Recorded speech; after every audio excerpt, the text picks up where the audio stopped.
Hello, everybody. I I bring Loon once again. There she It's is. me. Ah. As promised, we are back for more Shiny Ligma. Imagine if we got it first try. Oh my That would have god. been so anticlimactic. Well, stream's Time over. to pack it up and go home. Hey, Honor, how's it going? Do we stream until we catch Ligma and then move on, or do we stream until we catch Ligma and just end the stream? I think that depends on how long it takes to get Ligma. I think it would be really funny if we got it within like 10 minutes and just ended for the night. Bye-bye.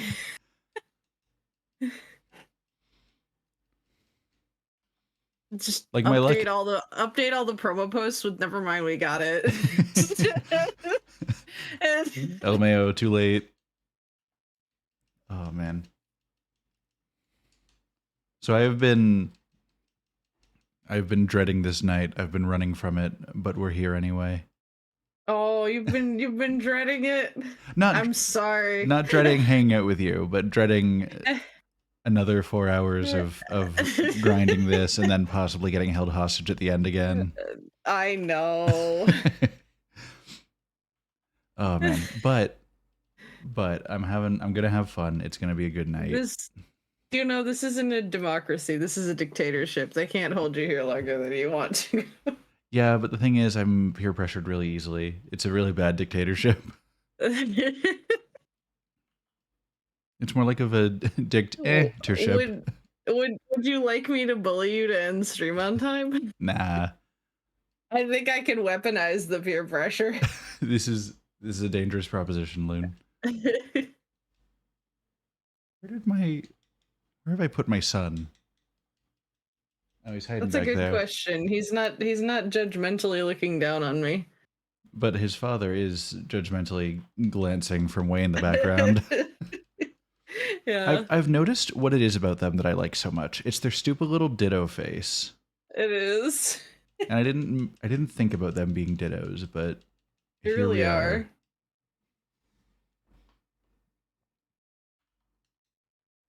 God, I think actually, you've seen Detective Pikachu, right? Yeah. Okay, I was gonna say this is a minor spoiler. I am still not over the fact that they had a character who wore shades, and then the reveal was that she was a Ditto because she had Ditto eyes. Yep. I love that movie. That is such a good movie. I have so many thoughts about it. I hope they do more in that style, because it's dumb fun. Yeah, I really liked just the setting in general. It really gave me like, it didn't give me the exact feel of Who Framed Roger Rabbit, because nothing will ever do exactly that. That's true. But it kind of gave me just like a whisper in that direction, and like a lot of movies that have tried to emulate that same feeling have failed miserably. So the fact that it got like 5% really fucking threw me for a loop. Like, yeah, man. And just like, they translated over the Pokemon into live action surprisingly well, considering how shit like Sonic turned out initially. I was fully on board with like Uncanny Valley Pokemon too. Like, yeah. Anybody who has an issue with like the fuzzy Pokemon, I'm like, that's the point. It would be so weird in real life. Yeah, and like, I don't know, a lot of people seem to take Pikachu being fuzzy as being weird. But like, he's rat. Yeah, right? Like, he's not going to be like a smooth rubber ball. Yeah. No, if anybody deserves to have trouble, it's I understand that Jigglypuff is contentious. And to that I will say, I think everybody will always have a different take on what the texture of a Jigglypuff is, and you are all correct. Yep, Jigglypuff simply they mold to whatever you imagine them to be. Yeah. I like to imagine they have the consistency of like a bouncy ball. I imagine like a marshmallow, very, very squeezable. No, that's fair. And I do realize that my bouncy ball theory doesn't hold up to the name Jigglypuff, but yeah, but it does hold up to how they move in game. See, a bouncy ball from the dollar store. A bouncy ball from a dollar store. Yeah, okay, yeah. Honor, you and me. We're in this together. Yeah, no, honestly, your guys' theory tracks better with how Jigglypuff's animations work. It's just, when I look at that face, I just imagine, like, plushy, like, smoosh my hands into it, you know? Yeah, like, I always think to, like, Smash Bros. And how, like, squishy Jigglypuff can get. And I feel like I feel like Wigglytuff makes it worse, where like I definitely am like, that is a pillow. I cannot hear the name Wigglytuff without thinking some thoughts that are not welcome in the world of Pokemon. That's all. That's fair. That's entirely fair. Oh, dude, have you? Okay, I know you're playing through a lot of these because you've missed a lot of them. Mm-hmm. And I don't know exactly where your cutoff is. Have you ever played any of the Mystery Dungeon games? I have not. So I will walk you through my Pokemon experience so far. I started with Pokemon Pearl. I believe I played White, X.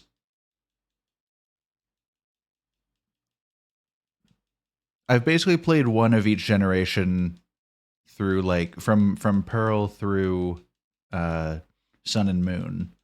And then I've played, like, Battle Revolution and a little bit of Pokemon XD. Okay. And that's, like, my Pokemon experience. There are several things that I'm extremely looking forward to you experiencing then. Perfect. The reason why I bring up Mystery Dungeon is when you get to Explorers of Time, Darkness, Sky. I think Sky is the definitive one. Yeah, like how the Platinum was. Yeah. So play Explorers of Sky first of all. Absolutely. It's second of all, when you meet the character that is a Wigglytuff, that is one of my favorite characters in any Pokemon game ever. He is amazing. I'm so excited already. I love him so much. Oh man. I want you to voice act him with enthusiasm, please. Oh, I hope to. I hope to do him justice. Okay, good. I'm gonna figure out what his vibe is based on, like, the first sentence he says, and it's gonna go. That'll be perfect. I promise you that is exactly what I want you to do. I don't know what Wigglytuff's first line will be, but I'm excited to find out what he's gonna sound like. I'm just every interaction with him has a vibe, and they're all the same vibe, and they're all great. Perfect. When I voice act a character, I go entirely off of, like, first impressions and then just wing it from there. I'm sorry. I cannot believe that you never heard Professor Oak and you nailed. I don't know what to tell you, man. He just exuded the right vibe. Face and knew exactly how he sounded. Like that is to this day my favorite thing. The shock, like, I could tell through, like, your messages in chat the amount of shock when I told you that I had never heard Professor Oak's voice before. It shook me to my core. What can I say? I have a talent. Really good at core shaking. I never mind. Valid.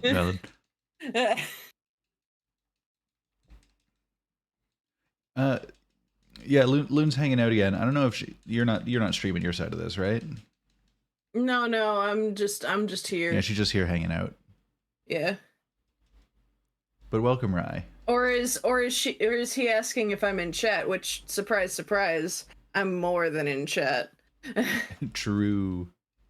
I am occasionally sneaking furtive glances over to how Zix is doing in Elden Ring. Oh, okay, yeah, that tracks. Yeah.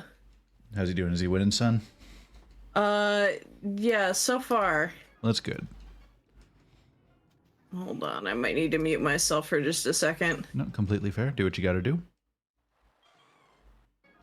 Oh, man. Bring me my boy, please.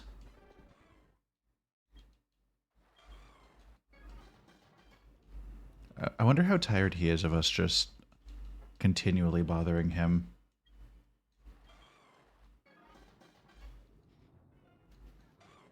He's gonna give up eventually, but we won't.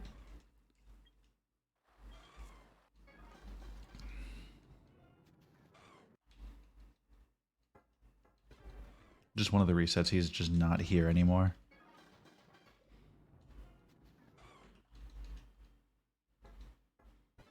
I would say he gives up and goes home, but this is his home right now, so...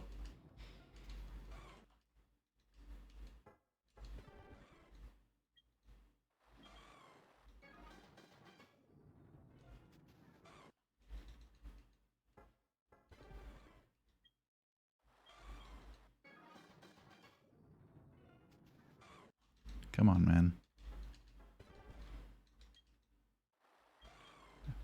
I keep forgetting to set up a reset counter. It wouldn't be accurate here anyway, but, you know. It's the thought that counts.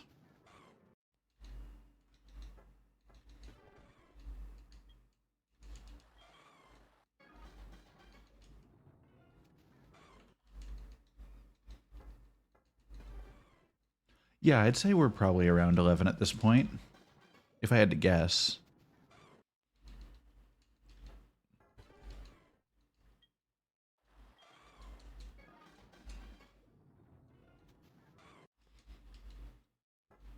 Maybe approaching 12. We'll see. Numbers are weird.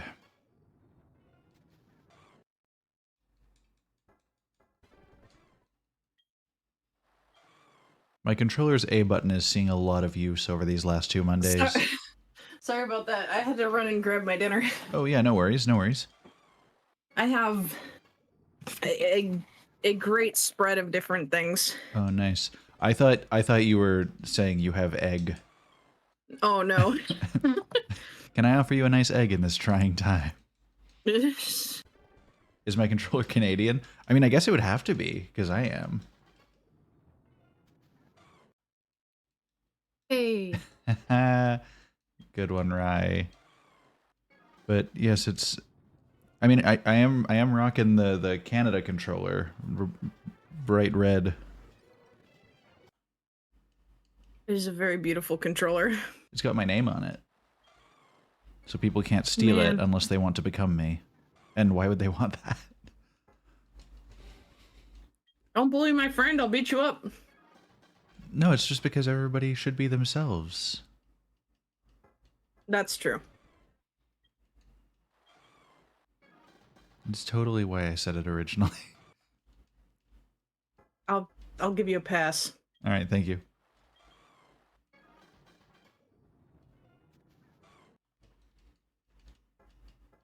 Got to get that exclusive Ligma. Limited edition. Numbered. Nobody else. There are many Ligmas, but this one is mine.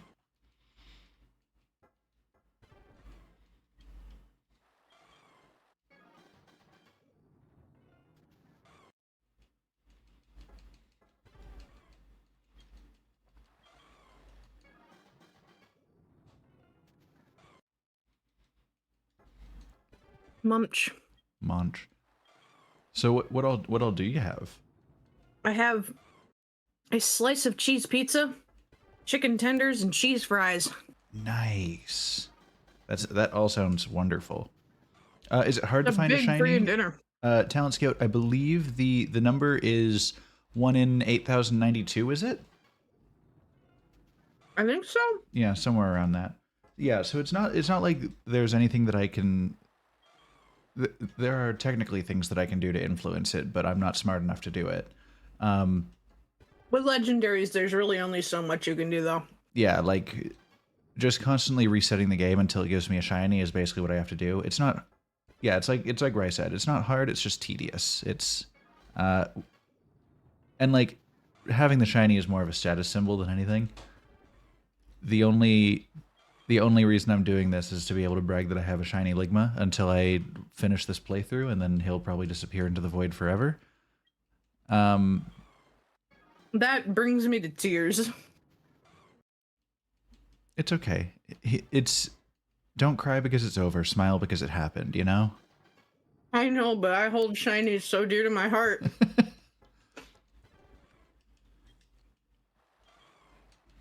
He's going to be with us for a short time because we have all 8 gym badges now and are probably on our way to. I guess technically we do have the Kanto thing going on as well, so he won't be. It won't be like he's gonna be immediately gone. This is true, right? The real Ligma was the friends we made along the way.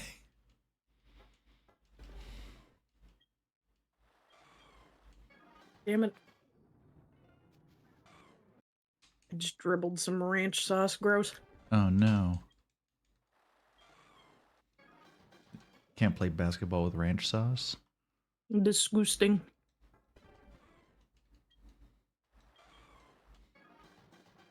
Not the ranch. The ranch is fine. I'm disgusting. Oh, I was gonna agree on the ranch thing. Oh, we don't like ranch? I'm not a big ranch guy. I don't know. That's fair. It's not my favorite, but Fair enough. You using it to dip your pizza in? Chicken strips. Fair, fair. With pizza, I usually do garlic butter. That's valid. When I want something to dip my pizza in, I usually they have like a cheddar habanero dip. It's real good. How are Luna and friends today? Assuming that I am the and friends, I'm doing pretty well. Had a relaxing day. It's family day here in Canada, so it was actually a day off work. Did some stuff around the house. That's like an actual holiday? Yeah. I guess we needed a day in February to give everyone off work. So they were like, let's make up a day. So that was a thing. So yeah, got some work done around the house. Had a nice nap. Made some Irish stew for dinner. And here I am now, about to sit here for 4.5 hours and hope that Shiny Ligma comes home. I'm gonna be heartbroken if he's not, but sometimes that's just how the dice rolls. Yep. We'll get there eventually, or we won't. We'll see. I say we've got a 50-50 chance, you know? Something like that. Yeah, because we either get him or we don't. There's 2 options. It's 50-50. That's how probability works, right? Yes. It's like my chances of being struck by lightning right now, 50-50. I do or I don't. I've just gotten really lucky my whole life. Been really acing those coin flips. This is why I have bad luck in D&D, is because all my good luck has been spent on not getting hit by lightning my whole life.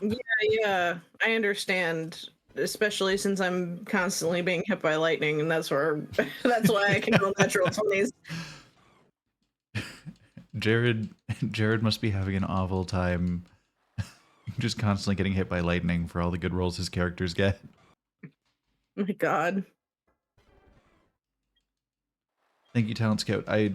I'm hoping and praying.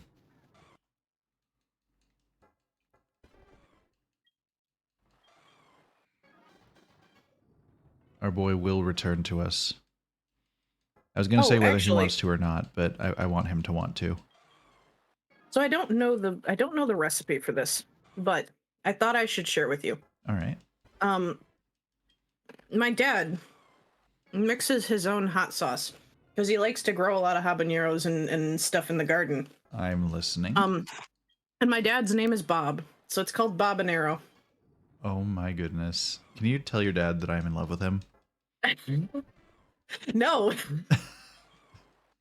Are you sure?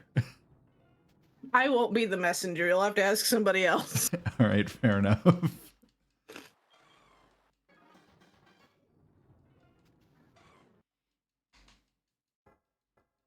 I will ask him if we can send you some.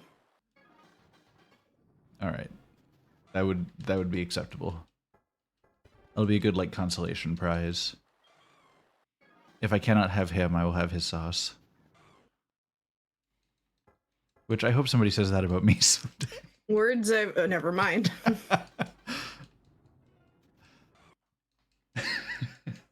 Anyway, sorry. Sorry to interrupt you there. No worries. Continue.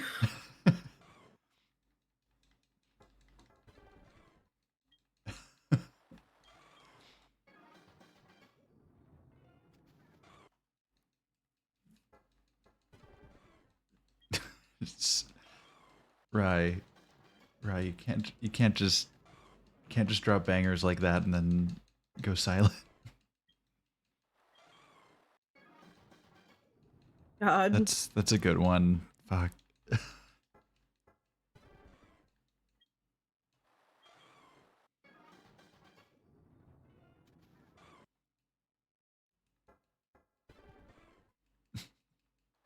Occasionally, Zix will come to me with like weeb slang or VTuber slang and be like, what are these people talking about? Suspicious baka.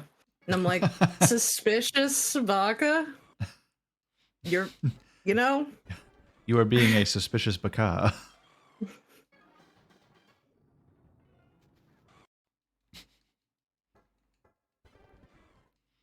I just want like all of the weeb shit, but horribly misunderstood and mispronounced. Oh man, my favorite thing is to speak Japanese, but in like a southern Indiana twang. For example, Konnichiwa, Nihongo Jozu, Wakarimashita, Sumimasen. that's I both hate it and love it. Uh-huh. It's cursed. It is. It is absolutely cursed. Wonderful.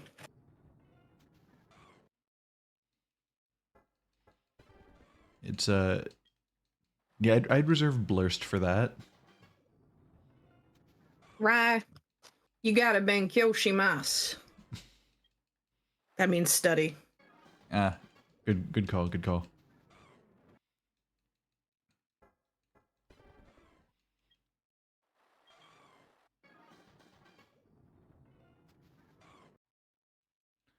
Where is he? Is he safe? Is he all right? No. He's running from us. As he should. Not. I simply want my Ligma.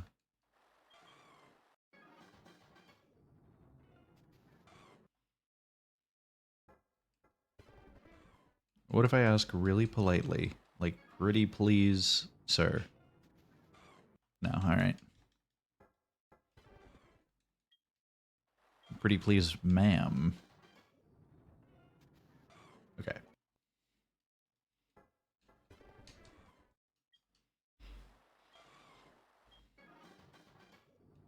You know, it's fair. I don't know what gender a Lugia do. Pretty please, them, you. Alright, I guess not.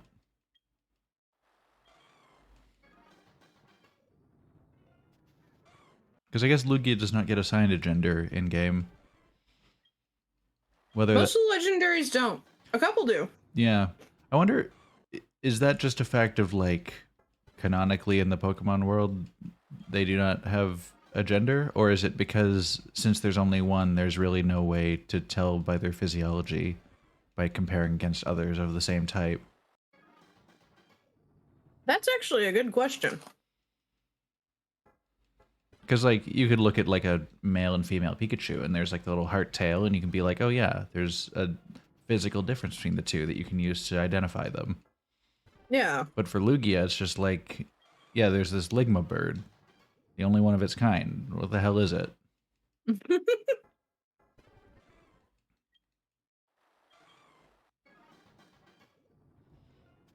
You got these dogs that are running around so fast, you can't get a good look at them. Yeah, I'm thinking about it, and like the only legendaries that I think do get assigned a gender are the ones that have a counterpart, like Latios and Latias. Yeah.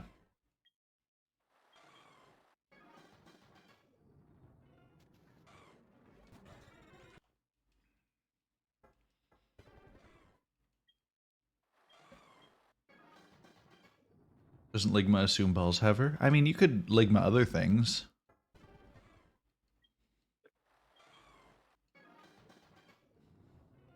You can change the punchline up. And who says women can't have balls?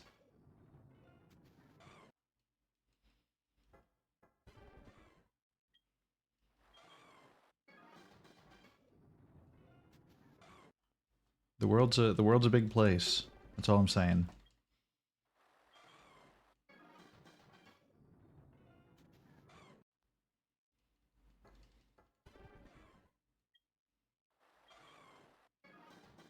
It's not the argument I was expecting to make today, to be honest. You know, but it's sound. Yeah. Just unexpected. I'm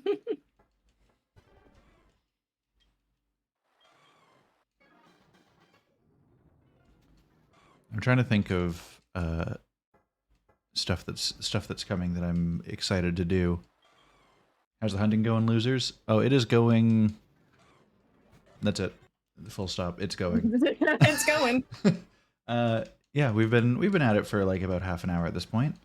Yeah. And you know, Ligma feels no closer than he was at the end of stream two Mondays ago. But, I mean, yeah. I don't know. I'm not supremely interested in Dreamlight Valley. I will be honest. It's not something that's caught my eye. At some point, I'm probably going to end up playing it, and at some point, I'm going to end up addicted to it. Yeah. But I haven't yet. So I'm thinking over stuff. First of all, my Dream setup came out today on Steam. One of the games I played a demo of, it's for Next Fest. So I'm probably going to be picking that up soon. I'm probably not going to stream it because there's not a huge amount else that I could probably add on unless I took like challenges of rooms to build and just spent some time making rooms. But that might just be something that I do on my off time, just play some more of that because it was a very chill game. I enjoyed it.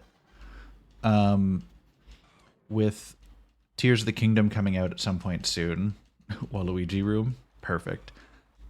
With Tears of the Kingdom coming out later this year, I want to redo Breath of the Wild, and I've been thinking as a sub goal, if we can get high enough, maybe I'll aim for like 15 or 20 subs or something.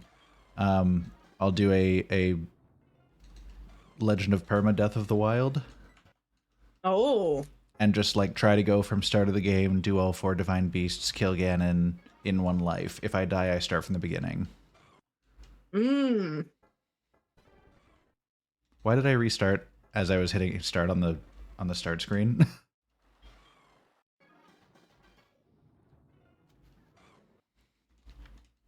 Yeah, so I figure we could do a little like Legend of Perma, Death of the Wild, and then rock into Tears of the Kingdom. Christ. You can't just drop a banger like that. I have had that. What did you just say to Rye? I have had that in my back pocket for the better part of a year. I thought of it, and then I was like, I'm just gonna hold on to that. Holy fuck. So that's one of my ideas. Hollow Knight Steel Soul, dude, I'd support that, Rye. I want to see some high level Hollow Knight. What else? Destiny Lightfall comes out next Tuesday, So I'm probably going to be like doing a series of streams on that, like pausing other stuff. Probably like Tuesday night do the like main campaign. Wednesday start on the seasonal story. Shit like that. I don't know. Please, I'm not high level, Rye. I appreciate your shout out, but I am bumbling my way through Pantheon, screaming the entire time. That sounds high level to me. High level fun. It maybe for chat. This is true. Pantheons are high level. That's fair. That is the definition. It's no Steel Soul though. Currently figuring what to do before Lightfall. Just got stasis on your hunter. Oh man, honestly, I'm still not fully through the stasis. So I've played basically everything Destiny has put out as it's come out. So I've had Beyond Light for basically since the day it dropped, and I still don't have stasis fully unlocked on my other two subclasses. I've gotten everything on my Titan, but the Hunter and the Warlock, like that whole like series of quest steps to unlock all the fragments and aspects and all that, it's such a slug, and they've never added a way to get through it quicker. So my Warlock and my Hunter are just both very crippled when they're on stasis because they don't have anything useful unlocked for it yet. I gotta do a couple more objectives this season before it comes to an end. I gotta finish off getting some reputation for Vanguard, Crucible, and Gambit so that I can get the ornaments for the seasonal weapon. I still gotta play this season's dungeon. Because normally I would do that with my dad, but he's been busy and we haven't been able to do it.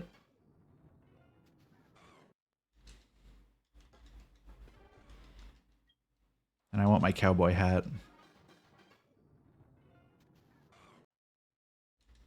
Is it the cowboy hat that Barrett has? Probably. The I feel like the gear from that dungeon is very like Western vibes.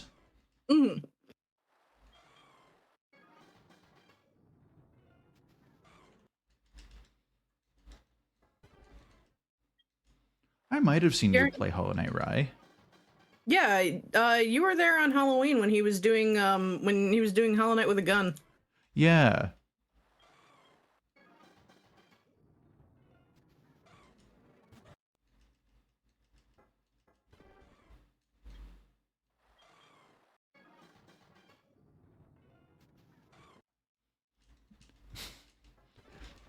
What if I picked a game that I'm really good at one night, started playing it, but I had an edible before I started streaming, and then I just titled the stream High Level Gameplay. Yo. Thoughts? Can I get in on this? Find a game we can co-op and just see how awful we are. Oh, that would be fucking hilarious. Does that violate TOS? I don't know. I don't know. I gotta find out. I feel like it might be on the same level as like quote unquote like possession laws. Like they can't do anything once it's already inside you. That's fair. They can't prove anything really. I don't know.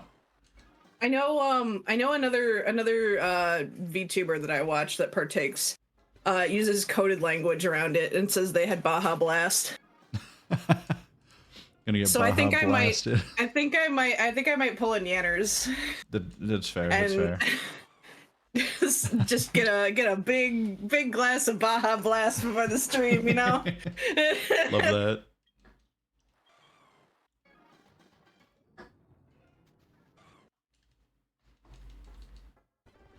That would be fun to just like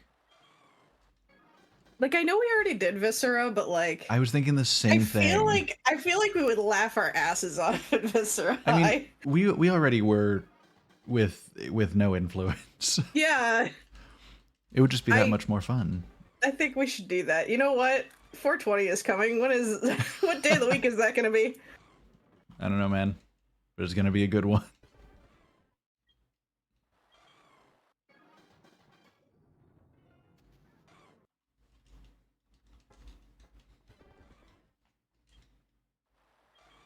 Are you investigating? Hang on. I have to finish a cheese fry, then I will investigate. Fair. Do what you gotta do. It was like one of those really long fries that I had to kind of carefully maneuver. Ooh, yeah. Worth. Okay. 420 is falling on a Thursday. It's doable for me. It's doable for me. It's not my usual stream day, but I don't have anything on it. Yeah, I don't think I have anything going on. I mean, I often don't.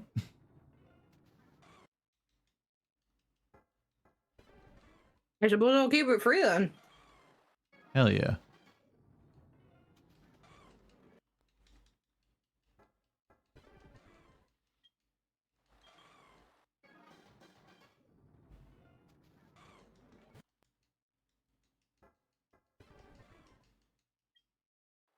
Hey, Nedge, how's it going?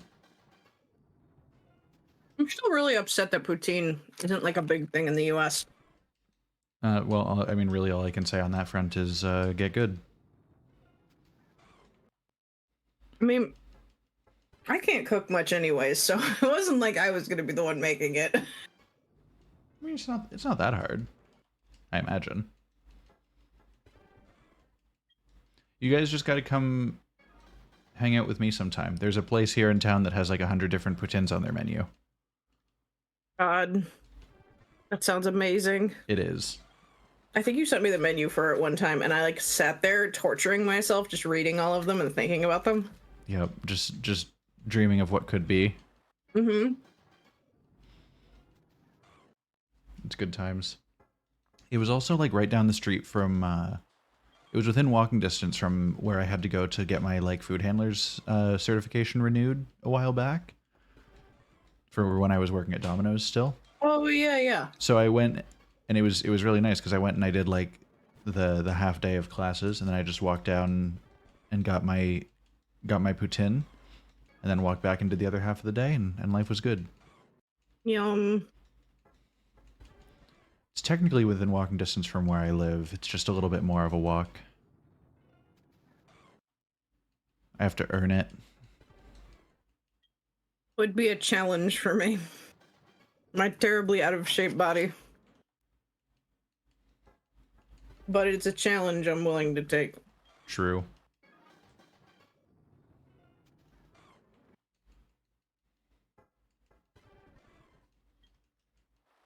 Yeah, I'm kind of surprised poutine hasn't caught on much outside of Canada because it's a banger. It's worth. All the best foods. Right? Yo, fucking 19 months from Michaela. What the hell? Good luck with the shiny lad. Oh, thank you. We're gonna hope for the shiny lad, and we're gonna see how it goes. That little sub jingle, that's gonna summon him. I swear. Here we go. Here we go. Ah. Fuck. Anyway. I'm entreating the RNG gods, you know? Yeah. But I do like the thought of the sub jingle being what summons him. Can we all sub right now to see if it works? Use your Twitch Primes if you have them. It's free and you take money away from Jeff Bezos.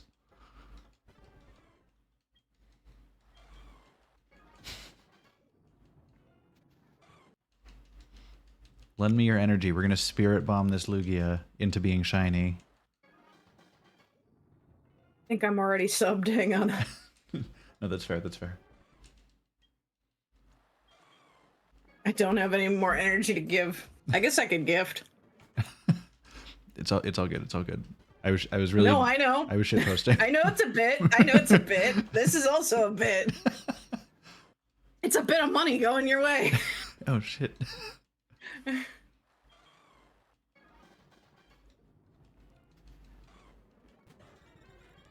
So my Twitch goal thing, I'm only able to have one goal up at a time. But I gotta figure out, I might have to change off of doing the like built-in Twitch goals thing so that I can have both a follow goal and a sub goal running. But I do want to aim for like 15-20 subs for that Legend of Perma Death of the Wild. Yo, Nedge, welcome to the bread cult. Thank you, Loon, by the way. It took a second, but I got it. The timing wasn't great, but I made it work. It's all good. I said a bit of money coming your way, and then I clicked, and then like the PayPal wheel was just like sitting there, like, I know you're trying to be cute.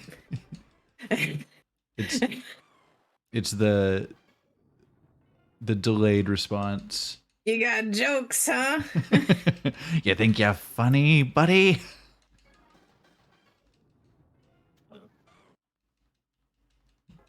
Bread.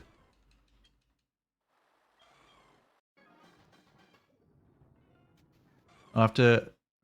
I might be making some, like, bread-like things this weekend. I'll have to send a picture of them to the Discord. Bread adjacent things? Yeah. Well, they're gonna be like buns. Ooh. Which I guess are bread, but just a shape of bread. Yeah. But Nedge is bread. Yeah, bun reveal live in my Discord this weekend. Be ready, guys. Notifications on.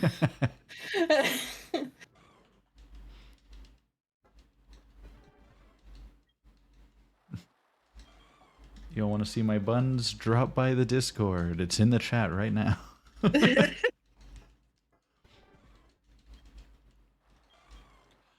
Wait. Can I rename my bread channel, like the one where we send the pictures of bread, to the NSFW channel? Not safe for wheat. Not safe for wheat.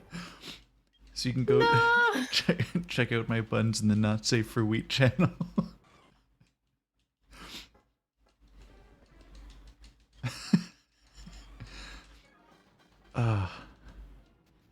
I have nothing but brilliant ideas. Oh. Little bit of psychic damage every time. Eventually you're gonna kill me. Death by 1,000 cuts. I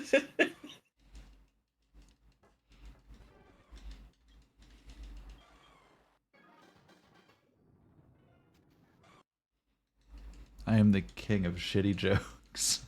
Just fine. They're good jokes. I mean, those aren't mutually exclusive things. They can be shitty but good. That's fair. Mind Goblin. Do you mind goblin these nuts?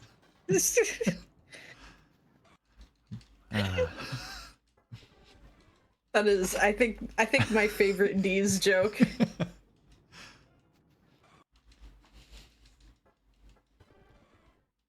I'm always a fan of trying to remember Pokemon names and getting somebody to say Slugma. Yes. What's that little snail guy? The one that evolves into a cargo? Yeah, the fiery little snail dude. Oh my god, I have to find it, but there's a Twitter post I saw. Oh goodness. It was a comic. It was a comic of somebody, and like they did like a super detailed, dramatic, like horrified face, like holding their head in their hands and saying, "Oh no, I thought Smegma was the name of that Pokemon." Oh no. Oh, that's horrible. I feel for them.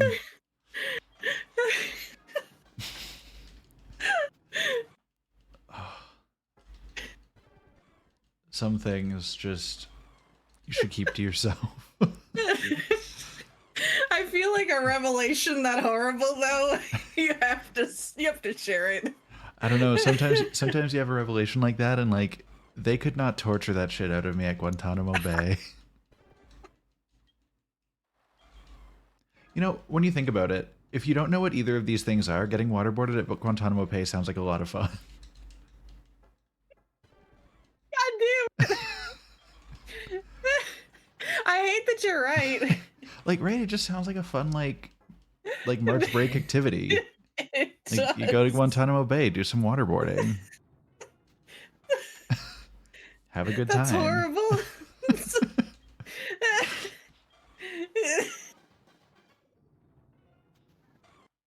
Man, I feel like there's an ad quote in there, but I don't know what part of it. I don't know what section. I always think on the topic of waterboarding, to get slightly more serious. Yeah. Okay. I always think about, there's a video that I saw a while back of a guy who, I guess he was adamant that like waterboarding as a form of torture really isn't that bad. Oh, I've seen this. Yeah, and he volunteered to be like, I will let you waterboard me just to prove that it's not that bad. And he tapped out within seconds. Yeah. And that's the fastest I've ever seen somebody change their mind on something they seemed so very dug in on. Yeah. Turns out a little bit of torture works wonders. God. But not in a good way, because that it's also just proven that people will say whatever the hell they think will get them to get it to stop, whether it's true or not. Truly horrible. Yeah. That's really the whole thing of torture. Yeah. I mean, not being horrible, although it is, that it really just gets people to give you whatever you want to hear. Yeah, which doesn't help anything in the long run. Yeah.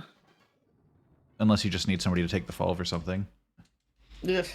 Which is pretty shitty. Anyway, all that to say, waterboarding at Guantanamo Bay. It's not a fun summertime activity. No matter how much it might sound like it. Jesus Christ.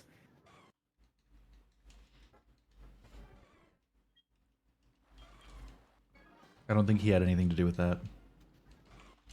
That's... Shut up. Okay, can we talk about Jared in the Sunday game? Anytime he says Jesus Christ, he always follows it up with doesn't exist. Doesn't exist. Yeah. Which is hilarious. Because I mean we're in fucking Faerun. How? Yeah. He replaces it with another god, Saloon.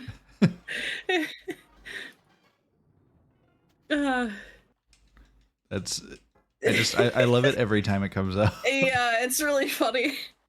Oh my god, okay.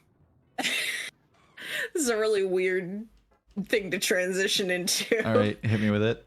Alright, so you know communion wafers? Yes. You're familiar with the concept. I am. Somebody was like, what if we took like a really literalist perspective on it? How many communion wafers would you have to eat to consume the entire body of Christ? I think we might have talked about this before, actually. Yeah. So, and I was like, well, wait a minute, and then you have to factor in the wine. of course. But I mean, I think they were like, okay, the wine is going to get complicated when it comes to like alcohol poisoning, so we're going to like make Jesus jerky, and we're just going to do the meat. So I was playing D&D with my sister and a couple of our friends, and we had snacks, obviously. Yeah. So we had a bag of Tostitos. Yeah. And we were looking at the bag. I promise none of us had taken anything. These are fully sober thoughts. We were looking at the bag of Tostitos, and we noticed that one of the teas looked like a little dude getting crucified. Oh my god, it does! I've also had this thought. And so the train of thought devolved from there.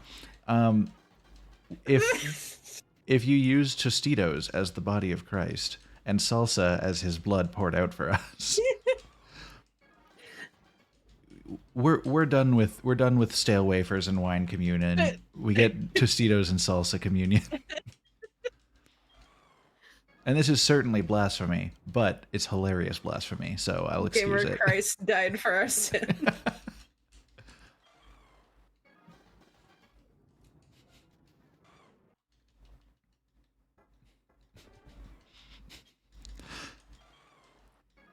Sorry.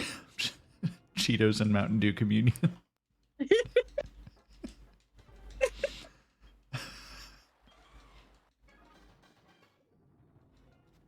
Jesus was 360 no scoped Okay. for our sins.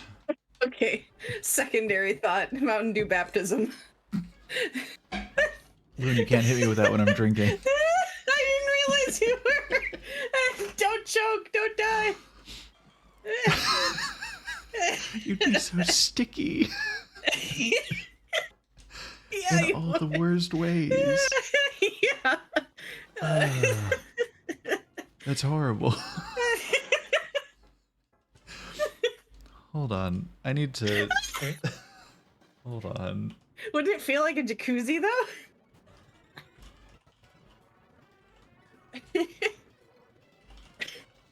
There's like a part of me that's like, bathe in carbonated water, do it, do it, do it. I need to know how it feels. Because I'm pretty sure I'm wrong about the jacuzzi thing. All right, I've added a quote thanks to you. I'm sorry, hold on.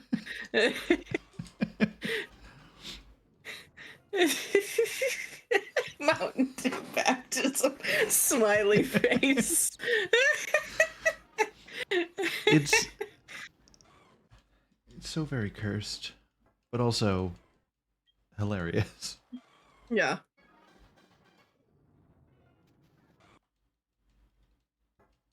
All right, what other blasphemy is going to be dropped tonight? Fresh blasphemy just dropped. Wake up, babe.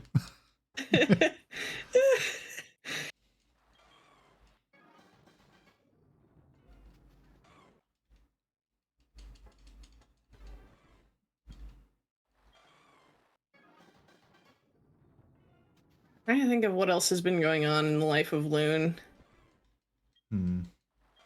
I went to a furry VR convention this weekend. Oh, yep, Loon lore. Here we go. Yes, I told Damien about this, but I wanted to share it with chat. I attend a con called Ferality occasionally. They have cons usually in the summer, and they donate the proceeds to the Save a Fox Foundation, and that's pretty cool. And now, like, I need to open this description by saying that this is not like some piddly, like a couple people throwing together a convention shit. yeah, this is like you showed me one of their spaces. Yeah, they make a world for it. It's huge, first of all. But I want you to know that one of the lead like designers for the world worked on It Takes Two. Yeah. What the hell? Like they have some big fucking names on this project. Yeah. And some really cool people, and like it is technically very impressive what they can pull off in VR. This year they did they're doing 2 cons instead of 1, and this February one was very like small compared to the regular one because they had a lot of people auditioning for musical acts for the big con, and they couldn't get nearly as many as they wanted to into the roster with all the panels that they wanted to host. Mm-hmm. So they did Luma Festival, which was entirely musical acts, artist alley, and meetups.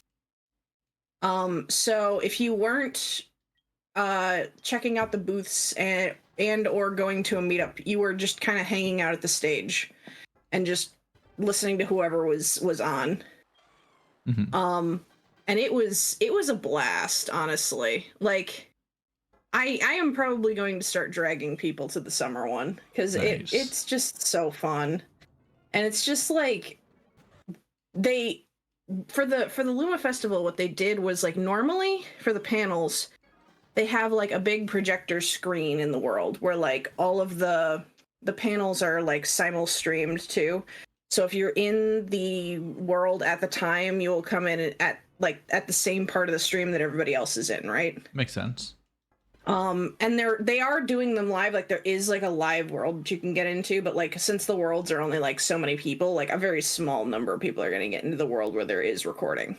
But what they did for the stage this year was instead of the big projected screen, they had it so I suppose they must have done some like green screen shit in like another room or something, because they had just the avatars of the people who were performing up on a big like floating rock in the center of the world where everybody was looking down or across the water too, you know?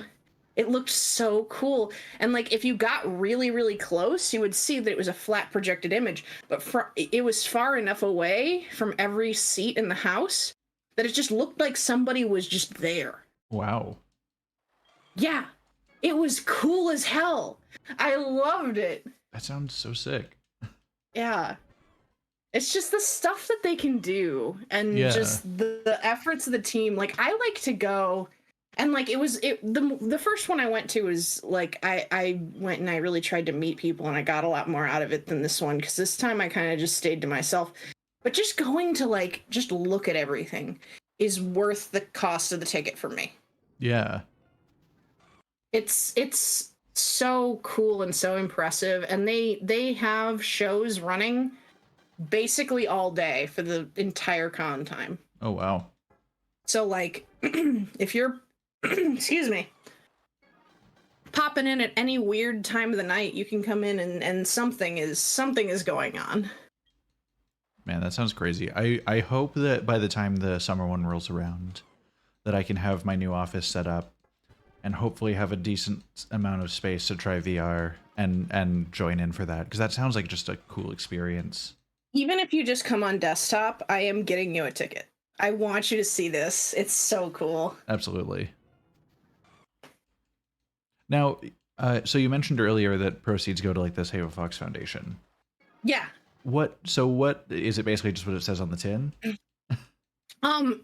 Sorry, excuse me, I have the phlegm. Yeah, no worries. Sorry, I have to mute for a second to get less disgusted. Okay. So like basically they work with foxes that have been like bred in captivity or have been raised in part in captivity so they can't survive in the wild for reasons, or they find ones that have like, you know, health issues but like enough that like they could still live a full life but like just like, you know, it's kind of like a preserve. Okay. And like for some they can rehabilitate them and release them back into the wild.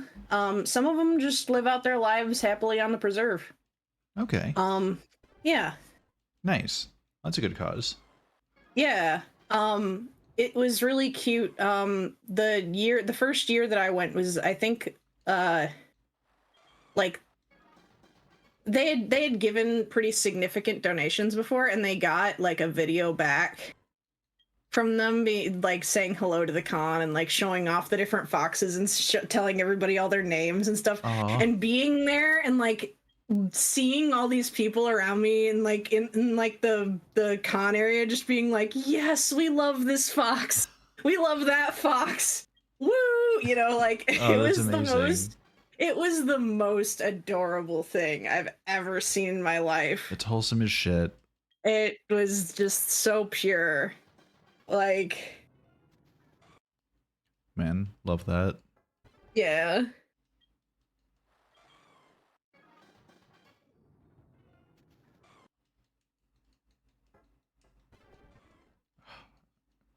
Bring me Lugia, please.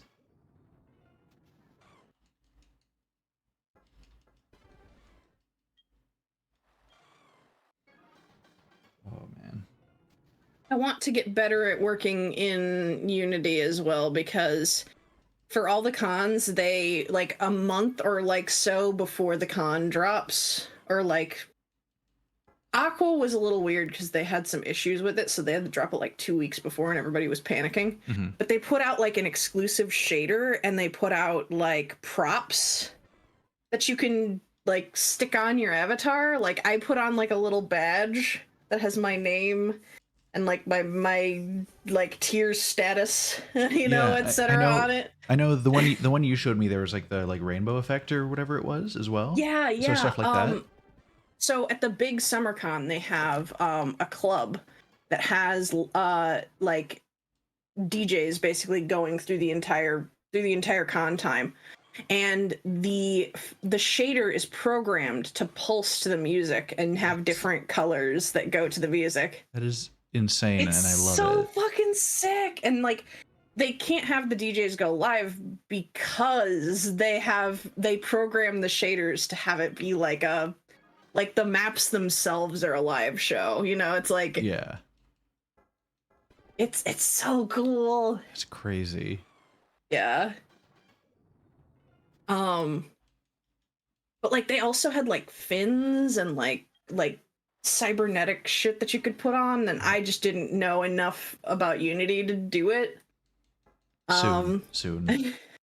So I'm hoping by next year I have improved enough.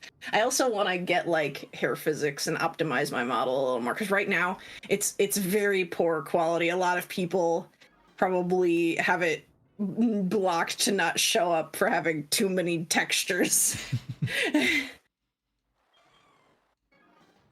Man, it's gonna be cool to see how things like your model and stuff will grow as you get more like comfortable with the programs and stuff. Yeah, it's gonna be cool. Yeah. And you know, I'm very lucky to have Briar working with me on so many things. Yeah, Briar's fucking like workhorse. Yeah, I know, right? Like in my limited exposure to him. Yeah, he randomly has just sent me outfits sometimes, and I'm like, what? Oh my god. Okay. Yeah. Yes. Wild.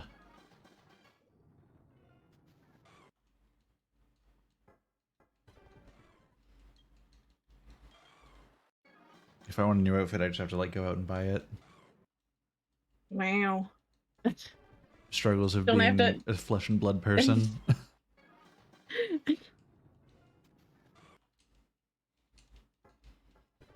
So many alternate Damien skins. I've got a lot of customization. Yeah.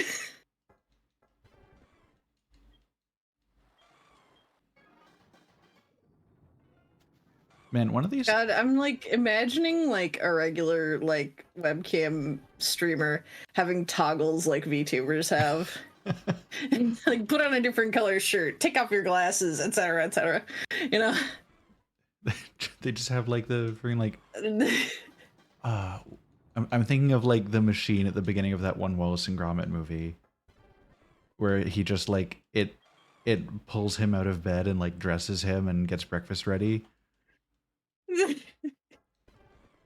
But I'm just imagining that, but just like whenever somebody redeems to change my outfit, the machine just very forcefully changes my outfit for me while I'm still trying to play the game.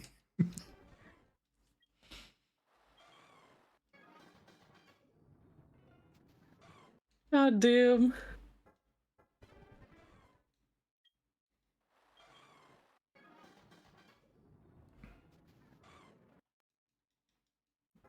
Bring my boy home to me, please. It's been a cumulative like 6.5 hours, I want to say. God, it has. If we don't get it by the end of this one, we can end it and continue on with the game. Loon, we're not cowards here. You know, okay. I said can, I didn't say will. That's fair. Hello, Coffee Mewtwo. Oh, please don't steal my... Actually, you know what? You know what? Steal my shiny luck. It's been horrible. I'll get a new luck. It's all yours. I'll go order a new RNG seed off of Amazon.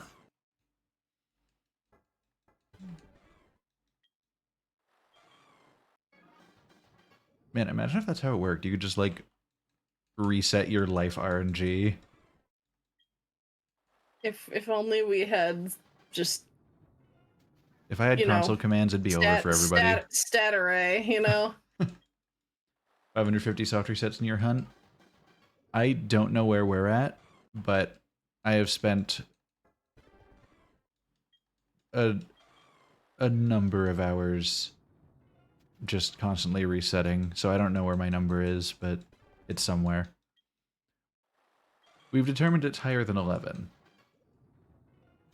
It's been a couple. You're right. Yeah. But, you know, we'll get there eventually. Oh. Shiny Celebi, nice. Across 5 3DS systems. You know what? I respect it. You're like timing your resets so you can just keep hitting A. I'm just imagining like the little this is such a weird deep cut thing for my brain to have come back to. But Loon, did you ever read Captain Underpants? I did. Okay, you remember that weird little contraption that George and Harold made when they had to write a bunch of lines on the blackboard? Where it was like the Yeah. stick, and they would just like That's a very specific thing to come Yeah. back to. You're right. but that just to mash the buttons on all 5 3DSs at once. You know what? That isn't actually that far from what you're doing. Yeah, Coffee Mewtwo's system is probably less clunky than that. It works better, yeah. But my monkey brain would not have gone there. I would have rigged up some weird contraption a la George and Harold. I mean, I think that there is a divine beauty to the Rube Goldberg machine, so... That's fair. Also, I don't know why I remember their names. I haven't thought about Captain Underpants in many a year. Oh yeah, I remember George and Harold and Mr. Krupp. Yeah. I can't remember the lady with the beehive though. Yeah, I guess she's just generally unremarkable. I always think back to the Professor Poopy Pants one and the name generator that they had in that. And I don't remember what my name was, but it was there. Oh my god, did you ever watch that Brian David Gilbert video that was like, find your Kojima name? Probably a long time ago, but I don't remember.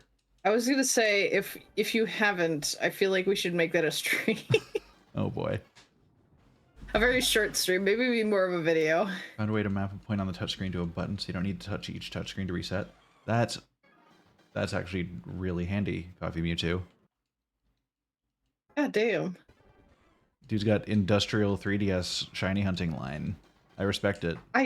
The community is way more hardcore than I remember it being. I truly scratched the surface of the iceberg. It just reminds me of like the tip of whatever. It reminds me of the picture of the one dude with like 24 phones strapped to the front of his bike, all on Pokemon Go. Gives me the same vibes as that. I would have been that guy. Hey, thank you for following Coffee Mewtwo. It's good to have you around. Hello, hello. We are slowly approaching that 150. We almost Play have some more good buddies ending soon. time. Oh my god. The good ending made me cry. Like, it was my first ugly cry on stream. Yo. I want to play more games that are going to make me break. It takes, I don't know, it takes something like to hit me just right. Have you done Before Your Eyes? I unfortunately played that when I was on stream hiatus. I would have loved to play that on stream. Did it just make you follow twice? I don't think so.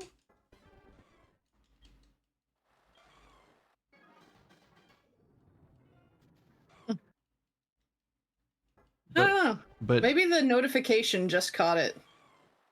Maybe. Like maybe there was a delay.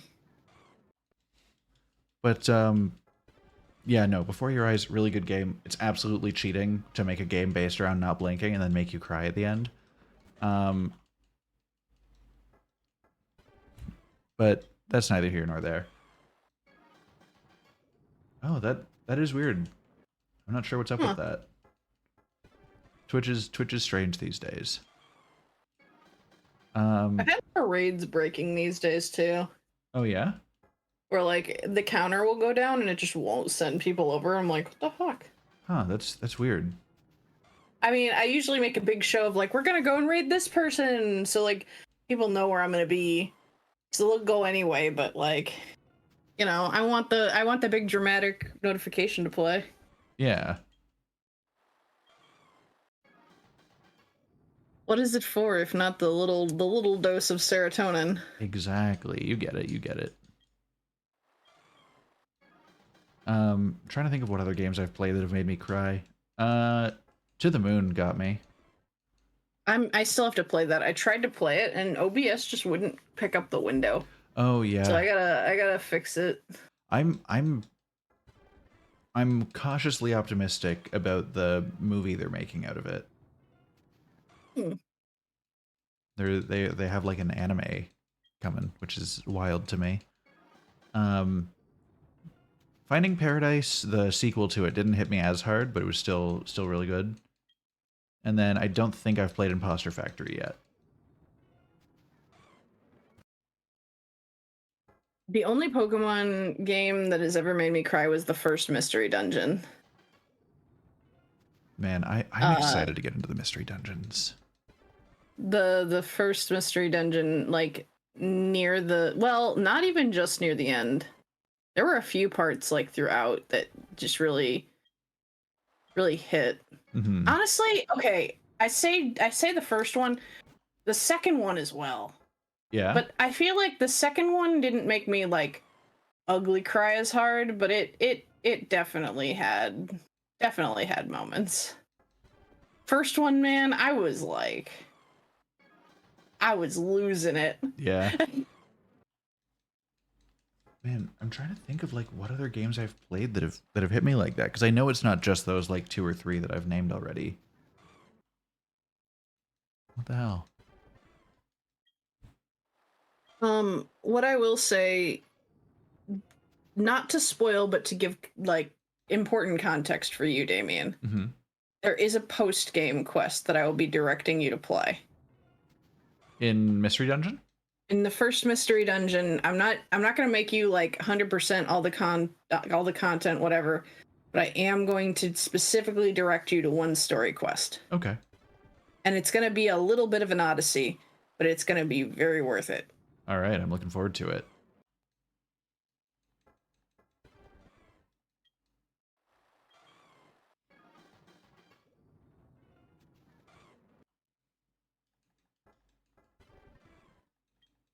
This is bothering me because I know there's at least one other game out there that's made me like a very sad lad, you know?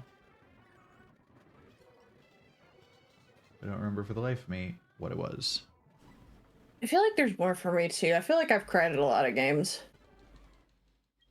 Yeah.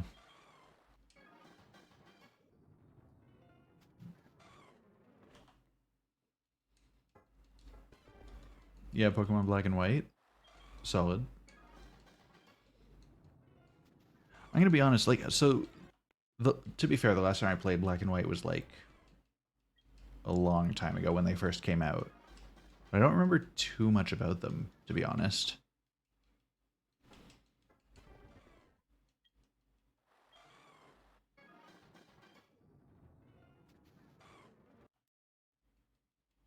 Hmm.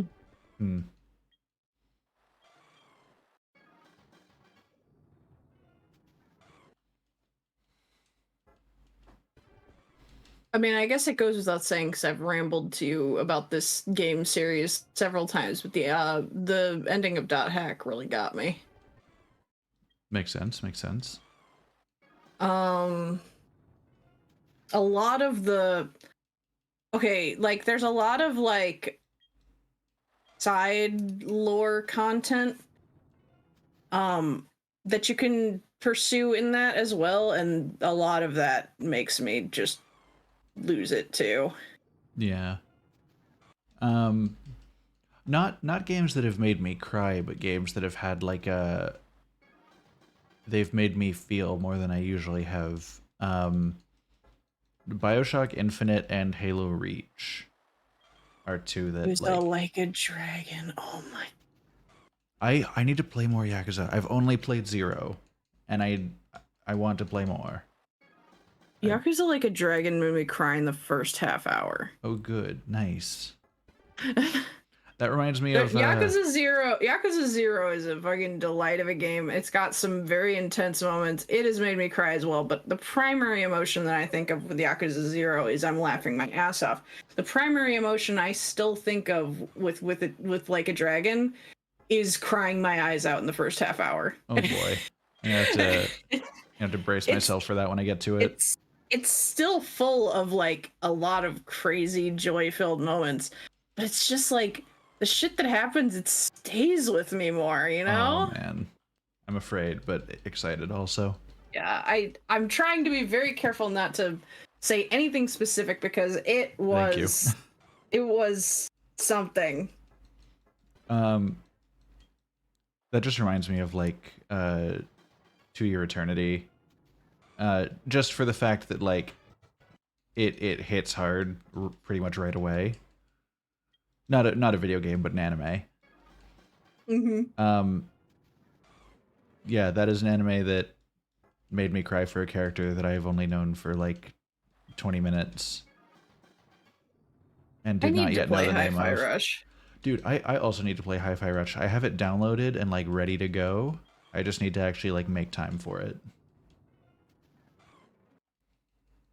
But that's true of like so many games.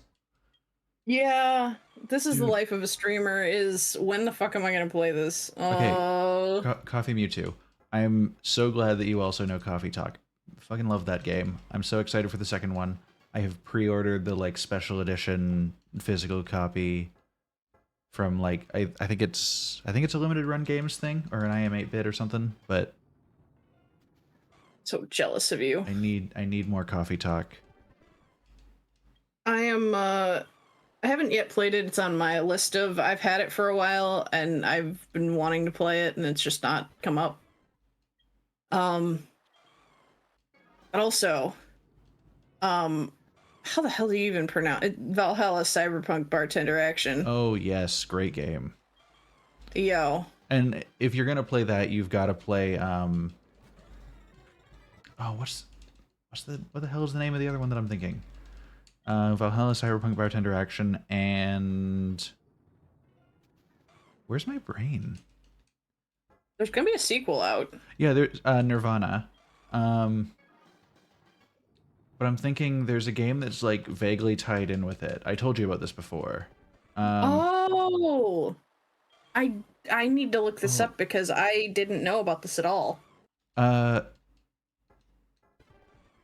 the hell? Hold on. I'm cracking open Steam for a moment because I have it in my favorites, I'm pretty sure.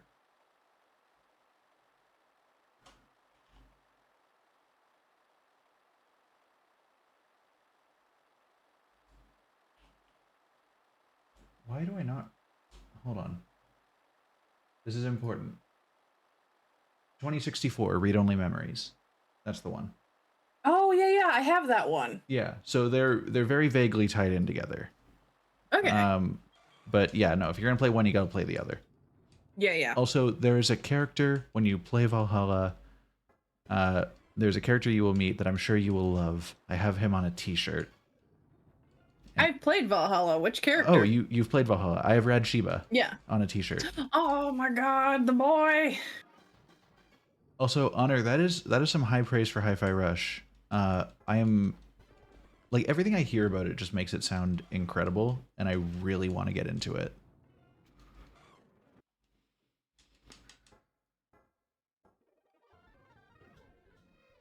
I wanna look at my list of games that I've finished and see if I can find which ones have made me feel, you know?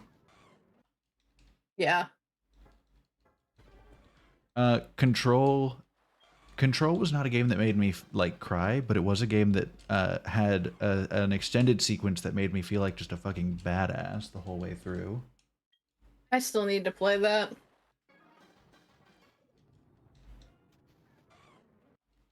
Hellblade was just like an experience to itself.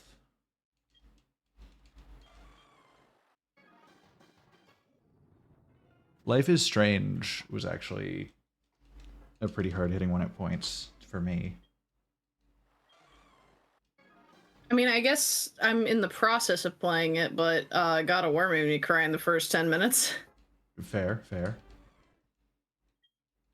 That's like a deep primal fear that they really go at with that one, though. You know, like that one was going directly for my weakness. Yeah. Being stuck with a child. Well, I mean, really, it's just a lot of the reasons why I don't want children are the shit that could go wrong. That's fair. And I am not equipped to handle raising a child alone.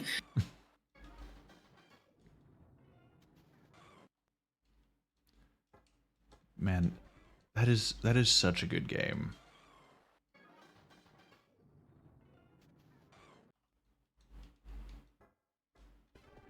I'm excited to get to the second one. It's taken me a while, but I'm gonna get there. I don't have the console for it, but that just means I can watch your stream. True. Get all that sweet, sweet Dad of Boy content. Hell yeah.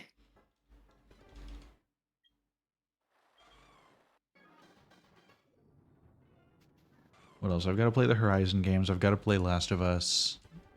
So I've certainly taken my time on those ones. I can finally get around to Metroid Prime.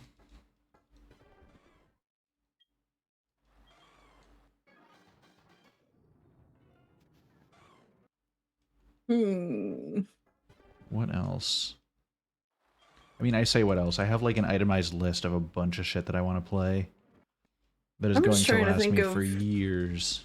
I'm just trying to think of games that have like punched me in the heart. I've talked a lot about Harvest Moon: A Wonderful Life. Harvest Moon games are just really great in general.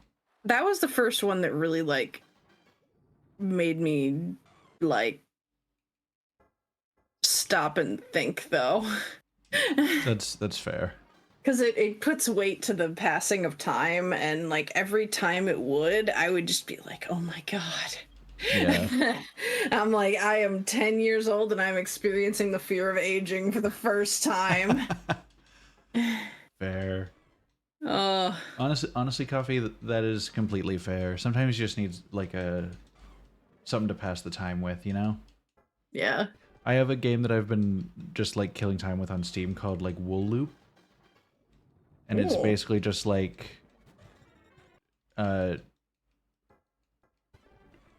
wrapping string around pins to make images. That's adorable.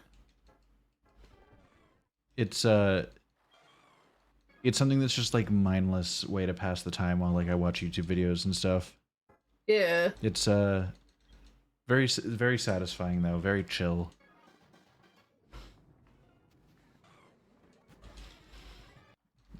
I also have a lot of Picross games on the Switch. Yo, I have 1 billion on my phone. Let's go. That's actually, you're the first person I've ever spoken to who really likes Picross. Dude, I started with like, what was it? It was either Pokemon Picross or Twilight Princess Picross that you could get on the 3DS as like a Nintendo points reward. Oh my god. And that like started me into it, and now I'm addicted. Coffee Mewtwo, I hope your hunt goes well. Thank you for coming and hanging out for a bit. I wish you all the best of luck. But alternatively, you can take my luck if you wanted. You don't want his luck. Like, don't take it. I'll trade offer. I receive your luck, you receive my luck. I mean, I guess Coffee Mewtwo might like a challenge run. Oh, you'll still be here? Awesome. Hell yeah. Loon, since you like Picross, this is a recommendation that I can't make to many people, but I can. Murder by Numbers, if you haven't played it. I have not heard of it. I will put it on my list. It is a Picross murder mystery visual novel. Yeah. Oh my god. And what was the other one that I played recently? Such a hyper-specific blend of my interests. There's another one that like I know I can make the suggestion to you and you won't judge me for my choices. Pixel Puzzle Makeout League. Oh my god, yes. I would never judge you for that. I've played way trashier shit. To be fair, it is purely wholesome. It's not like it's not like it wouldn't be banned on Twitch. That title. Loon, we found mushroom, says Multi. Oh my god. In all caps. We're rich. What's mushroom? I don't know what they say. Okay, so like in Deep Rock Galactic, Rock and Stone. Rock and Stone.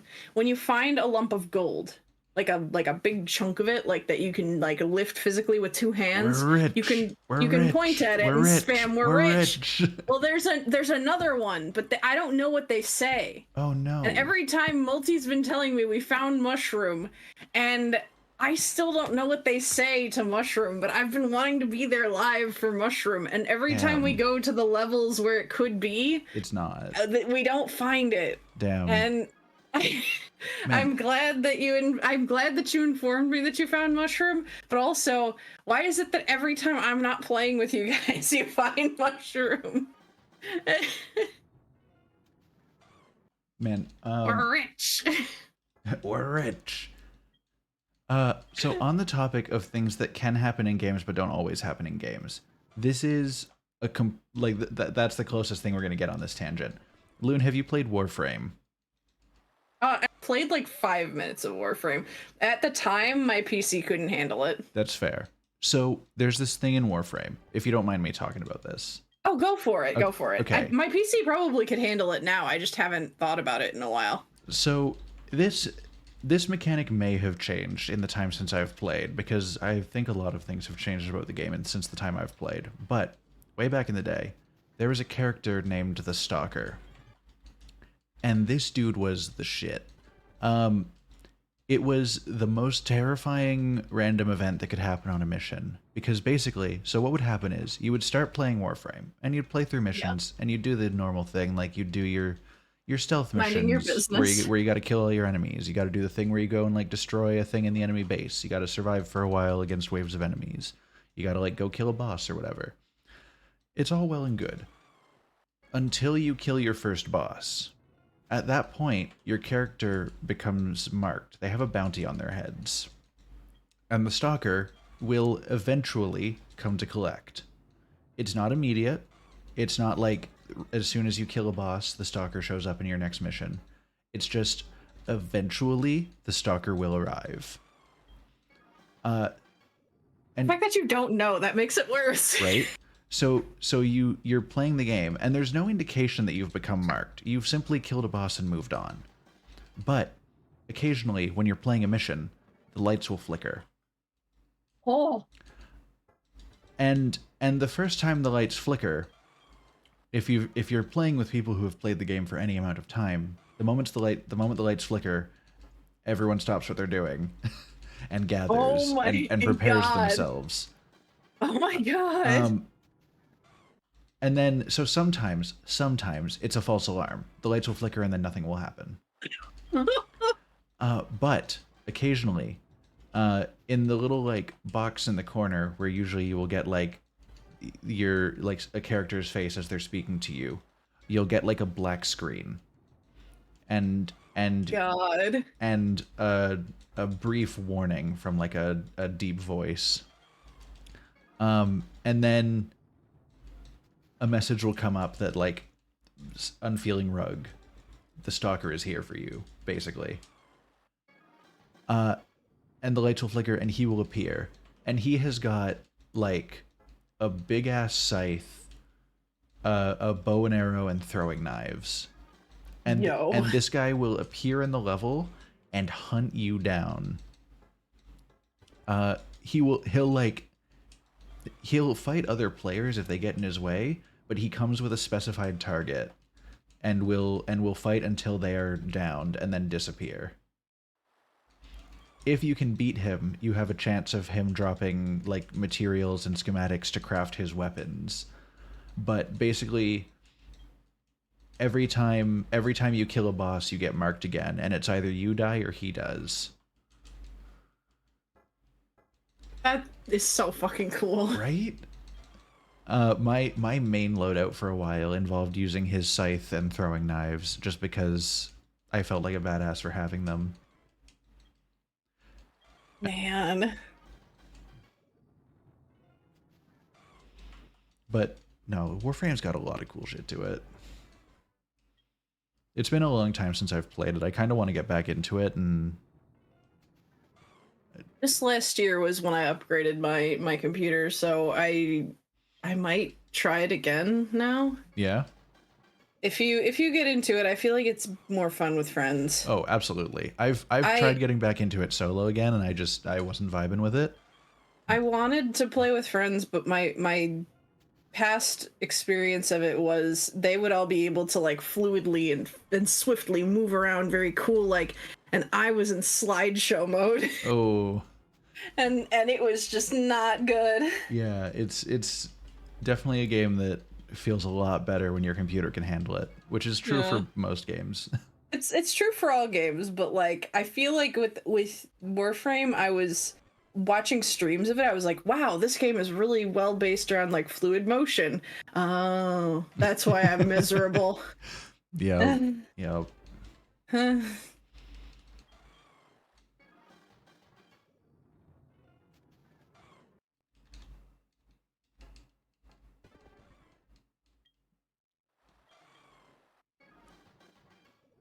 What other games have I put way too much time into in my life?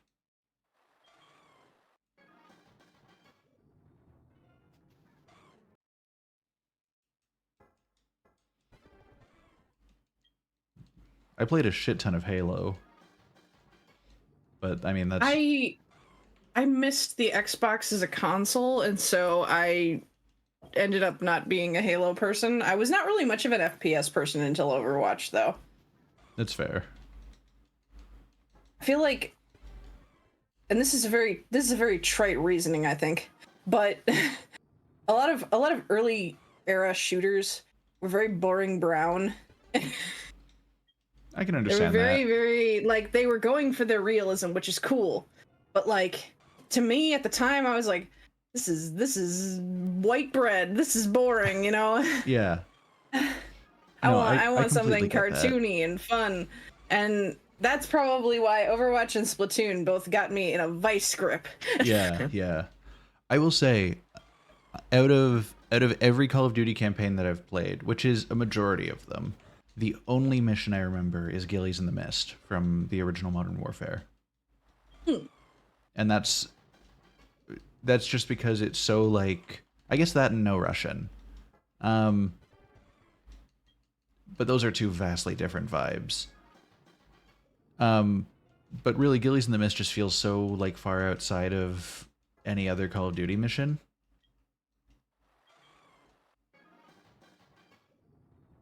It's like one of the very few like exclusively stealth missions. I'm not even sure if there is another exclusively stealth mission, at least in the ones that I remember playing. Gillies in the Mist is I don't remember if it's Chernobyl, but you're like sneaking through behind enemy lines. You've got to like crawl through the grass as like enemy soldiers and tanks roll directly past your location. And it ends with you getting to like the spot where you're trying to snipe what's his name, and you end up like blowing his arm off. I remember like nothing else about any of the games except No Russian and Gillies in the Mist.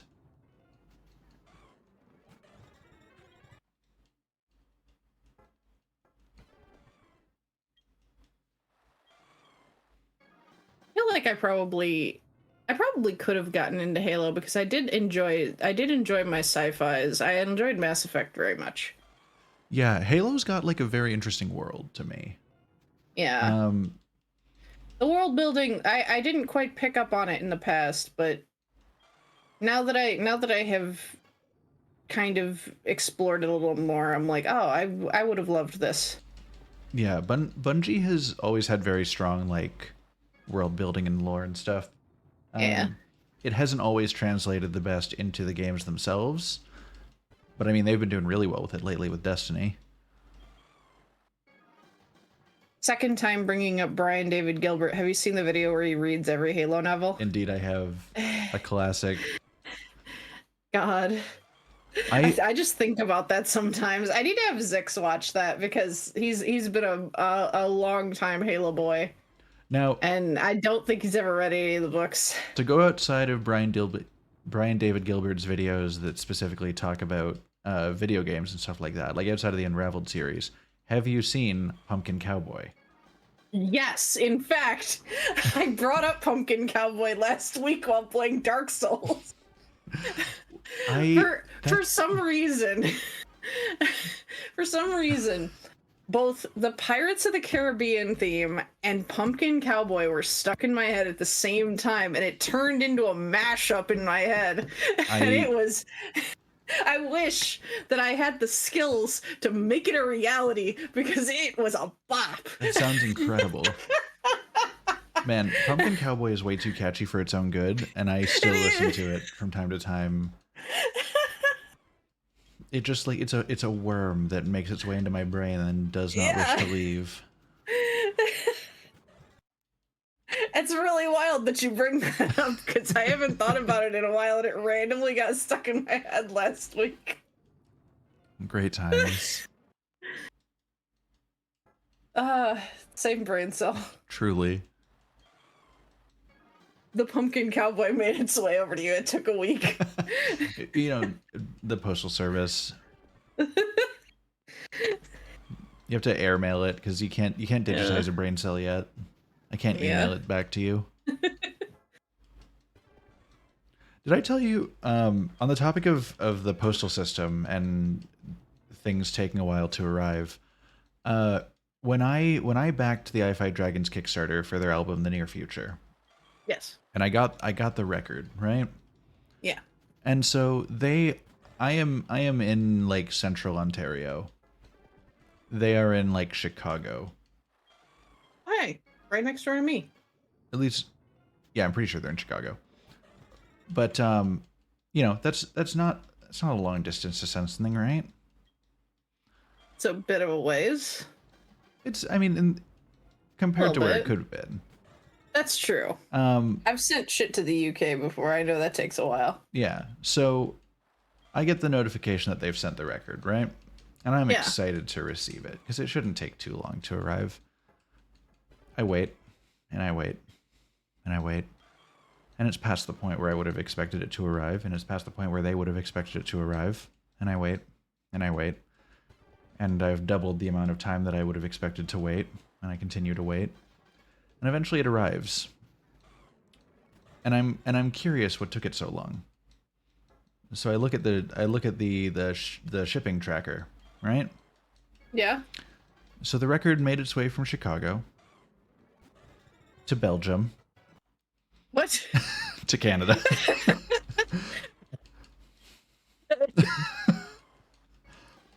And I still years later have not been able to think of any possible reason why. I'm still just upset that if they were going to send my record all the way to Belgium and then back to Canada, they couldn't have at least brought back some chocolates with them. God. Like, that's a very roundabout trip. This reminds me of a series of Tumblr posts. All right. All right. And I would like to share them with you. Would you mind if I gave... Oh, hey, you're just in time. I'm about to give... Would you mind if I did a dramatic reading of this Tumblr post? Oh, absolutely. Okay. I might hit you back with a dramatic reading of a Reddit post not of my own, but of one that I found a while ago. Have I ever read you about the beans? No, you haven't. Okay. And it's a very short dramatic reading. But Hey Zix, yes, we are still going. We are suffering, but we're having fun. We're suffering in like a quirky way, you know? Yeah. Okay, can someone explain to me how the fuck you ship a package of cookies to a friend who lives in New Jersey, only to have it not get there on time because it somehow ended up in Guam? Guam? I see a date of, hang on. I see a date of December 25th, arrived at USPS facility, departed Guam on the 27th. Oh, these cookies are supposed to go to New Jersey, Phil? I thought you said Barragata, Guam.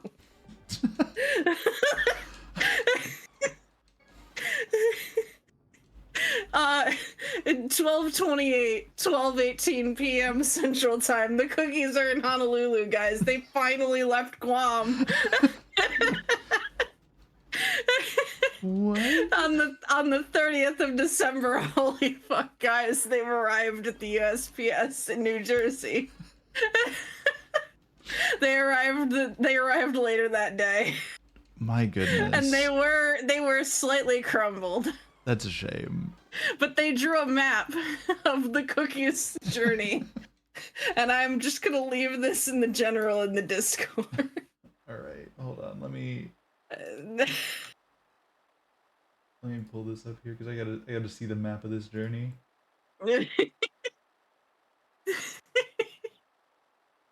Perfect. You know, that's the exact path I would have expected them to take. Yeah, you know. Oh, Coffee Mewtwo's got his setup ready. Nice. Oh, nice. Good luck with your hunt. Zik says he's happy I'm suffering. This is revenge for the indirect threat of destiny. Listen. Oh yeah, I told him to play Destiny with us. Yeah, come on, man. Be one of us. We get enough people together, we got a raid group going. Yeah. We can do all the fun stuff. I mean, look, you guys can be Titan buddies, and I'll just be in the back. Zix, do you want to punch stuff together? I'm a punchy boy. When in doubt, fist. Don't read into that. That's what I say too.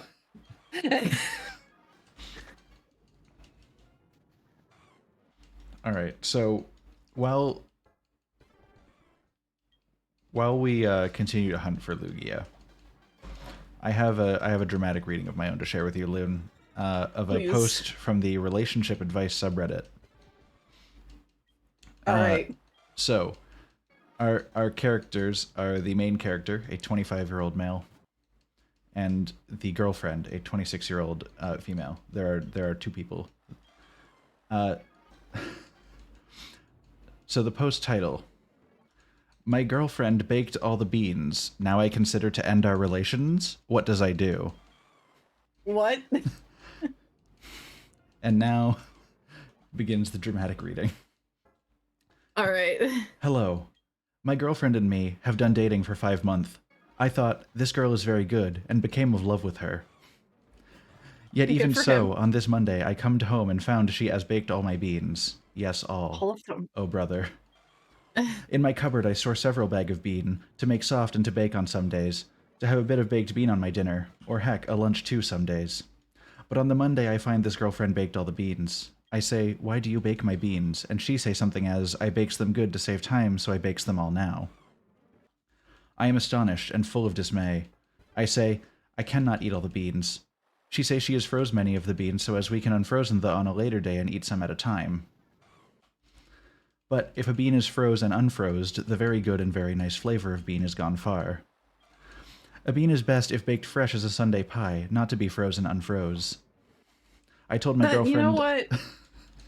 I agree. No, I get where he's coming from. I told my girlfriend I am so sad of this, as to my opinion the baking of the beans and to freeze them has ruined all my beans. She say I am gone haywire by my enragement and sad manners, but I hates what she did to my beans. On the days before Monday I thought, will we marry the girlfriend? Well, it might be so. But now I am so sad she baked them beans. I am considered to end our relations and not be the boyfriend and girlfriend anymore. But is my idea wrong? Could my girlfriend make promise to not bake the beans? I do not know what doing to do and how to feel forgiving on her. What can I do on this situation I said here in the text I write above this? Thank you, smiley face. Hey man, if you're only 5 months into a relationship and she's baking all your beans, she's way into your business. You should let her go. Dump her. Those aren't her beans. Drop that girl. But like, I don't know what it is. Just the style of writing on this. No, I totally agree. Also, can you tell how many times? I also felt like I was really invested too. I was like, man, why would she bake all those beans? That does ruin the flavor. Can you tell how many times I've read that I was able to just rock through all those weird grammatical errors with nary a quiver in my voice? No, I understand. Absolutely. It's been a lot of times because I love it so much. It's right up there with the, like, does Bruno Mars is gay? Yeah. The rumor come out. Yeah.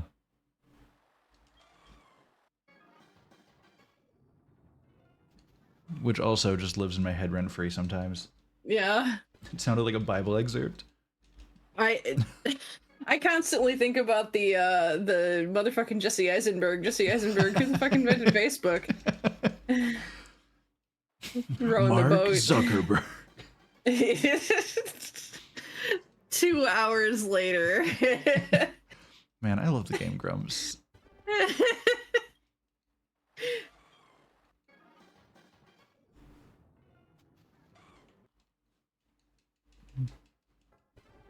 I still go back and watch that the Battle Kid one. Oh my god, me too. Oh my god, it's been too long. I might be time for another watch through. Jennifer dumped me. That's what was it? For sale baby shoes never worn? Like, yeah. move over. There's a new shortest saddest story in town. Jennifer dumped me.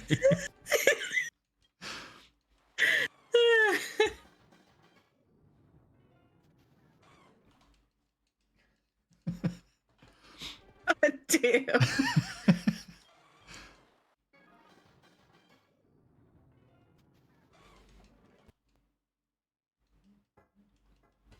Why is my phone buzzing? I don't care. It's me. I'm texting you while you're streaming. You don't have my number. No, I don't. I don't think I could text to Canada anyway. Joke's on you. In T-Mobile. Even if you got these digits, you couldn't do anything with them.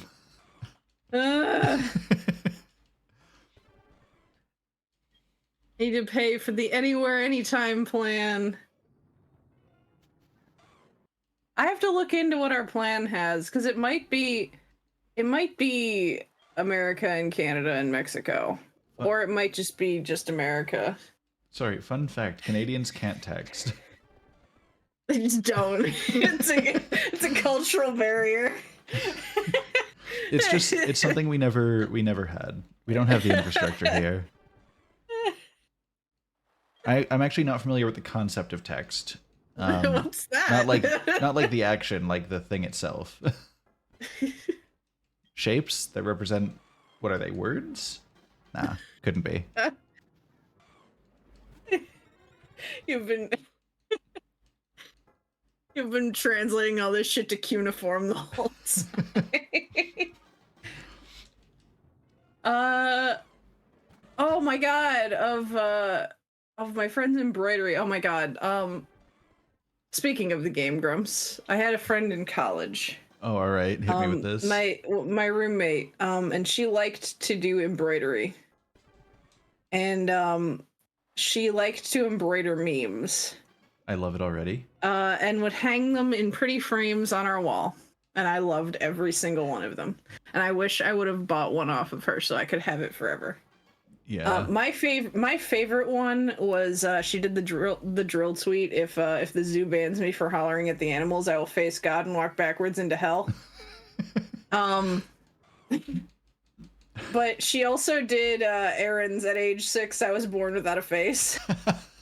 Fantastic. Oh god, I can't remember the other ones.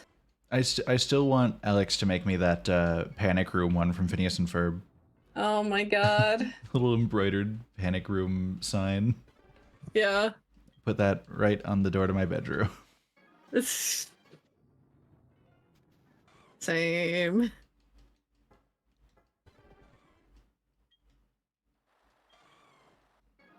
What else? I think Kira wanted to make one that was like, please don't summon demons in the bathroom. I have when I bought something from an artist I like, she sent a print that was like a witchy like Baba Yaga chicken feet around like eyes and other witchy ephemera that says wash your fucking hands. Love that. And I want to put it in the bathroom, but my bathroom is the communal bathroom, and I don't think my parents will take too kindly to that aggression. Yeah. I mean, I guess that's fair to consider. But I have it, and I'm saving it for when I have my own bathroom. Hell yeah. That's when I'll know I've made it. We need to, if we do get a Don't Summon Demons in the Bathroom one, it needs to be able to come down easily for when Grandma comes to visit. That's fair. Because she is, like... She's a lot. I love her. Oh, no. But, like, when she would come over, like, since I was the youngest child, I was the one who was moved to a couch, and she got to sleep in my room. And there was one time that she came and she stayed over, and when she left, I went back to my room, and she had left something on my pillow.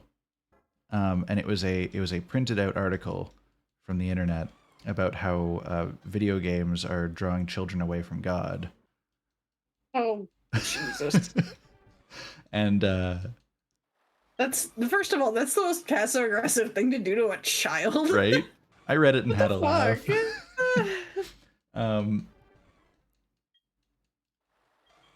So she gets to hear all about how I like work with video games now. Doing God's work. Yeah, exactly.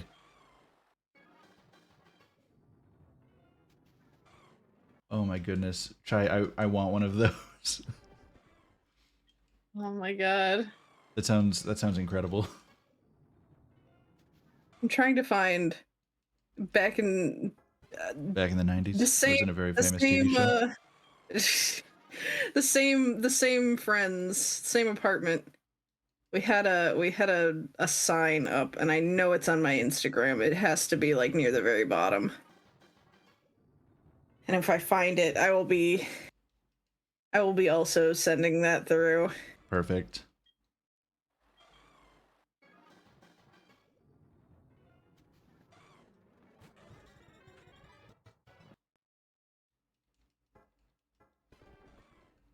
I have Foot Kirby staring at me from below my monitor right now.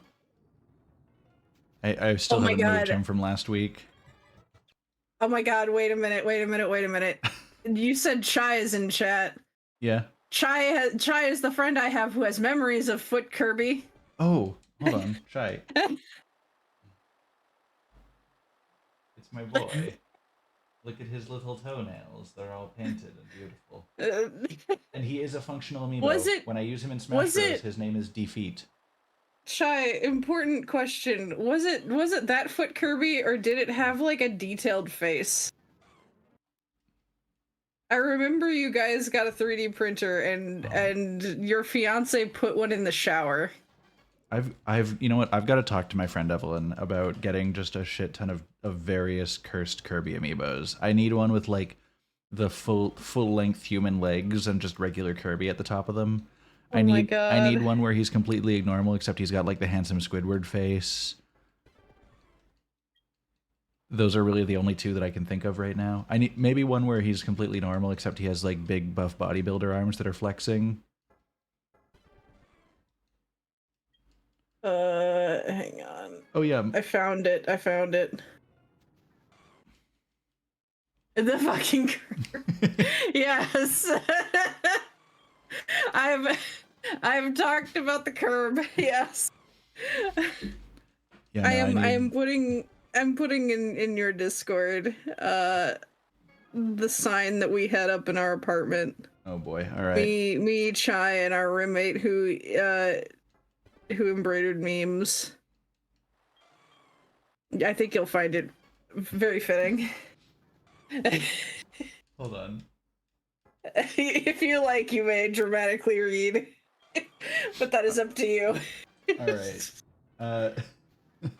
So this is like an old-timey sign, like block letter text. Lewd and abandoned women who accost men from door or window, or sit upon the steps in an indecent posture, or stroll about indecently attired, shall be fined $5 by order of the Common Council of the City of New Orleans, Ordinance Number 3267, March 10th, 1857. That was hanging in our apartment. That's great. I love that. We were the lewd and abandoned women. Man, where do I find me an apartment full of lewd and abandoned women? Hello.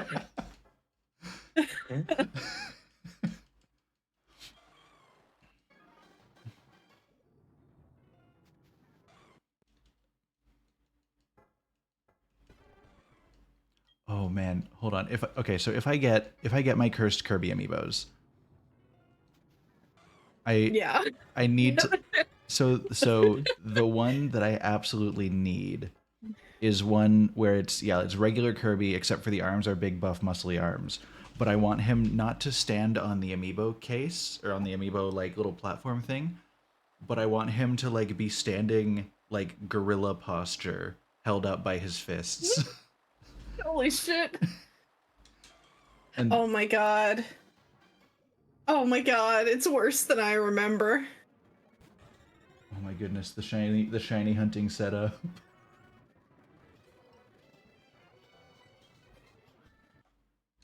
That's wild, Coffee. Oh my god, hell yes. I respect So it. many Celebi.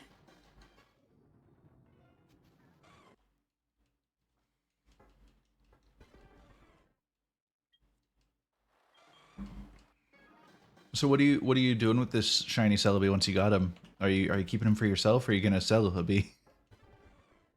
God damn it, Damien.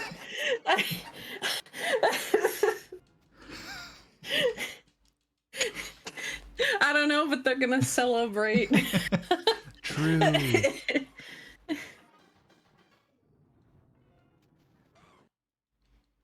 So if you were in like a heist movie where Yeah. all of your teammates were Pokemon and all of their like nicknames were shortened versions of their actual names, like instead of Pikachu you called them like Pika. And you were the hacker. Would you say I'm in Cell? God fucking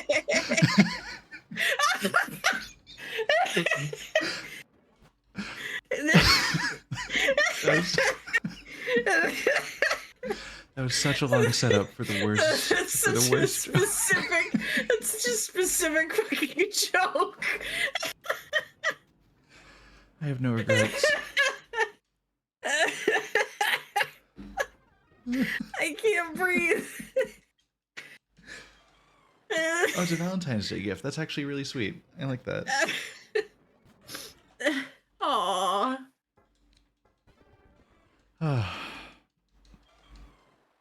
Anyway, that was worth the build up. Oh man, I once tried to. I can now tell, since there's someone new in the chat, I can tell that my first shiny hunt, I originally was hunting my crush at the time. I was in high school. You were hunting your crush. No, my crush's favorite Pokemon. Well, I was hunting my crush, but not in that way. And I was like, I'm gonna get him his favorite Pokemon in a shiny version. It's gonna be great. It's gonna be real cool, and he's gonna think I'm so cool. And I like spent like a month on this. I was really fucking dedicated.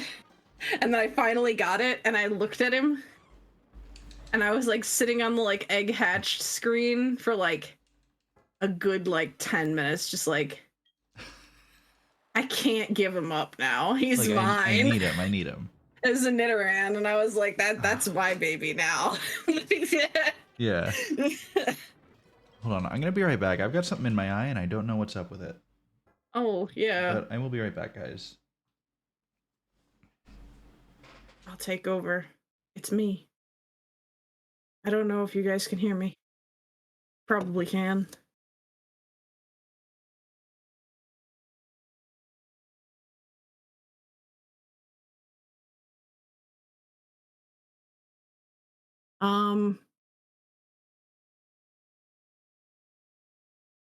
Well, no, his favorite Pokemon was Nidoking. And like, he had a lot of favorites. He also liked Absol. He also liked oh god, I'm trying to remember a lot of them. But like, his favorite was Nidoking, and I was like, I can hatch him a Nidoran, you know? And I was very dedicated.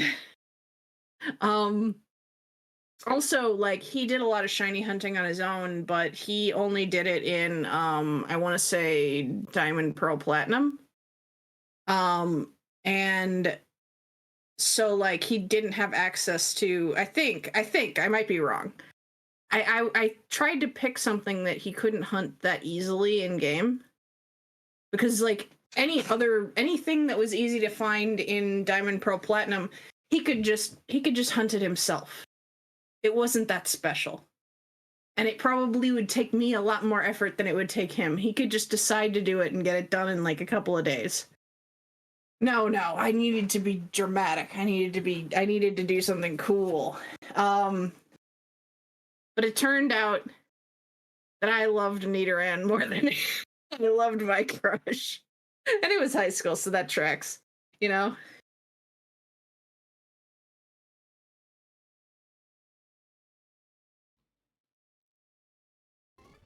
All right, I'm back. Welcome back. Thank you. My eye is much less suffering now. Good. I don't know what it is. Sometimes, like, some shit gets in my eye and it just is incredibly painful. I don't know what's up. Yeah, I understand. I sometimes get like an eyelash in my eye, and it's like very, very stabby. Yeah. I mean, my crush's name was not Matt, but I would be surprised if I then went onto YouTube and was like, "Oh my god, he's going by an alias. He's going by Matt."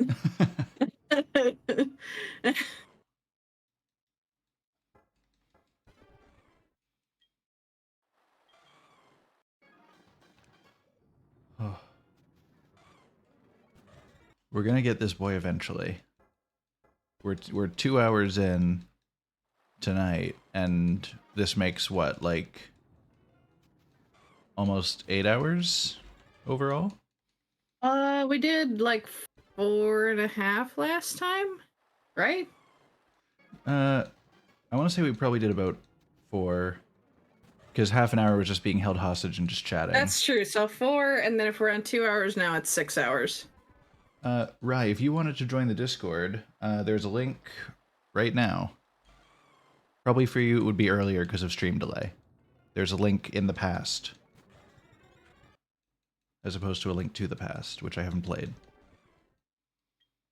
God.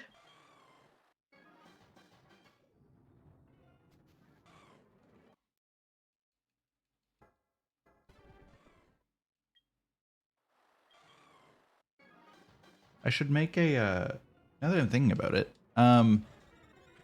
Loon, do you have your guys's, because I know you and Zix also have a Discord. Do you guys have your Discord set up that you can, like, publish your announcement posts to channels that follow you?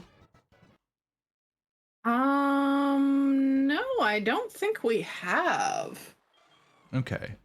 Because I'm considering setting up, like, a Friends of Rug channel that will just, like, specifically ping if, like, friends of mine announce on their Discords that they're going live. So it'd be like you, Zix, Brixbat. That's actually a really cool idea. I should set up announcements that way, and I should also consider doing a similar thing. That would be very cool.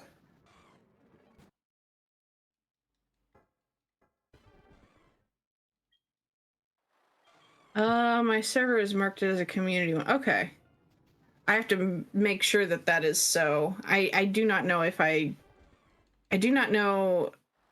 have set up my Discord correctly. Oh, hello, I am Loon. Yes.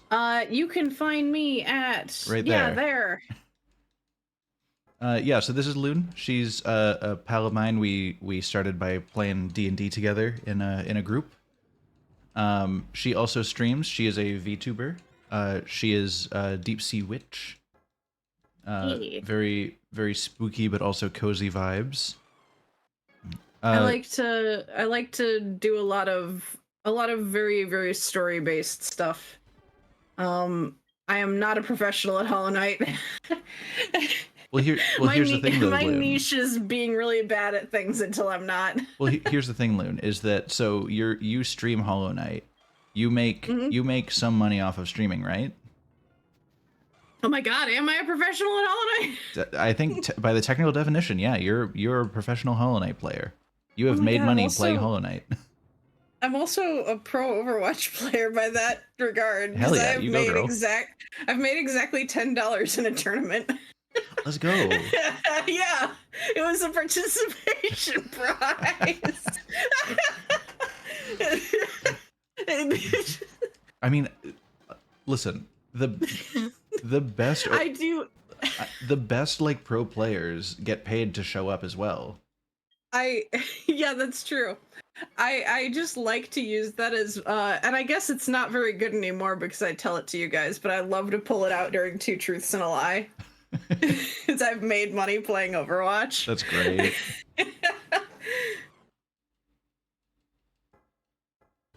I'm not good. I'm gold, but like, gold is average, and I'm like high gold, so I'm like a little above average maybe. I feel like I'd be like mid silver. Yeah. Well, maybe I am good at the game, but like only a little. I occasionally play Rocket Now League that with a I've- friend of mine, and oh boy, he I have just started figuring out how to hit the ball when it's in the air, and he is doing like freestyle tricks and like diamond, like high diamond, low champ division. Holy shit. So when we play together, I suffer. Oh no. I feel like since I've left behind Overwatch for now, at least, I feel like I need a new PvP itch, and I have actually been genuinely considering rocking up to the Crucible and dying a bunch until I Yeah? don't die anymore. Yeah. Crucible. I don't know what the fuck I'm doing, but I just need something new. I need some more violence in my life. I haven't been able to get out all this unchecked aggression. That's fair. You know what, Loon? After stream, because I keep forgetting about it, I want to show you that like GDC talk where they talked about why they made Shax the way that they made him in Destiny. Because brilliant. It's both just good fun and just really interesting, in my opinion. A lot of the design choices that went into Lord Shax.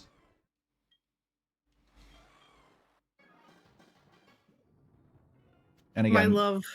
the comparison between Shax being like the proud dad and Drifter being the weird uncle. Yeah. Which is my favorite descriptor of the two of them. It seems accurate.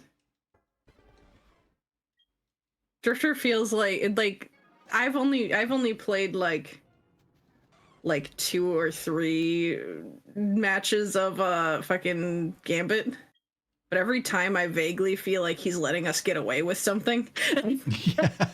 The dialogue at the start is like, yeah, fucking go for it. So he always has just such weird things to say. Yeah, it always feels like he's like sending you off to do something shady. So there's a whole subreddit called Transmat Firing that's people writing weird lines that sound plausible enough that the Drifter could say them. Holy shit. And it's funny because some of them are less ridiculous than things that he actually says in the game now. I don't remember if it's a dialogue thing or a lore thing, but it is strongly implied that Drifter has eaten fallen meat as like a means to survive. I see. Crunch. Munch, munch, munch. Am I looking forward to Silksong? Is grass green? Is the Pope Catholic? I would assume so. I would be very surprised to find out he was. He's actually a Satanist. Surprise. But no, of course, yeah, I'm looking forward to Silksong. I am expecting it to come out eventually. And I'm not getting my hopes up for anything more than that. I will be excited about it when it is downloaded and booted up. That's true. I feel like at this point, like since we don't know a release date, I'm like, I can't let myself get too hype. Right? Because if I let myself get too hype, I will torture myself. Like, I'll be like, is it out today? I'm the kind next of day. Is it out today? it's like that for me with a couple things. Like I refuse to believe that Skate 4 is real until I'm playing it. I thought we still don't know about Silksong, did they? Uh Do you know?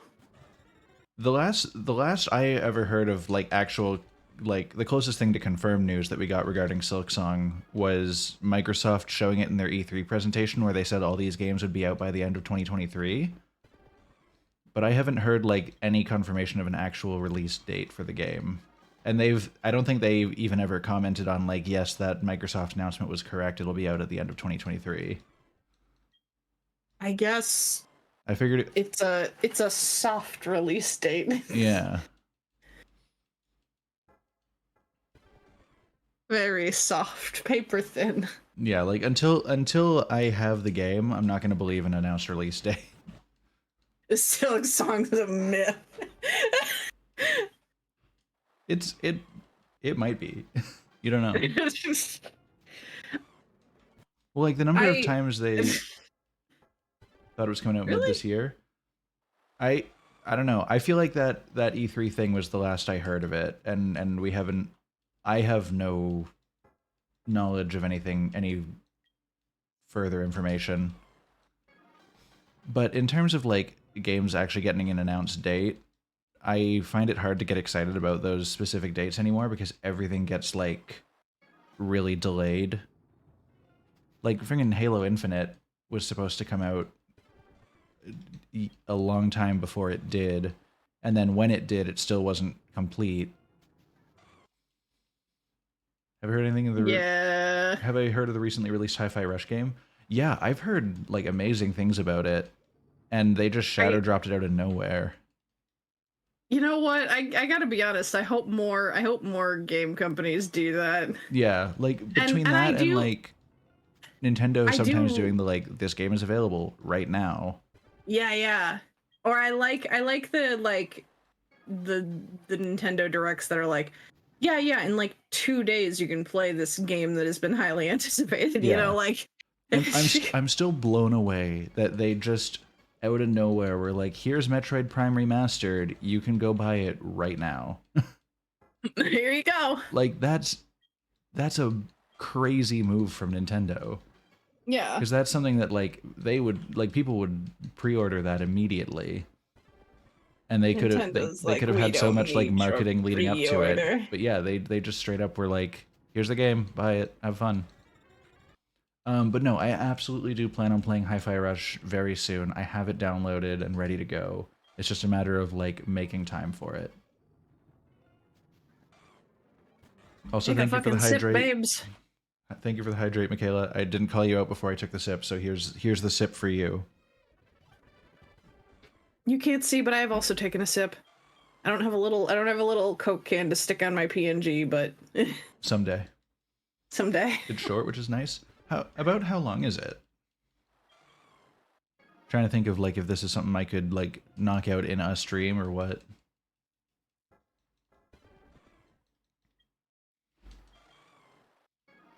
Because I have a long list of games that I want to play. 8 to 10 hours? Okay, so probably two to three streams. Yeah. Yeah, because I have a long list of games that I want to get through, but I want to see about maybe picking some shorter ones and doing like one-off streams or like less number of streams because I've been doing a lot of longer games lately. Yeah, I've been trying to fit in a few shorter ones in my loadout this month. Yeah. Just because I feel like I've done a lot of the same for a while, and I wanna shake it up with some weird ass visual novels and shit. Hell yeah. Oh my god, I can't wait for Sucker for Love 2. Right? That's gonna be amazing. Oh my god. Move aside Silksong, that's my most anticipated indie game right now. Bring me back my wife, Lynetta. Man. What an incredible game, that first one. It's just it's weird in the best of ways. It really is. They gave me a protagonist I could really relate to. You just want to smooch the monster girls. Yeah. And I don't care if I destroy the world to do it. That's fine. Yeah, like, I'll doom humanity for a smooch. 100%.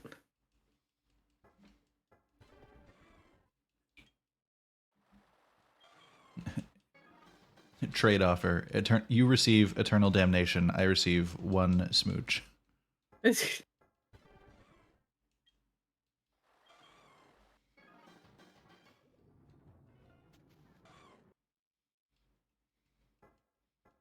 What are some other like weird indie games that I've played? I know I've mentioned to you about Say No More.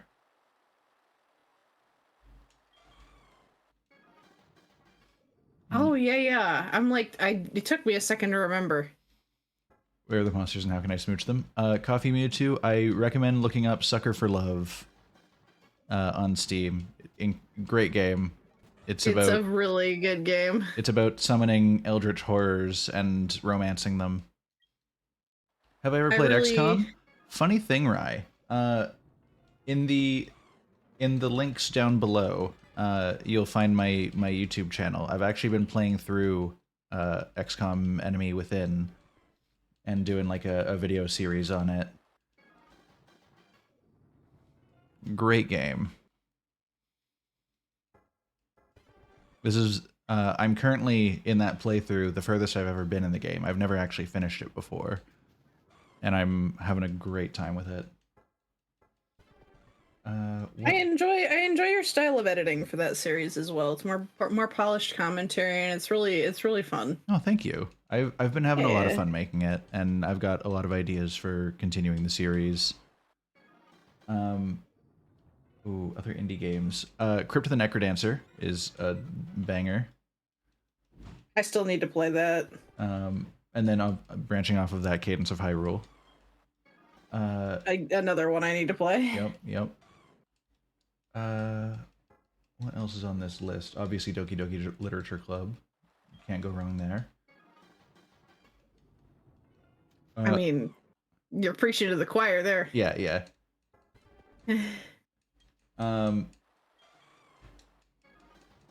I've shown you bullets per minute, and I've streamed it before. Oh, love that. That was a very satisfying game to watch. I feel like commentating during it would be weird though. Oh yeah, like, it's so strange to try and play really any rhythm game and try to hold that rhythm while speaking. It's a different level of multitasking to just like playing a game. Yeah. Because you have to play a game to the beat. Yeah. Portal Reloaded. Return of the Obra Dinn is really good. Oh, that's been on my wish list for a while. That game absolutely is worth it. It deserves the awards that it won. Very, very visually interesting for a game that, like, the entire game is represented in 2 colors. Yeah, no, Alex, I absolutely agree. Return of Obra Dinn is a masterclass. Like, I have like one complaint about that game, really, and it's just that like there's no way to skip through the scenes the first time you see them. You have to wait for like the time to run out, and that's really the only thing that I found I wasn't liking as much about the game. Other than that, incredible. And yeah, Antichamber was also really good. Portal Reloaded was just a solid series of puzzles. I've talked about Baba Is You several times. That's also one I wanted to play. Yup.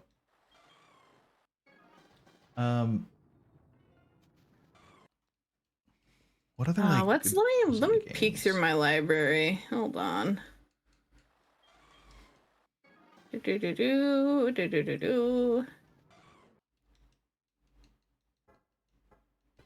Coffee Mewtwo has made it to the 600th reset. Nice.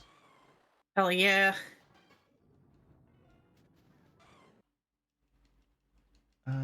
What else? What else? I mean, Plants vs. Zombies is just a classic.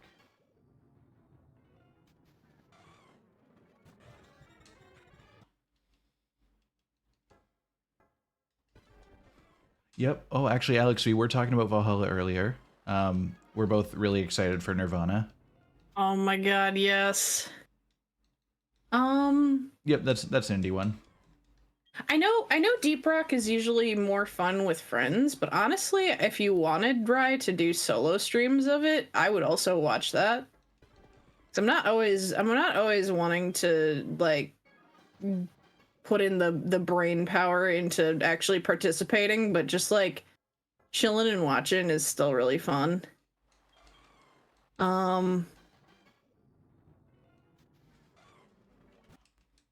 See, what else do I have? You got me a game, and I do not know if this is pronounced Toem or if it's Toem, like Oh, just the Toem? letters. Toem, yeah. Yeah. I want to stream that very soon because you Please. said I would like it, and I've tried to go completely blind. So Please let me know when you do. I know there's a funky little guy, and I know there's a camera on the cover, and that's all I've got. Nice. That's a solid list of knowledge to go in with. I would also absolutely recommend Paparazzi.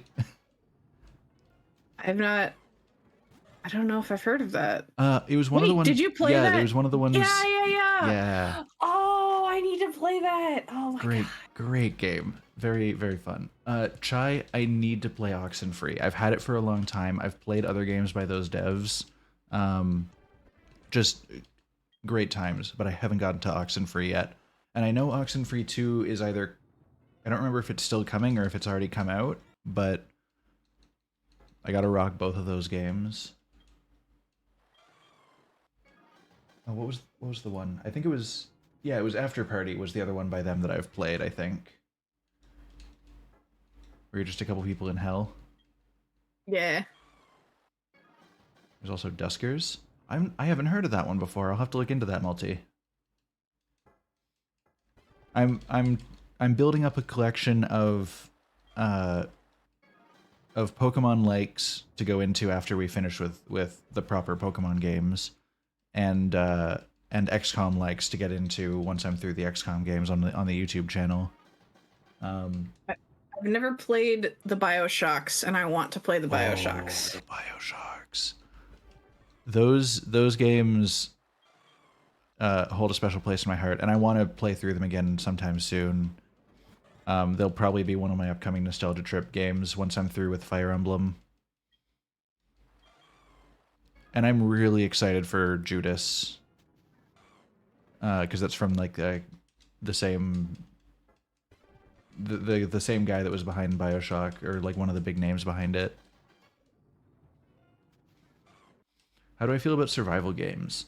I haven't found many that have like really vibed with me, but I'm the kind of gamer that like I'm always down to give anything a shot.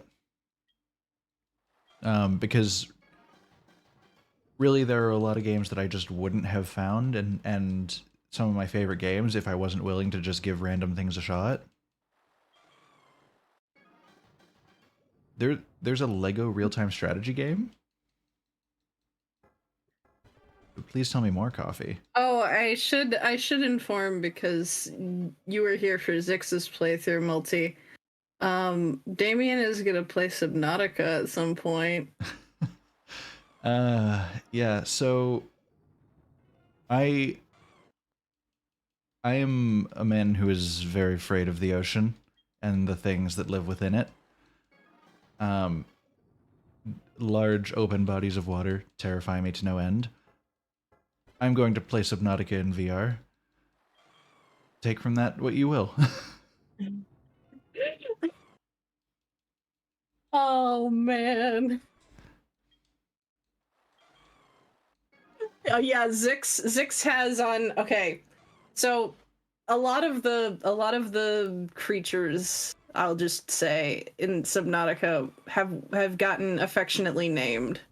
As you do. And one of them that you run into early, we named Craig. And Zix, to this day, has Craig's roar as a redeemable channel point thing. Oh boy. To scare the shit out of him whenever you guys want. Yeah, because why not? to commemorate, I think, the first time he was ever just scared out of his mind on stream. What else is on my list of indie games that I have been a big fan of? Obviously, the Stanley Parable's on there, Ultra Deluxe especially. Oh yeah, I played the Stanley Parable, but I did when I was like in like I gotta say it was like the first year of college, so it was like a while ago. So I hardly remember anything. So I'm probably gonna play Ultra Deluxe and tell it that I haven't played before. Dude, Ultra Deluxe is incredible. I will absolutely like if you want to co-host, I will hang out. If you just Yeah, absolutely. Oh man. I did actually multi. I was just about to bring this up. I got Go Outside legitimately a month or two ago. I had it like marked on my calendar. For like when I noticed I was close. I had it marked on my calendar for months with just labeled like Go Outside Stanley. Yeah, Ultra Deluxe has a Go Outside Deluxe that is like don't play the game for 10 years. God. Oh, Alex, I have not played The Witness, but I have played The Looker. um that was one of my Extra Life games, I'm pretty sure. God. Which, man, what an experience. What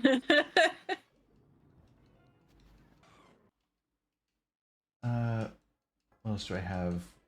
I've played The Beginner's Guide, which is from one of the same guys that did the Stanley Parable, but it was more like less comedy and more tense, introspective stuff. Yeah, that one got me. I Yeah, will say. vaguely same, at least from what I remember of it, vaguely same internal feelings as It's Such a Beautiful Day. Oh yeah, yeah. Which I actually rewatched that today because I've been thinking about it for a while. And it still hurts.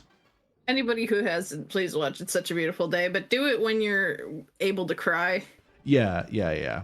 Do it when you have some emotional bandwidth, you know? Yeah, It's not a feel-good movie, I will say, but it is a movie that you should all watch. 100%. It's Such a Beautiful Day by Don Hertzfeldt. If you've ever seen the Rejected cartoons, it's the same guy. It's an experience. Broken Age. That was, I don't remember much about that game, but I remember really liking it because that was a long time back. I'll be right back super quick. All right, I'll allow it.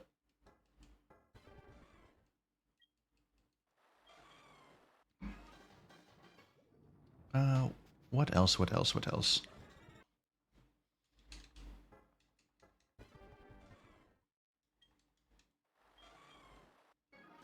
Cluster Truck is always a banger. Oh, Cyberhook got me for a while. That's a speedrunning first-person platform with very competitive leaderboards that a friend of mine got like top 4 in Canada, I'm pretty sure, on a level, because he just grinded it. I was not nearly that good, but I had fun with the game anyway.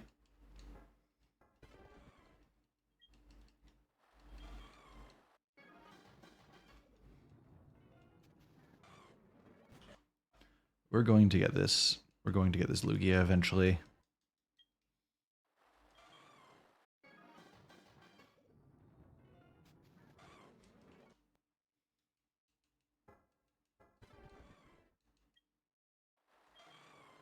Come on, man. We've been trying so hard.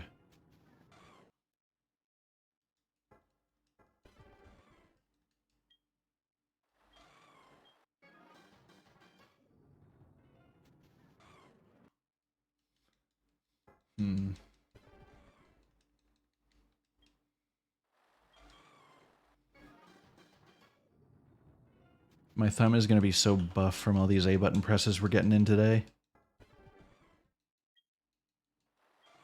I feel like it's going to be hard to convince her we got it if we're still resetting.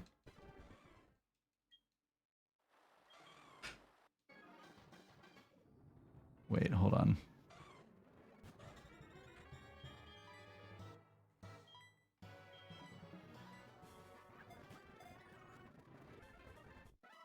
Okay.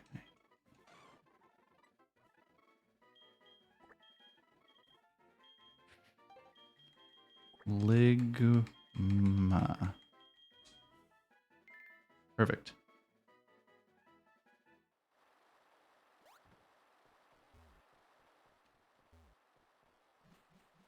We got it.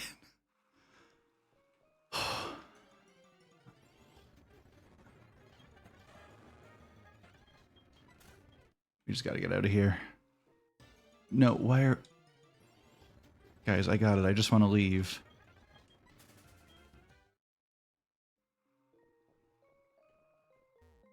Oh my goodness. Please let me out of the cave.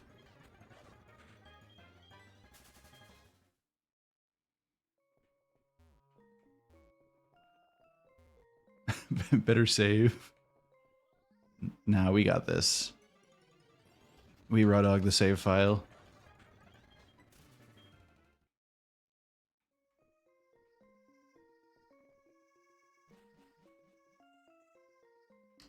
Oh, hold on. I'm just gonna escape rope.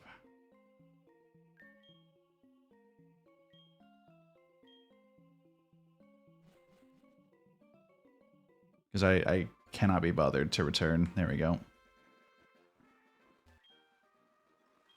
Man, my... There we go. It's out that way.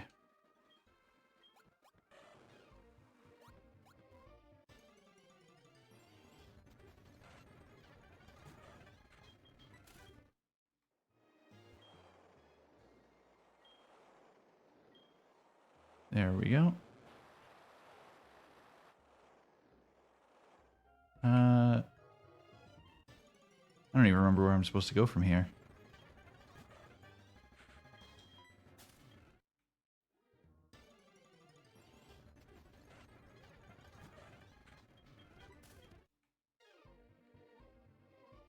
Oh. Well, I can't run from this. Luckily, he'll die real quick.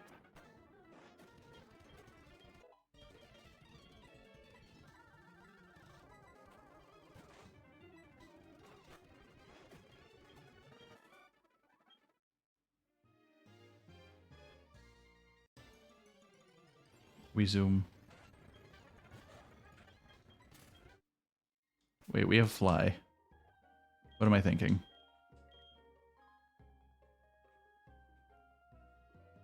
Where do I even go from here?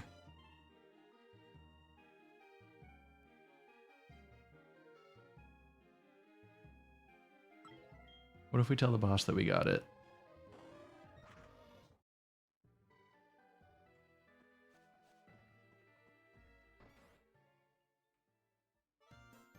I did it.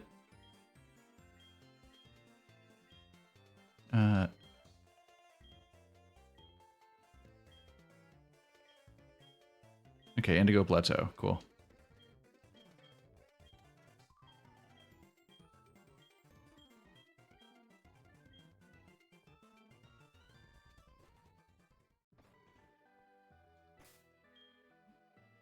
You said it was off Route 27?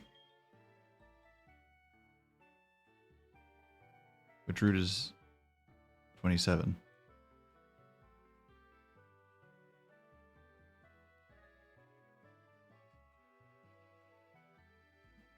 Please? Did you say 27 or 37? A return. Why are you looking at the map? Oh, figuring out where we're going. Yeah? Did he say... Hold on, did the boss say 27 or 37? Yeah, you wanna show me your... Do I have to show you?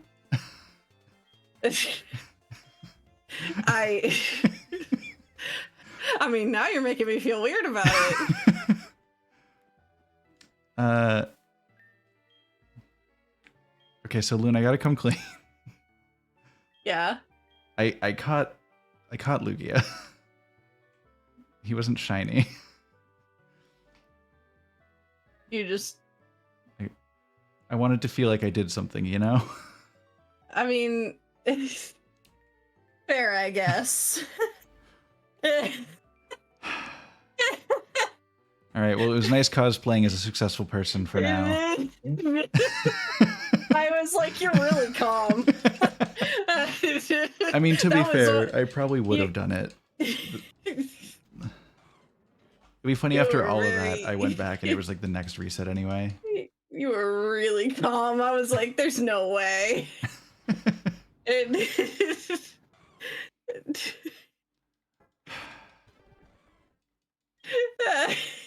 I got to pretend to be successful for a couple minutes. It was nice. No, it's fine. I did look at chat and I was like, wait a minute. Because I did not see we should pretend we got it. I just saw everybody like... It's like, It's fine. I mean, it was a nice break from resetting constantly to briefly surf and then remember that I could fly. And then go back home for a moment. Yeah.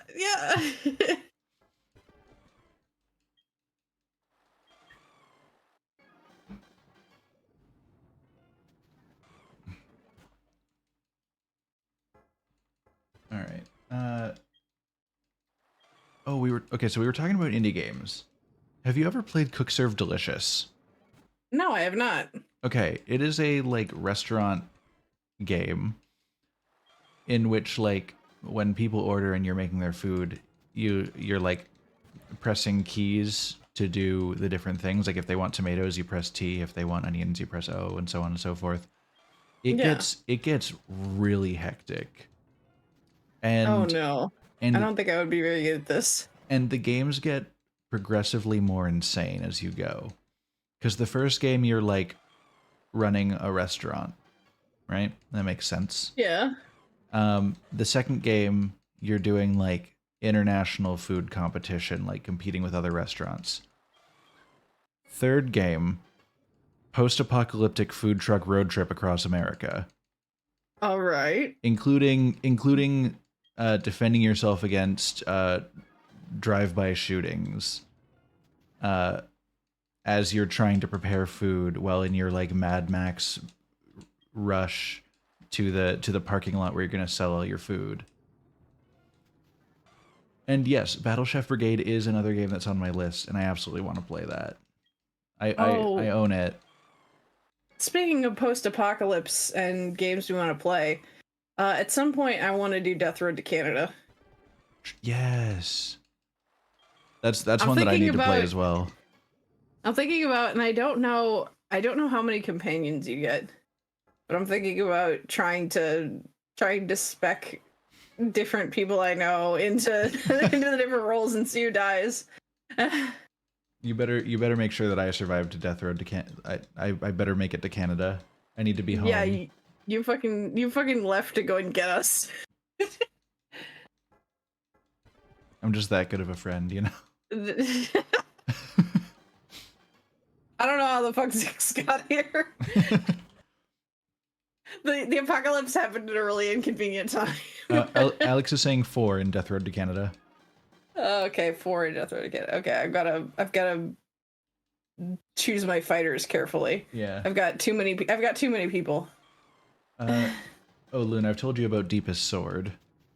I've got that downloaded actually. I haven't played it yet. That's a pretty short one, all things considered, but yeah. It's just dumb fun. Yeah.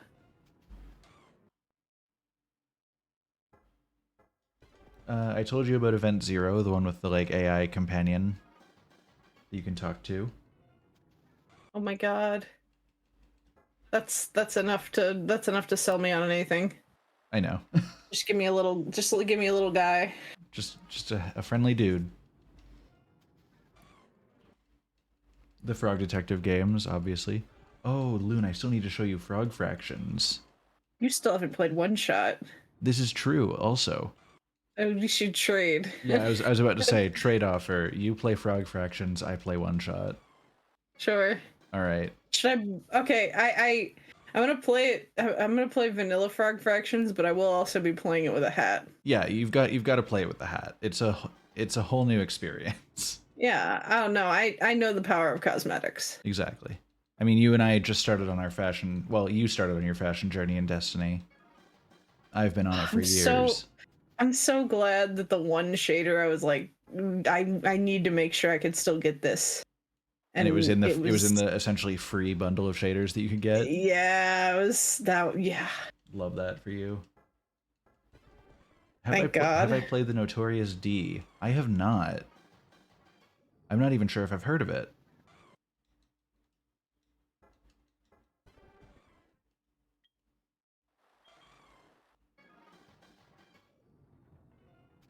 What's another good one? Knights of Pen and Paper. Oh, you just D's nuts to me in my own stream chat. You know what? That's valid. That's valid. I've earned that. Yeah, there's no recovering from that. I got. Nice one. I haven't played Knights of Pen and Paper. It's.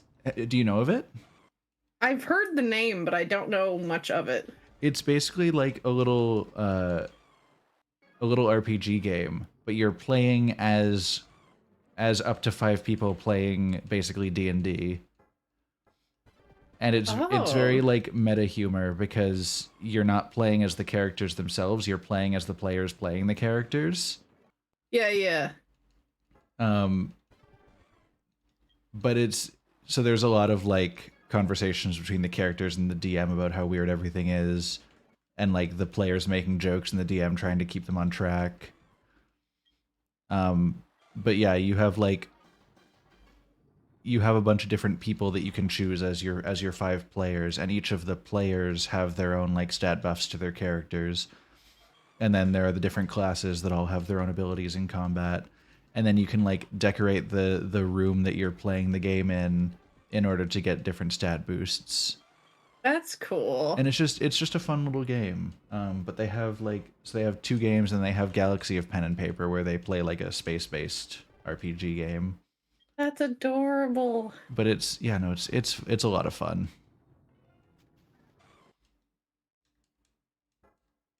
Grow home and grow up.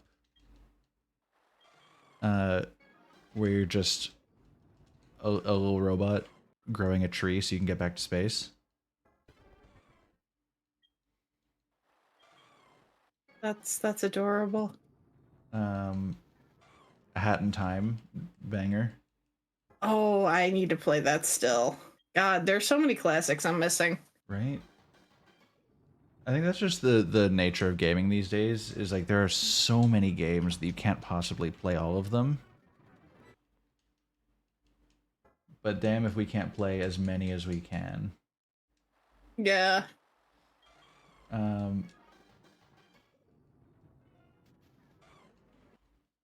What else? I'm just scrolling through my Steam list, and I just scrolled by Insane Aquarium, which is a hell of a throwback. I've never heard this name before. What is this? This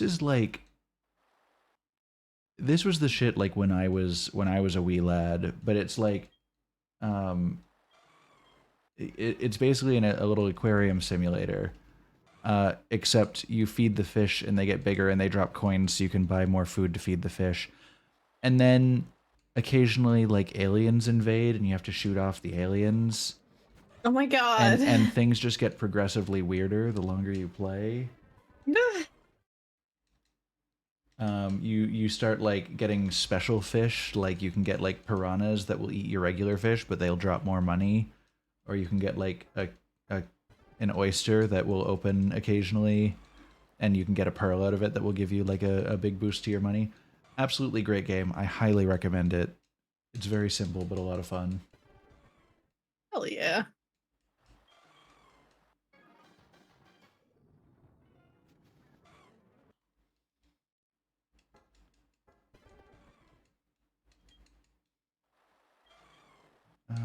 What else? Opinion on the mama fish who farts out babies. I didn't want to think about her again, so thanks for that. But she certainly exists. Oh, the beauty of childbirth. Yep. Except I'm pretty sure that's not how fish reproduce. But I'm not like a fish expert. I'm not a fishologist. So maybe I'm wrong. I don't know. Loon, if you haven't played it already, I feel like you'd like A Mortician's Tale. I have that on my list. I had it as a potential New Year's game, and I just didn't get around to it. Fair enough. During my long stream. Long. Oh yeah, Loon might be the fish expert out of the two of us. I mean, like, a lot of people who live in the city aren't, like, masters of biology. I hang out with a lot of fish, but, like, I just kind of see them, you know? I mean, that's more than I do. We just kind of vibe. I haven't studied them.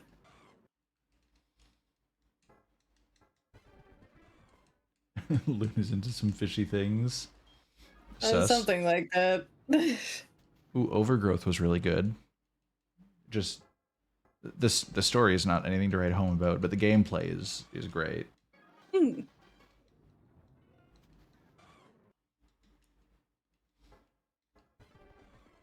I am constantly both singing the praises of and cursing the name of BioWare for Mass Effect and Dragon Age.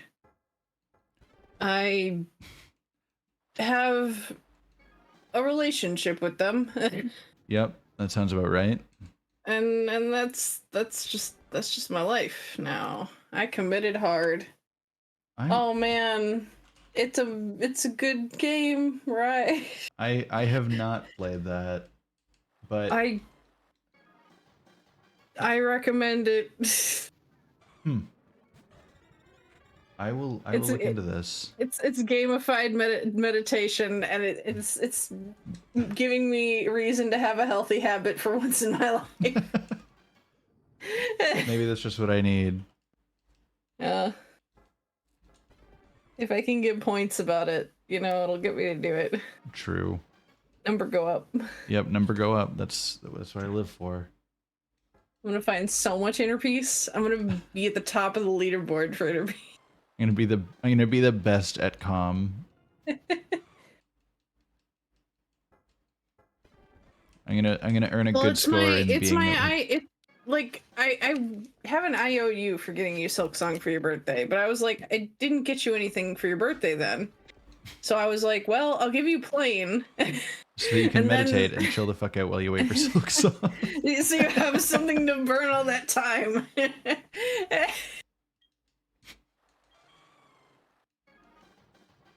What else? Road Redemption is just a weird one, but fun to play.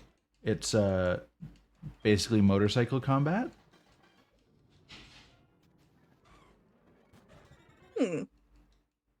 God, games on motorbikes.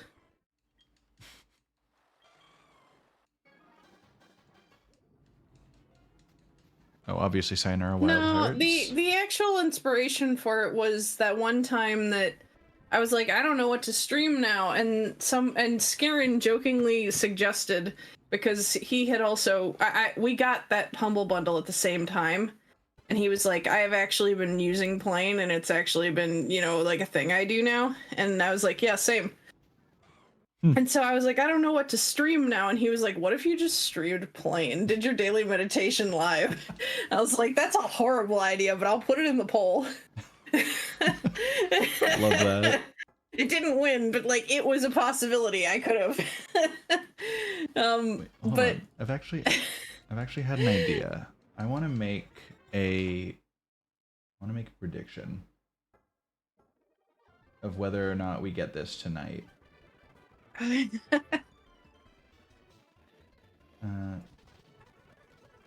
we go. Start a prediction.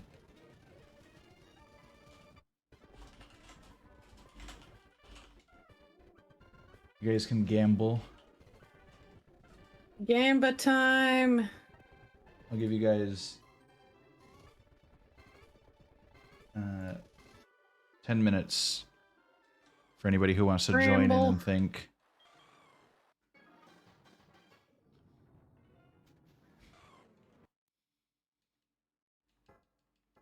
I don't know what my prediction is. I'm trying to think. I'm not. I mean, I guess you can say one way or another, but I'm not sure if mods are allowed to get in on them. I see predict with custom amount.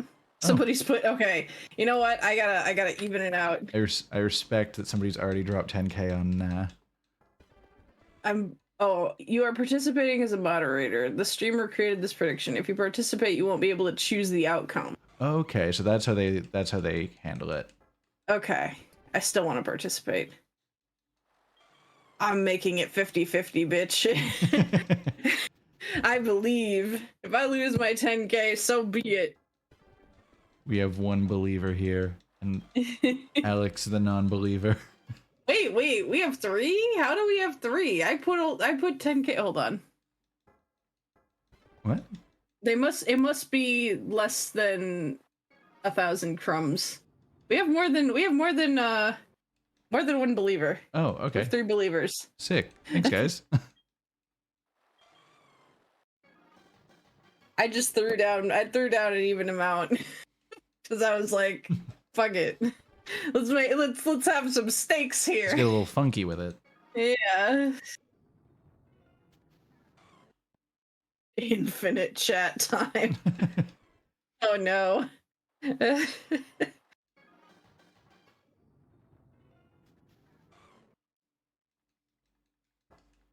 We'll see if Ligma wants to tempt fate.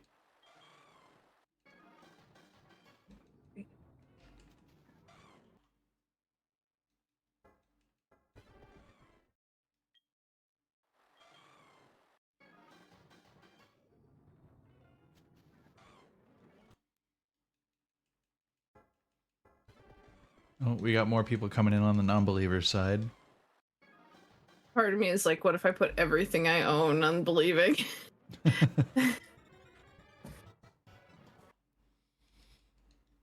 Hey, Sabrina, and welcome back, Coffee. Oh. We are still grinding for shiny Ligma. We got a prediction going on whether or not we get him tonight. We gamba. We have been talking about indie games that we have enjoyed. And also not so indie games. I've brought up a few bigger ones. Yeah, that's fair. There's just a wide selection, you know? I really want to play Slime Rancher 2, because I played the first one and freaking loved it. I still need to play the first one. Oh man, great game. Adorable game. Slimy game.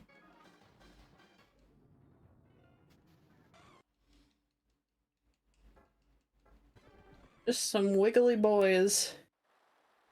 Shy.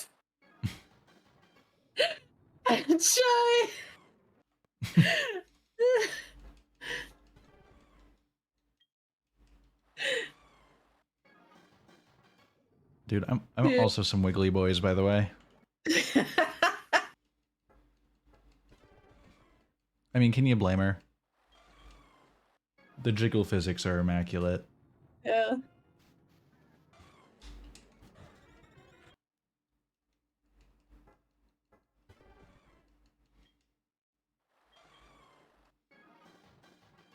This Slime Rancher is the only game that deserves jiggle physics. Excuse you.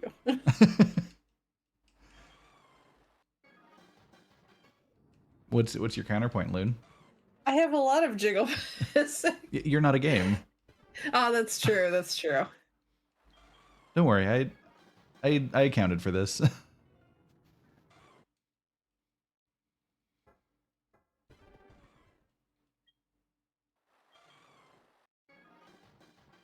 I'm sorry. I just get played so much.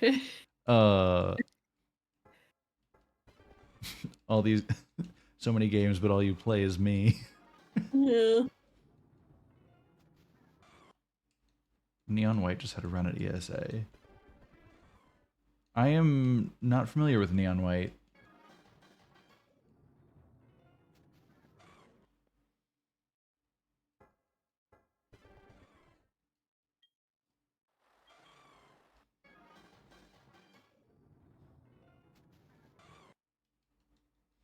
May have to check it out.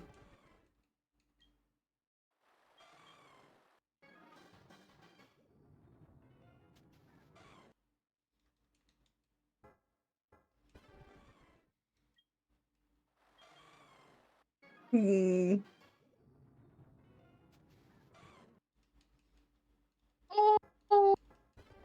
First-person platform speedrun game got a lot of attention last year and made it to the Game Awards. Ooh. Might have to check that out. And oh, I love the idea of Slime Rancher plushies.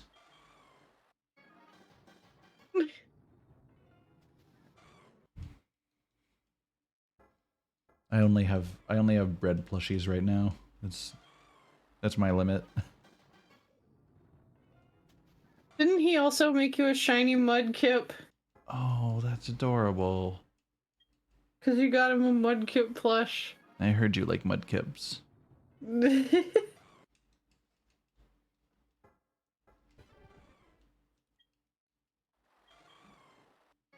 Loon plushie when? I don't know, when Makership reaches out to me, I guess.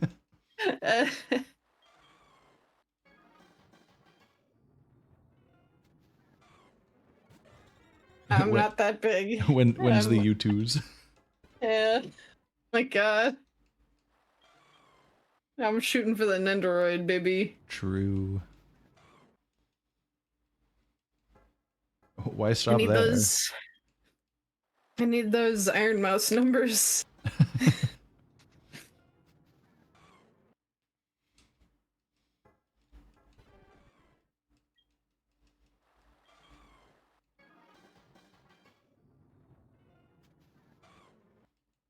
What you really need is like the Build-A-Bear partnership. Oh my god, yes! Get your own little stuffy sea witch. Stuff me yourself. Oh no, I thought about it right before you did. No, that's why I leaned into it. Oh no. When you order them on the website, you can order them. You can order just the skin, or you can order stuffed and ready to play.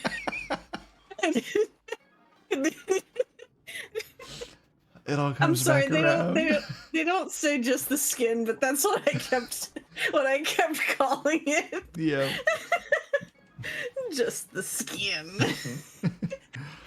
Oh, this is horrible, but wonderful.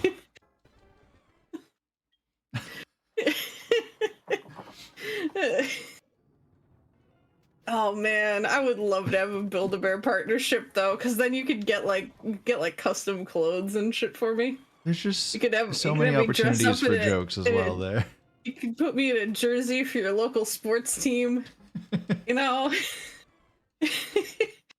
The peel. Just the peel.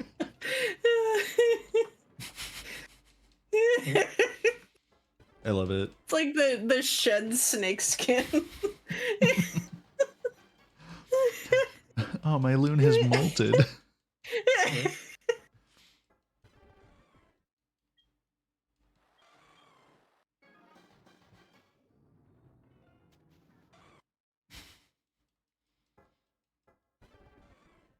Oh man. You could put a little sound in the arm. I don't know what you'd do with that, but Wait. Hold on. Coffee, I was not prepared for that message. But, you know, fair enough. I respect it. I understand. You can put your moaning clip as a sound effect, Rice suggests. From when I fucking died on the flower quest. And you can keep the sounds of my failure with you at all times. Oh. If that's what gets you going. I'm not one to judge. I am exclusively into other people's misery. That would be horrible. It sounds like the worst thing. But like the thing about the Build-A-Bear sounds is like I never put in the sound because chances are I will hug it at night and I will accidentally activate the sound. So I would really hate to have that agonized moan as something you can just That would be really weird to just wake up to yourself moaning. Yeah. Be a very strange experience.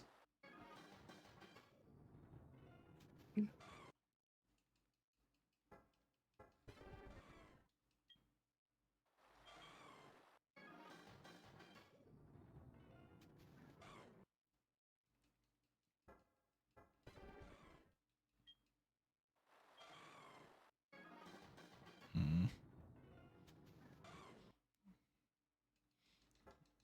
Please, sir, it's been 3 hours. All right, I've got an important personality quiz for you. All right. All right, everybody and their mom has partnered with an energy drink. Yep. But the greatest of the great, they get to make their own flavor. Yep. What would your trash energy drink flavor be? Ooh. What would your UnfeelingRug brand energy drink taste like? I feel like it would have to be bread flavored. That sounds horrible. Like wait, liquid grilled cheese. Wait a minute, cinnamon bun. Ooh. I don't know. It would kind of be like a non-alcoholic rum chata. Okay. Raichu, canned bread just makes me think of like the pizza in a can from VGHS.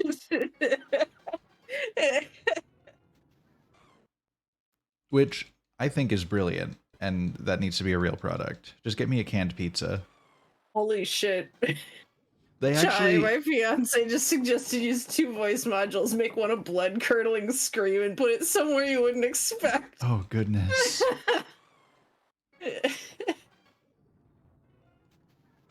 Holy shit. I actually saw... But, like, you have to record them in the Build-A-Bear. So, like...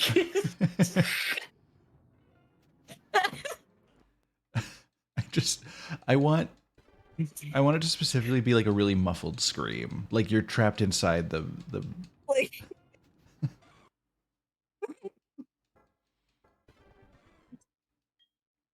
This is horrifying and I love it.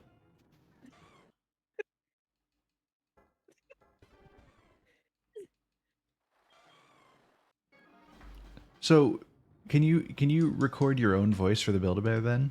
Yes, you can. But like I said, you have to record it at the Build-A-Bear. Like there's a little machine where they have like sampleable sounds and then they have like a record your own and then there's a little microphone.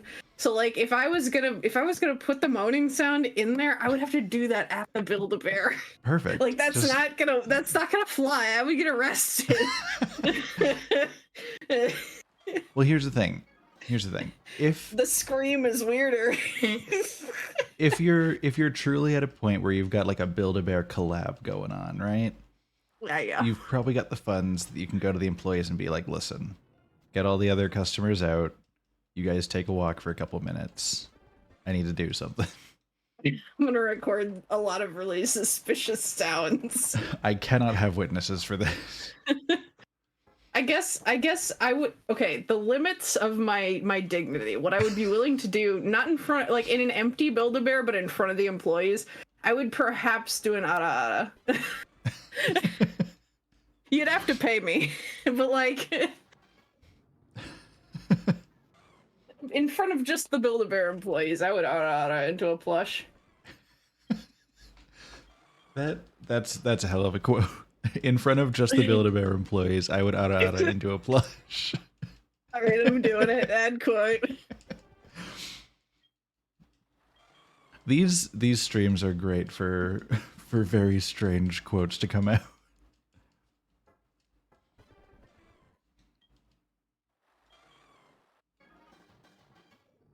I would want to like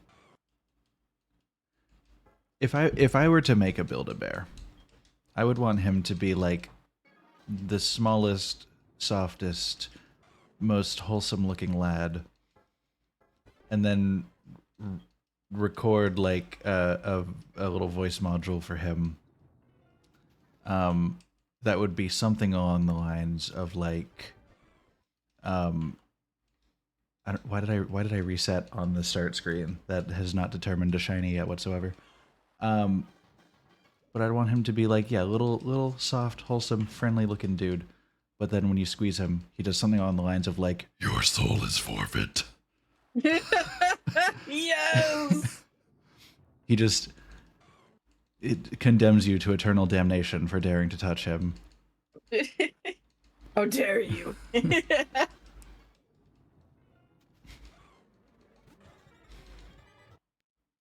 But that would probably be along the lines of where I would go.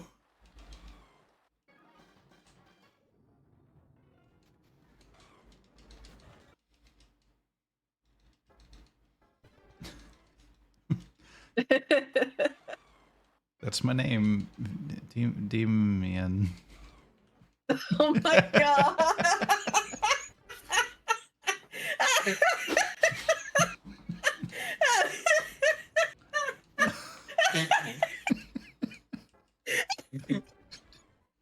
I'm glad you liked that. That was It was partly just like in the delivery. You looked right into the camera with this little smirk.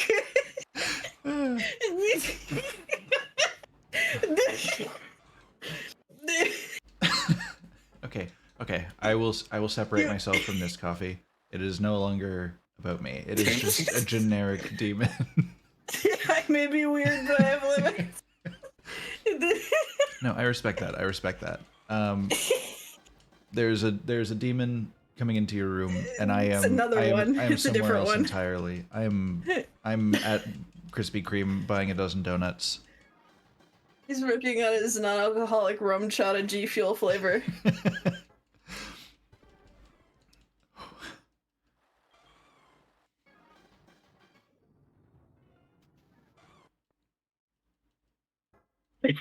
The same.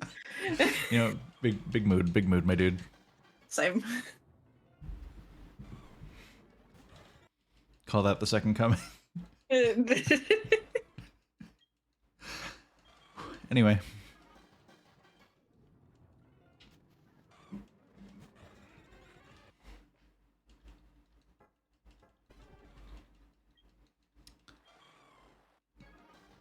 Man, these podcast streams really do go all over, don't they? They really do. Yo, yes. Loon, you have a kindred spirit here. Yes. Loon is what could colloquially what could be called a monster fucker. Yeah. I gave up on that one word. Because it was not cooperating with me. It is not my fault, it's the word's fault. I was like, be the tentacle monster you wish to see in the world. More like be the tentacle monster you wish to see in yourself, am I right? Yeah. I am a kindred, you're right. I watch a lot of Vox. Maybe too much. That outs me on a lot more things than you can guess from everything about me what my favorite is if you two are a fan.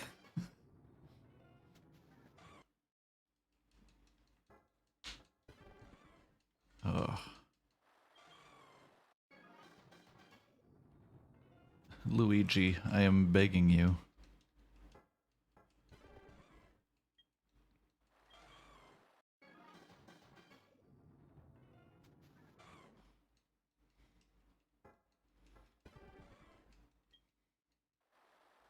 Trying to think of what else I've been doing lately that's interesting. The fact that I have to think this hard says a lot. Hey. I fully appreciate. We need more of our kind in the world. There are dozens of us.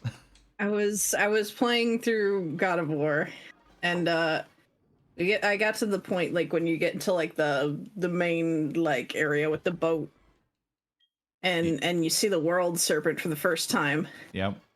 And as that whole sequence was playing, I just was started going, well, no, I just went, Mr. Sandman, bring me a dream.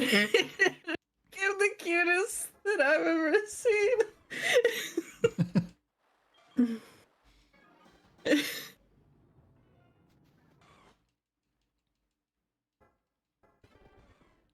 Man, the OCs can get wild. Oh yes, absolutely.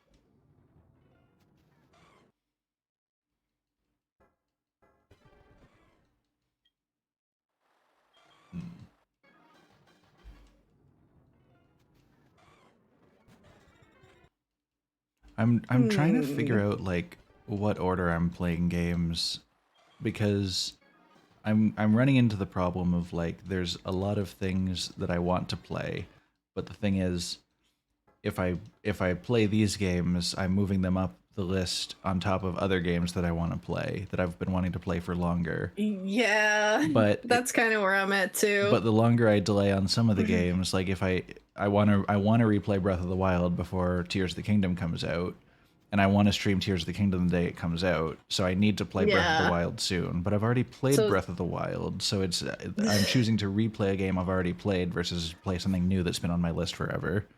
Yeah. There's just a whole whack of things that I got to figure out. I have not done my daily meditation yet. I usually do it in the evening, although I've been forgetting a lot. How dare you? But also, I apologize if I've distracted you from those lately. Oh, no, it's fine.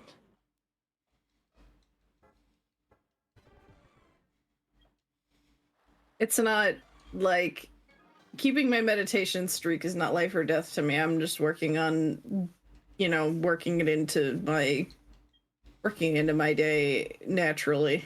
Fair enough. And I've got a nice little way to show that I've done it.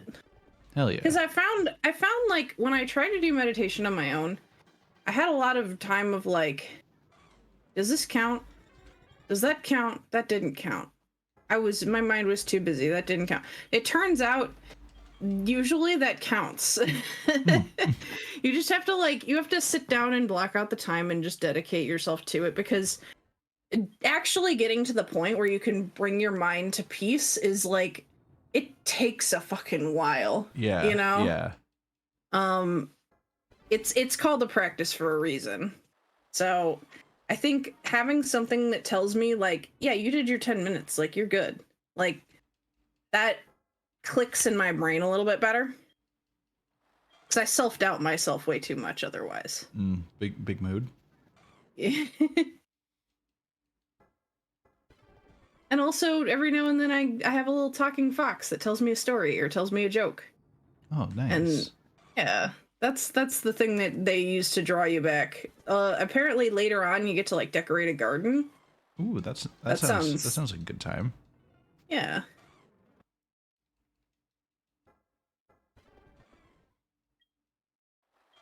Yo, if I could be in the form of a cat 75% of the time, I too would be. I like this OC.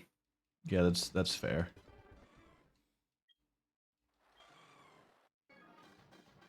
I never had the chance to like be around cats a lot of the time, because my one uncle is like allergic to cats, so really like nobody on the side of the family that we usually spent time with has a cat because of that. And so the most time I got to see cats was like at like one or two friends' houses that have cats. Yeah. The longest extended time I've spent around a cat was when I went to Alex's place recently. Aw. Well, Sadie Lady seemed to like you. Yeah. I've had 2 cats in my life. I have Ash, and before Ash, I had Kirby. Oh, I love Kirby. Yeah, he was a good little man. And Ash is a friendly cat, but Ash is not as friendly as Kirby was. We used to say Kirby was like a dog. Like, he would, like, normally cats, when there's like a lot of people and a lot of noise, they hide. Mm-hmm. Kirby wanted to be in the middle of the room, investigating everything, interacting with everyone. Aw. Just, he was a wacky little guy. I already love Kirby. He was very sweet, and he was kind of my shadow. Like, Ash hangs around me a lot, but Kirby wouldn't leave me alone. Mm-hmm. Ash kind of loves all of us and like does his cycle of the house. So he's very much like the family cat. Kirby was my cat. Like, if I was home, he was stuck to me. Oh. Yeah. It's adorable. Yeah. And then we had one dog at the same time we had Kirby. And he was my dad's dog, like, big time. Oh, yeah. Like, they were best friends. He was such a good boy. His name was Chopper. Oh, I love Chopper. Yeah. And we had a neighbor who had Harley. So we had Harley and Chopper. That's great. Yeah. And Chopper got into the newspaper at one point. Oh, because yeah? around my area, there were overpopulations of geese. And it was starting to get to the point where it was getting like a little out of hand. And so they were like, we don't want to go and kill like the existing geese, but we are gonna go and like try to chase them off and break some of their eggs. Okay. So Chopper was brought in to chase the birds. And he Local didn't, expert. yeah. To my knowledge, he could occasionally catch one, but usually he was just very good at like running them off, you know? Mm-hmm. And so he was on like the front page of our local newspaper once for chasing the birdies. Oh, that's great. I love that. Yeah. And if you said that phrase to him, he would like immediately perk up and start freaking out. Where are the birdies? He'd just lose it. He's a good boy. Our little guy buddy, he was best friends with my grandmother, who we called Beppa. Aww. And it was to the point where like if her name, like if we mentioned Beppa, he would like perk up. Oh. And whenever she was around, he did not leave her side. Like he was sitting on the floor beside her chair, or if she would pick him up, he was sitting in her lap. He was constantly around her. And it got to the point where like we could look at him and say, "Where's Beppa?" And he would sprint to the front door. Oh. Man, I love pets. Just aw. He was a fantastic little guy. I also told you about the little dog bed he had, and my dad would just say donut and he would know it's time for bed. Yes. Oh, we got Ash a new bed recently. It looks like a bowl. It's like half sphere. Oh, I but love it's that. like got a padded bottom so it doesn't like roll. Okay. But he didn't like it at first. We thought we were gonna have to take it back. And then we were chilling out and he just started smelling it and hopped in and he curled up and just he looked like he was soup. It was so cute. Little soupy boy. That sounds super cute. God damn it. That's adorable. Oh, he's such a good boy. I love Ash.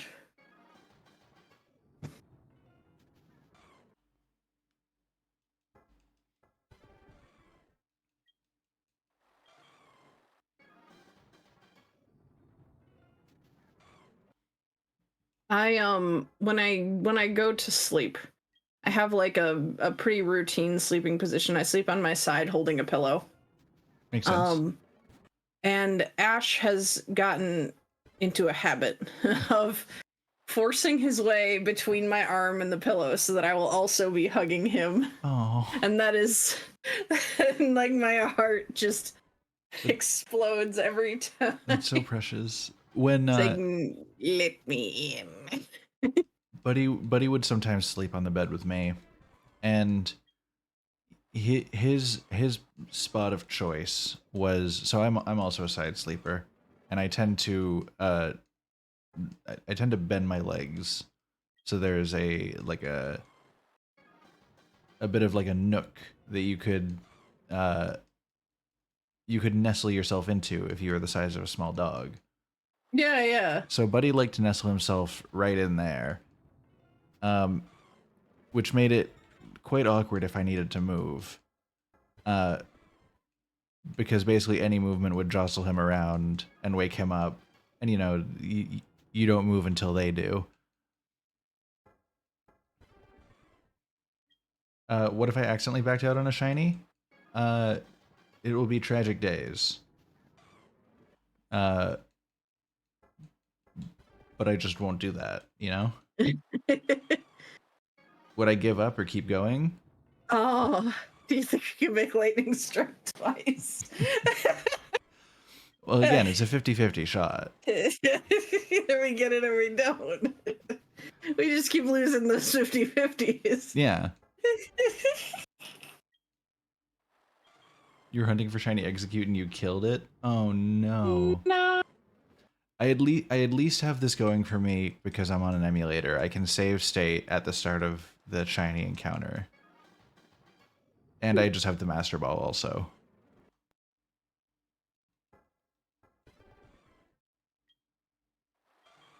If you decide to do Ho-Oh, then we get like 90 Ultra Balls and pray. Yeah. I am also a Ho-Oh. Oh ho. Yes. You called? You rang? Hey boss, you called? I mean, that tracks. You are a Mewtwo. Very accurately labeled. Curious, how do you take your coffee, Mewtwo? I suppose I also would like to extend this question to you, Damien. Oh, I take my coffee like I take my woman. I never get any.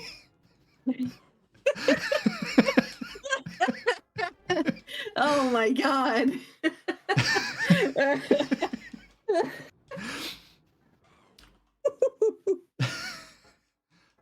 No, I'm not a big coffee guy. I don't tend to have it. I guess. But at least that one is by choice. Wait. Okay, are we talking a lot of milk and sugar, or are we talking a little milk and sugar? Because when I get coffee on the rare occasion I do, I make it like a dessert. It's like so much cream and sugar. That's fair. That's probably the only way I'd be able to tolerate it. Like, yummy. I don't know. Why would I want to go for like dirty bean water? There's so many other more appetizing options.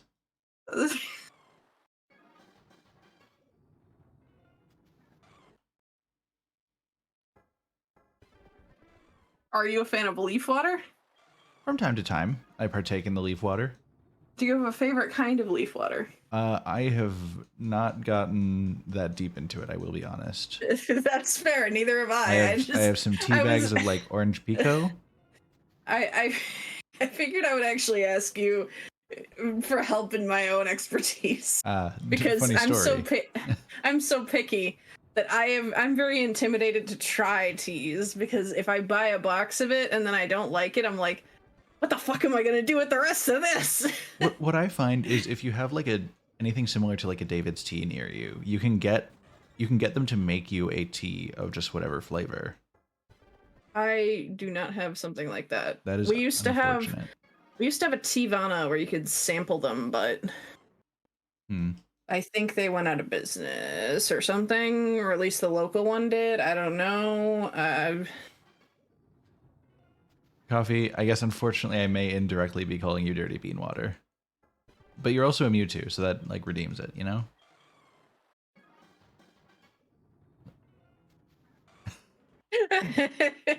Can't believe your streamer would do this to you. I apologize. I spoke in error, and I know I can never make it up to you, but I will do better. Fluid like coffee. Oh well, I guess preferred pronouns? Yeah, that would be good to know, actually.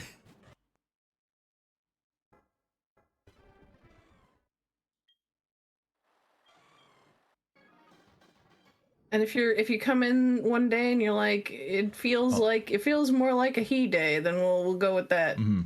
All of them? Okay. All right. I find I do notice that I have a tendency to always default to he. That is fair. And that is... It's good to examine your biases, but I think that's fair. Yeah. But I do also just like refer to everyone as dude and guy and buddy. I use fellas quite a lot. True. I still think of Heart Attack, man. I have not heard of that band. Yeah. That's a new one to me. I may have to look into that. I'm always down to try out new bands. Despite... I have the Midwestern curse of, and I suppose this is more than Midwestern, but like I see it very often. Midwestern is the use of guys just all inclusively, which it feels, when I think about it, it feels wrong, but it's just it instinctively comes from me, you know. You guys. Mm-hmm. Yeah. What was I gonna say? On the topic of how to refer to people, I still always think back to Skate and hey, all you bitches and bros and non-binary hoes. Which is one of my favorite dub lines ever. Oh my god. I still think about my love for skating. Yes. Oh, the fake out. They knew exactly what they were doing.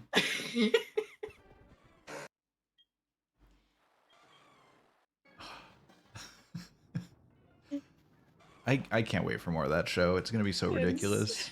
That was the most fun I've had watching a show in a while. Infinity. Stop. I cannot keep calling it Skinfinity. It makes it sound so much worse than it is. For everybody who's not in the loop, it is called Skate, like SK8, but the 8 has been rotated 90 degrees to be the infinity symbol. So Loon just continues to call it Skinfinity. And it makes it sound... It sounds like a strip club. Yeah, it does. I think that's the way they would have wanted it's it. An anime about skateboarding. Is it though? It is. It's an anime about the love hug. Come on. Gotta hit them with the love hug. Yeah. It's a devastating power attack. There's a character in the show, and he's ridiculous. They're all ridiculous.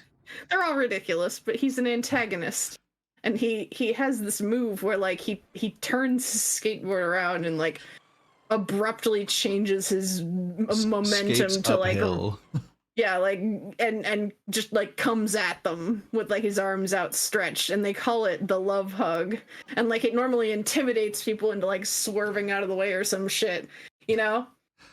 Which like it's the most ridiculous idea for like a finishing attack, but it's so fucking funny to and like hear like I want to be a fly on the wall at that recording studio.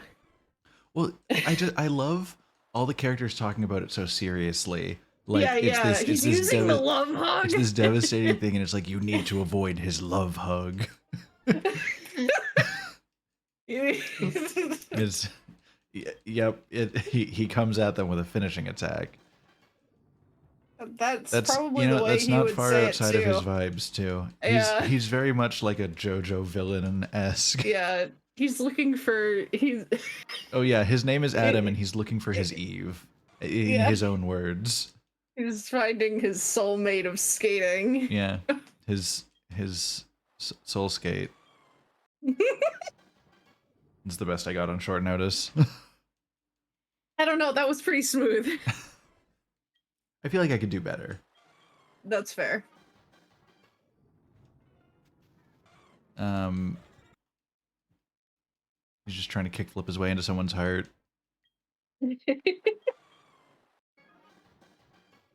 He's taking out Ollie the competition. Oh my god.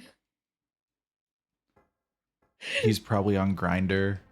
Ollie, you better watch out. Nice, nice.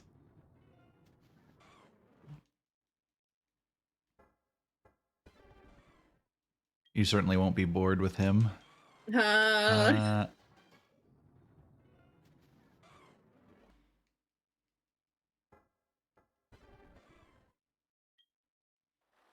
only so many of these. Like, yeah, I'm running low.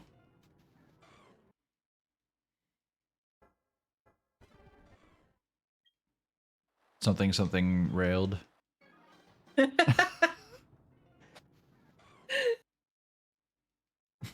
I don't know many skateboard terms.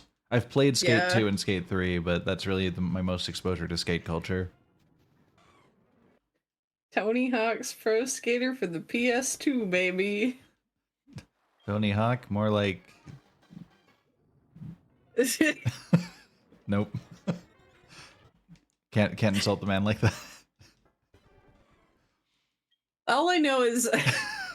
I constantly think about the Brian David Gilbert video again, where he's like, yeah, do you remember they had punji pits in that game? Yeah. You know, those spike pits that were used in the Vietnam War. The Vietnam War? Oh my goodness. Rockin' Stout. Rockin' Stout. I still love the fact... Oh, Tony Hawk's cameo in VGHS. Yeah, right. I went for a second. Is that Tony Hawk? You had the same experience with the Stan Lee cameo as well. Yeah, yeah. Look at Stan Lee. Is that Stan Lee? Yep, in this YouTuber passion project Kickstarter. Yeah, yeah. I mean, Stan Lee cameo.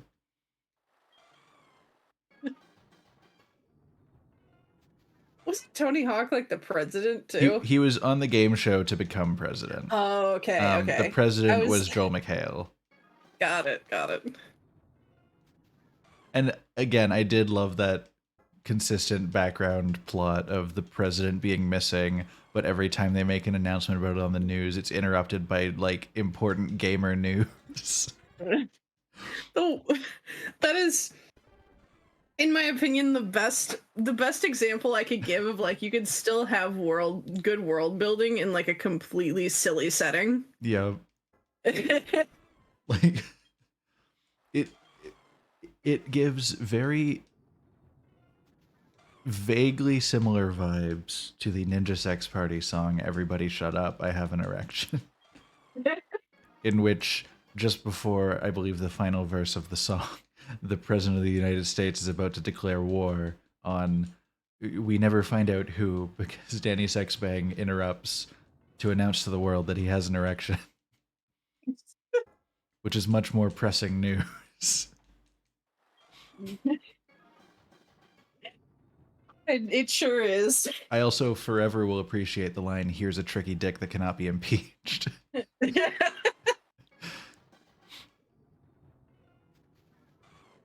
Say what you will about them, but their wordplay is astonishing. They are. Oh. I'm excited for the new album, whenever that happens.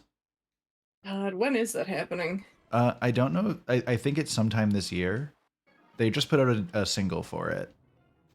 I suppose we'll find out. I'll have to check out the single. I haven't seen it. Yeah, I think it's called I Own a Car. And I Oh strongly man, can't recommend relate. it. It's got a music video too, which I cannot recommend enough. Oh yeah, all their music videos are great. Oh, Loon, have you listened to anything by Starship Velociraptor? No, I have not. Okay, that is something I will introduce you to probably tonight. They have one song that features Ninja Brian, and it is a banger, especially his contribution. Oh,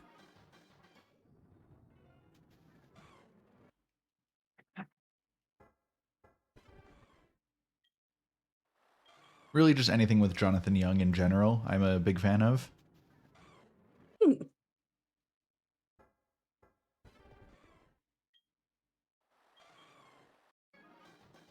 I just every now and then I focus in on small Lugia wiggling away on the small screen. Yep, Little Ligma. Yeah. The reason you mentioned Heart Attack Man is they have a song called Notes App Apology. I love it already. From this title alone, I feel like this is gonna either be way too relatable or hilarious or both. Yeah, I will be looking into this because I'm intrigued. That title alone, it speaks to my past. Oof.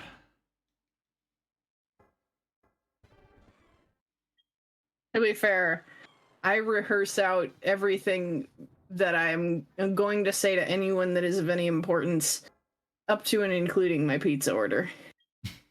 Fair enough. Hello, yes, one large cheese pizza. Love me a good cheese pizza. I've gotten to the point where like we order so consistently here that I'm able to call up Domino's and just say, "Hey, I'd like what we got last time. Thank you." This...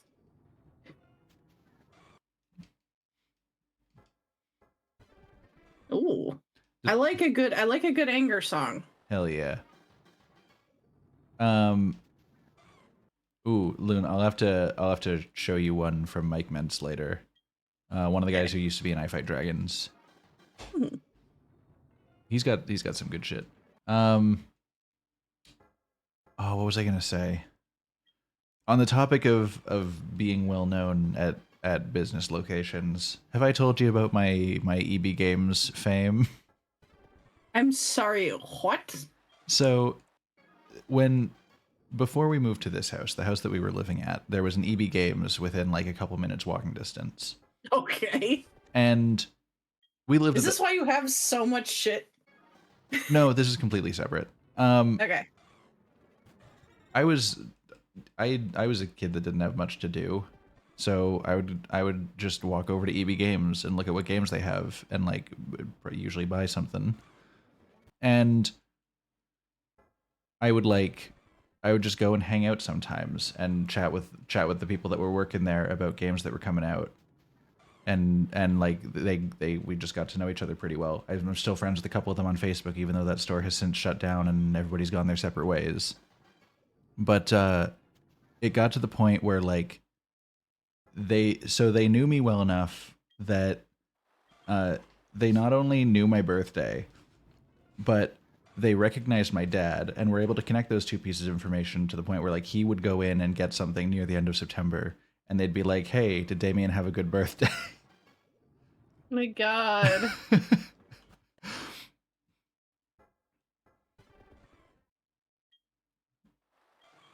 But yeah, like sometimes I'll go out like shopping for groceries and I'll run into one of them and we'll catch up a little bit.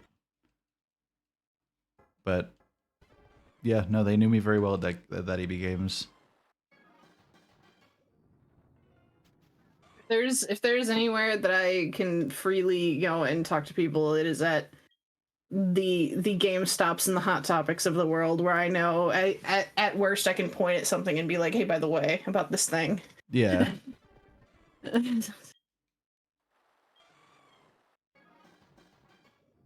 I am concerningly growing to the age where I might be going out of the Hot Topic demographic, though, and that's making me very sad. See, you're only out of the Hot Topic demographic when you decide you're out of the Hot Topic demographic. I mean, that's true. That's true. It's just starting to get a little awkward, you know? Yeah. But I am probably going to end up being the person hanging out in the Hot Topic when she has gray hair and needs a cane. Like, dude, okay. On the topic of fun old people. Yeah. So I was at my grandpa's funeral. Yeah. and there was a lady there who I'm sorry.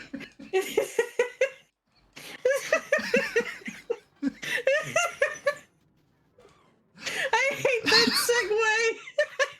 I hate that segue so much. I'm sorry. I can't.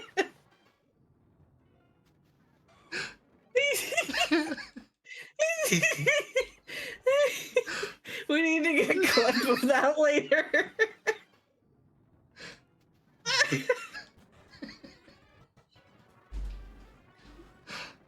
I can't. I'm glad that transition hit the way I hoped it would, but it hit harder than I thought it would. There was splash damage. Yeah, I busted out like a rocket launcher and aimed it right at my feet so that I could kill the enemy that was within melee range. So anyway, on the topic of fun old people, I was at my grandpa's funeral, and there was this lady there who had, I want to say she was like late 70s, early 80s at the youngest. But she had like puffy hair that was like dyed rainbow. Yo. And she was rocking it. That's as far as the story really goes. I saw her, I appreciated it. Yeah. I'm gonna be at the nursing home being like, come here, young whippersnapper, help me with my combat boots. I'm gonna be like gonna be at the old folks home, like dragging around my little cart with a GameCube and be like, anybody want to smash? Dude, we love Rainbow Grandma. Is there a problem?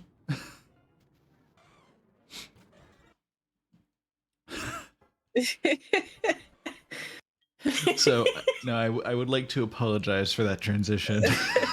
No, never apologize for that. That was hilarious. That was like a punch to the gut.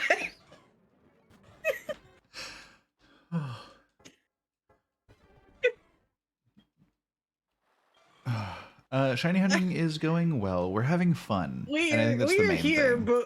We're here, but we're laughing. So Yeah, I mean, like we're suffering on the outside, but we're having fun on the inside, and that's what counts. The real shiny was the friends we made along the way.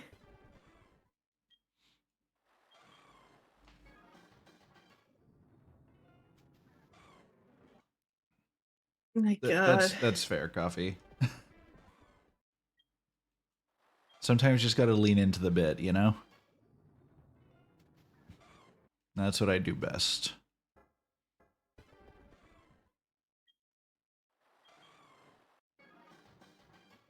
Michaela knows how much I like a good bit. And she's had to suffer through a good number of them. I am same hat with you, Mewtwo, and my trick, my masking trick, is find a shared hyperfixation. Everything else disappears. Yeah, that's fair. Michaela, you haven't been there for enough bits. I still haven't unleashed my full power, I don't think. The ultimate bit is still out there. I just need to find it. I eagerly await the ultimate bit. My food be like.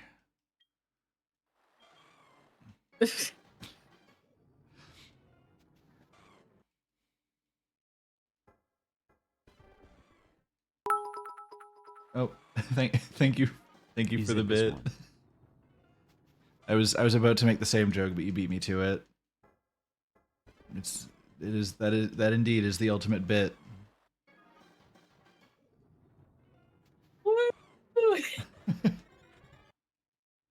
You can't see, but I threw my arms up in the air. Nice. Did you wave him around like you just don't care? Just a little bit. Yeah, that's fair. I sometimes have to cut my losses when I'm like, I don't know anything about sports. You really are passionate about this thing, and I'm glad you are, but I cannot. Yeah. Yeah, whenever sports comes up, I just throw out whatever words I know. Like, the guys are talking about baseball. Hell yeah, I love getting me a good touchdown. John Madden, John Madden, John Madden. John Madden, John Madden, John Madden, John Madden. Football. Io, Io.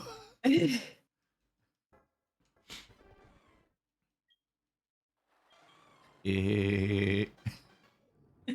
Sans talking be like. It is.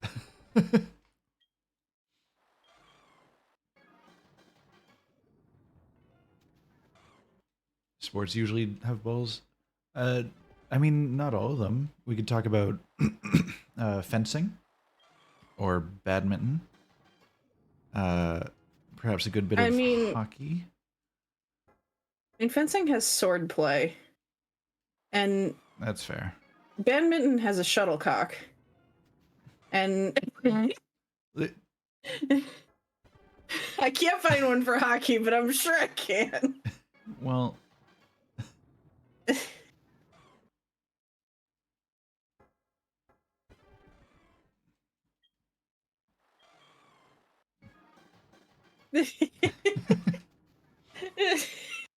what about wrestling? I don't know. Have you ever heard of Turkish oil wrestling? I have not, but go on. I feel like this conversation might not be safe for Twitch. It's not pornographic in nature, but it's almost. This man is on crack. Me? Not right now. We've been trying at this Lugia for a while. Listen. We've done 4 hours on last Monday. We're getting up on 4 hours today. We have about 40 minutes of it from 2 Mondays ago. So I guess we're approaching 10 hours of Shiny Lugia. What do you mean, who the fuck? It's me. We just kind of decided to do it. I need my Ligma, but I need it to be like expensive Ligma. And none of I need bougie ass Ligma. We're gonna be here a while, but you know, but we're the real shiny fun. is the friends we made along the way. Yeah, Pink Liggy, you right. Call him Pinky. Dude, if he's Pinky and then we get Ho-Oh and he's the brain. Oh my god, you're right.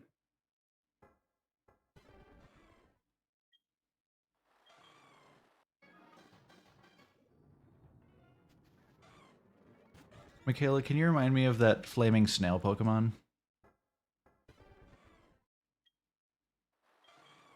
The one that evolves into Magcargo? I forget his name. No, that's me. That's me, not the snail dude.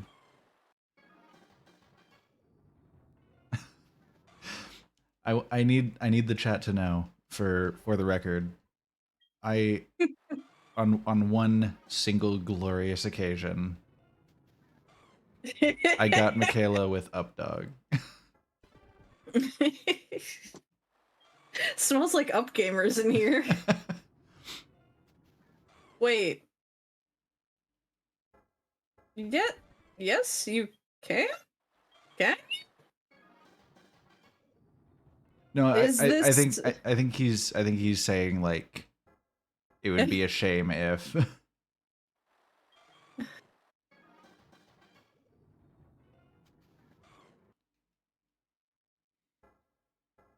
But I mean, we had our buddy come in and give advice on shiny hunting, and the advice being the way I was doing it before wouldn't allow it. That's true. I feel like if we couldn't farm it here, he would be the one to let me know. Yeah. It is insane what we are doing. I do agree with you. It's just we're not sane. Yeah. We're kind of using this as an excuse to just kind of talk at a wall. Yeah, this is and also Ligma.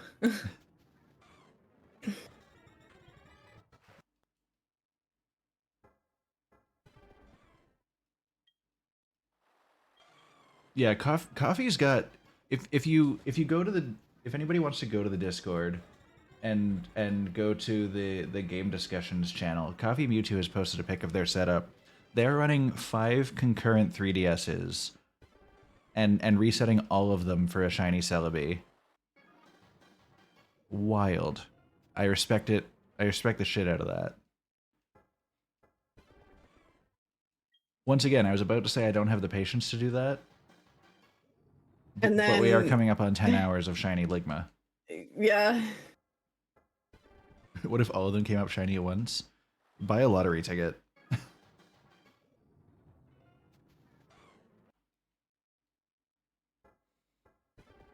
Yes, this is SoulSilver on Desmumi emulator. I'm probably swapping to Melon DS after I finish the SoulSilver though, because Desmumi has been weird for me. And I think Melon DS might be better supported.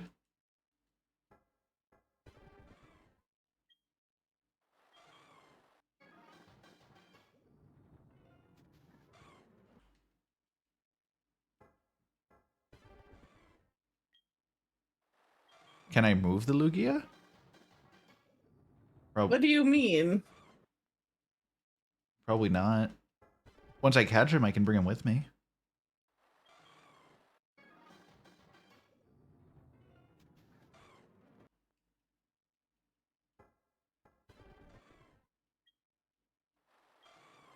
Holy shit. Oh. Oh my god. That sounds like it would have been mildly uncomfortable. That sounds very painful.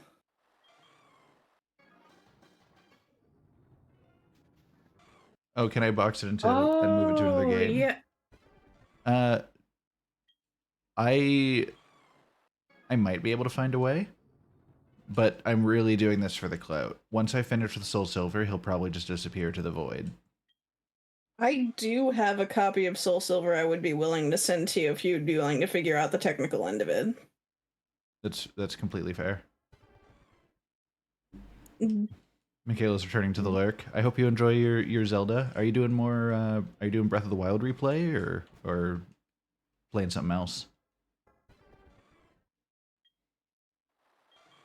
Do I have a jailbroken 3DS? I currently do not have a 3DS at all. Actually, I need to. Oh, that would be a problem. Yeah, that's kind of one of the. I have a second 3DS I could send with the copy of SoulSilver. I bought the new 3DS XL or whatever it's called, and so I have 2. Okay. Because I saw it had a galaxy pattern, and I truly could not pass that up. That's fair. It's a beautiful, beautiful device. And I'm really sad that I got it right after that Galaxy one came out, was like very near the end of the 3DS's life cycle. Yeah. So it's like I have this wonderful thing that is about to become obsolete. Damn, that's unfortunate. Yeah. Played a shitload of New Leaf on it. Dude, New Leaf was my shit.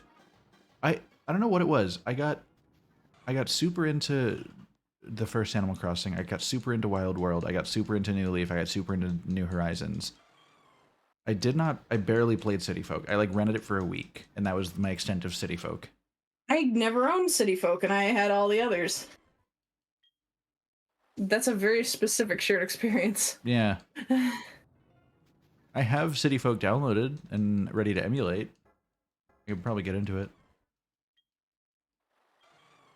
Maybe I'll make a video series on my life across all the Animal Crossing games, replay all of them, and see how far I can go. Man, I want to replay the GameCube one. It's a great game. I need to figure out if there's a way that we could, like, transfer our saves to be able to do, like, the village visit over an emulator. Yeah, absolutely.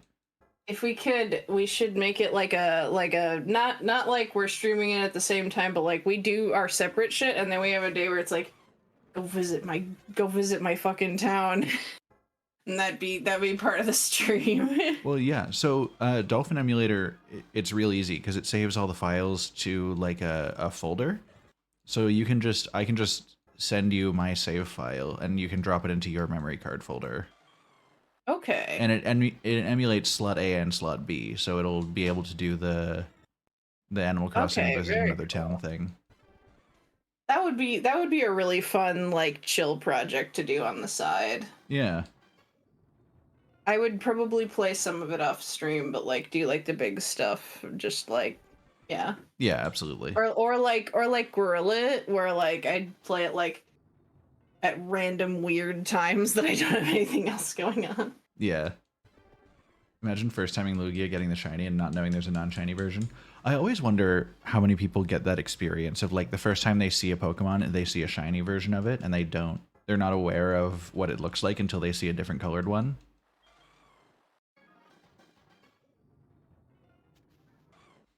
Man, the Wii U was a system that did not get as much love as it deserved, I think. And that is partially on Nintendo for how they marketed it. I wanted a Wii U really bad, and I never ended up getting one. I pre-ordered one, got it release day. It's a great system. Man. Now there's not really much reason to own it because aside from Xenoblade Chronicles X the remasters of Twilight Princess and Wind Waker, and some additional functionality from having the gamepad, anything else that really matters has made it to other systems, whether it's the Switch or get ported to PC or stuff like that. Monster Hunter 3 Ultimate. Oh, that's true. But that's like proto Switch. So the thing that was cool about Monster Hunter 3 Ultimate was that you basically like transferred your save back and forth. And so like you could have like the console experience and then take your save on the go. You know, it was the baby Switch experience. So really, I could have that experience with just any Monster Hunter game on the Switch, but it was cool when it was two different systems. Yeah, it's like the novelty of it. Neat. Also, I could play Splatoon 1. Also fair.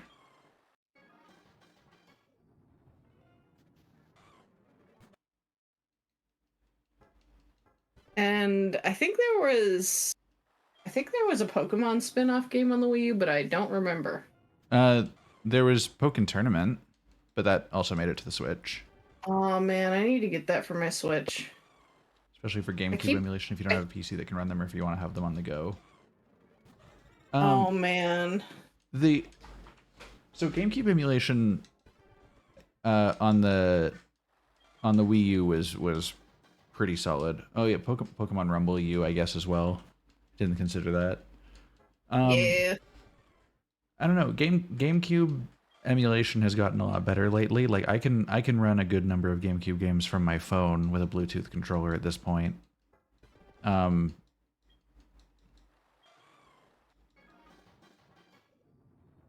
And I have my Stream Deck or my Steam Deck set up with a shit ton of systems for emulation now.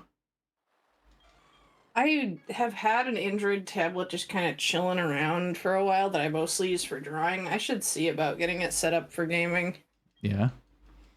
Yeah. Yeah, and Toast, that was part of the issue, was like the way they marketed the Wii U made it feel like it was just an add-on for the Wii. Yeah. Like even like giving it, just adding a U onto its name is a choice. But like, yeah, the opening marketing was like, if they were gonna just add something onto the name, they should have called it the Wii too. yeah, like even that would have been better. Even though that's also pretty weak. Like gone are the days where you can do like Nintendo Entertainment System and then Super Nintendo Entertainment System. And of course, that was the same era that they decided the upgraded version of the 3DS should be called the new 3DS. Yeah. Which was a whole decision in itself. Yeah, I didn't care for that. Also, like, the upgrade didn't do much different. It could read Amiibo, and it had like a couple games. Yeah, there were a couple exclusive to games it. that required like whatever small additional processing power it could do. I will say the 3D functionality did get a solid upgrade in that though. Yeah, that's true. I do like the like, because I never used the 3D on the original 3DS because it made me just kind of nauseous. Yeah, and like you had to have your head in a very specific position. But I do actually use it a lot on the new 3DS. Yeah, that's the same experience that I had.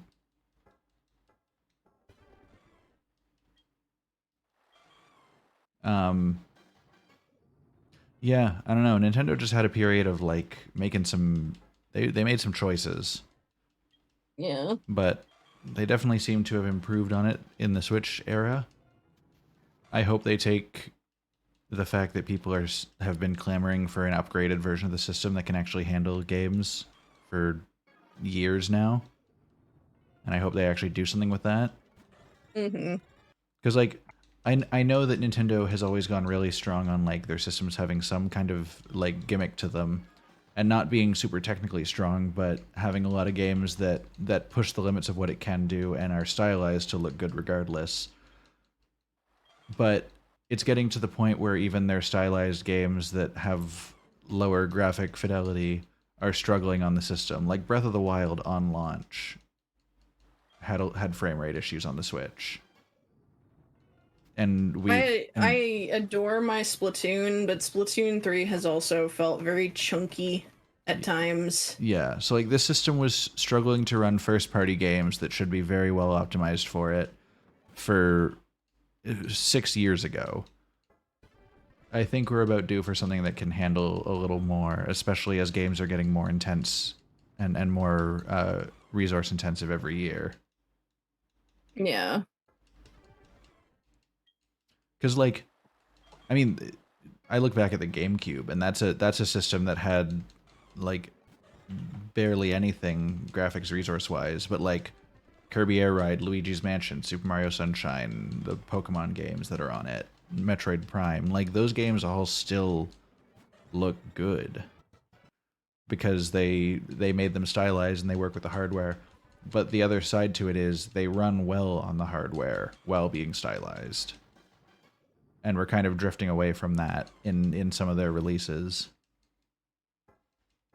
And you need a game to look good and run well in order to be like. I mean, I want to say that you need that in order for a game to be acceptable these days, but it's really not. Yeah. Like people will buy games that look like ass and run like ass and praise it. But I wish that weren't the standard. That's fair. And like I do recognize that games back then were a lot simpler and a lot less like there were a lot less moving parts that could go wrong. There's a lot of things these days that games are a lot more complicated. Gonna lurk. Enjoy your lurk, Toast. Like I do recognize that games have gotten a lot more complicated and there's a lot more that can go wrong with them. But there's still a lot of games that release in a state that there's really no excuse for why they thought it would be okay to release like that. Yeah. I'm willing to give a lot of like leeway to like quote unquote early access, but on like actual like Nintendo has such a quality standard that I'm always really shocked when stuff comes out on the Switch that feels unfinished.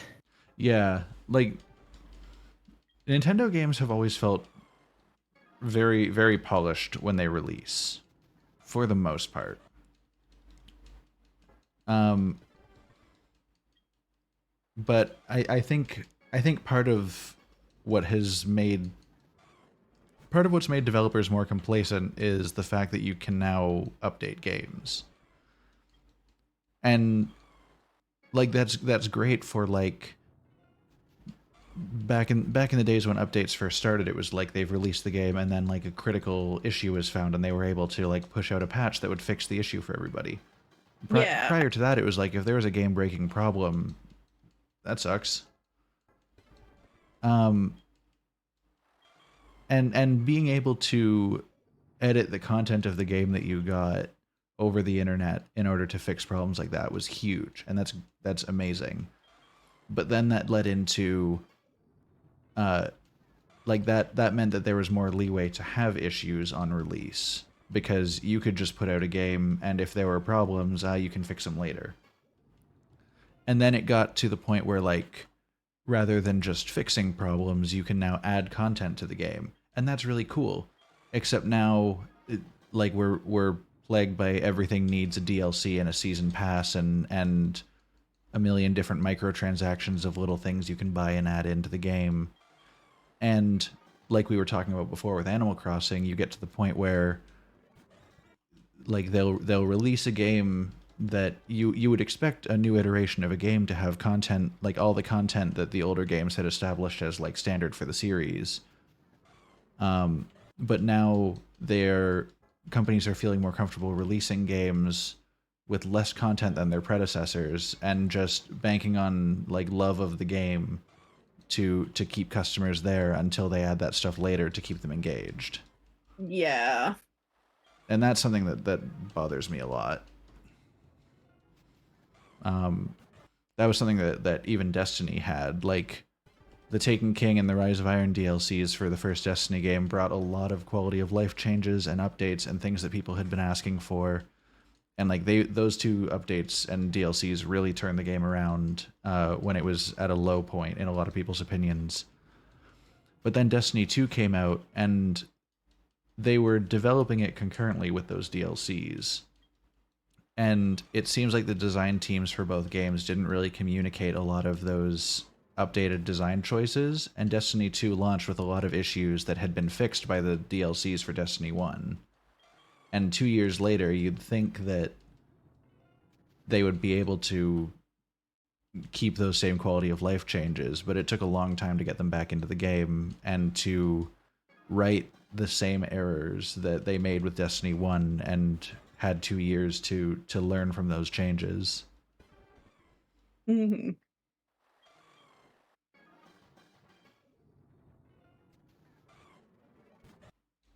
I don't know. It just the addition of the internet and quick downloads to games has been both a blessing and a curse in a lot of ways. Yeah, it's changed the culture, and like I feel like I'm gonna end up at some point becoming one of those back in my day, like old schooler, like folks, like at some point, just because, like, not because I think like the way things were in the past was necessarily better, but because I'm so interested in the differences and what rifts they create. But Yeah. I'm always gonna be like, I need to info dump at you youngins about how things used to be because I think it's so cool, and I think that like you could learn things about how development works from this, and everybody's gonna be like, Okay, okay, Grandma, let's get you to grandma, bed. yeah. Oh man. No, there's a lot of feelings I have about how game development is these days. Um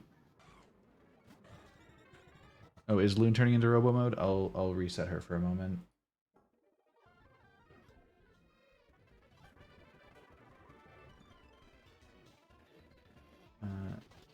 I'm going to delete that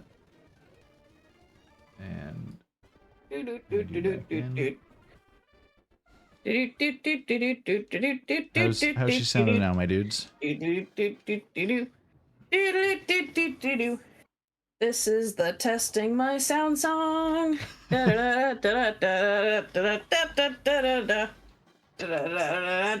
Okay, cool. glad to hear it. Like a sea witch, good. We've transitioned back from robot to sea witch. This is the kind of character development we like to see. As much as I would like to be a sea witch with a mecha, I would like you guys to understand me more. More of that, please. The testing my sound song. I'll try to come up with more songs. Hold on. The muse will strike me. Oh no, the siren songs. Everyone be careful. See, you've already got Michaela under the spell. You sang a little bit, and she's begging for more. There we go. She is approaching. All caution thrown to the wind. Oh man. Life jacket forgotten on the shore. Floaties deflated. Cast upon the jagged rocks. Oh, because of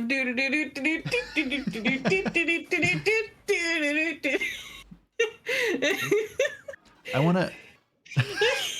wanna see a siren who does like, rather than like the haunting melodies to entice men. I want to see a yeah, like I want to see a little like put on the top hat, grab the cane, do a little tap dance. Hello, my baby. Hello, my honey. Hello, my ragtime gal. Like a little tap dancing shoe on the end of each tentacle. Yeah. You got the little like black vest, and I've been playing a siren in our D&D game, and all this time I've been like, you can't get too close to me. My song has seduced people to their deaths, and someday I'm gonna be like.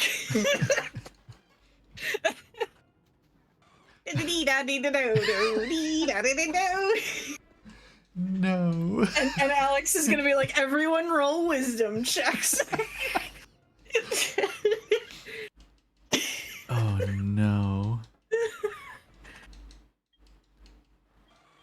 Your siren song is just Careless Whisper. Damien, if you would.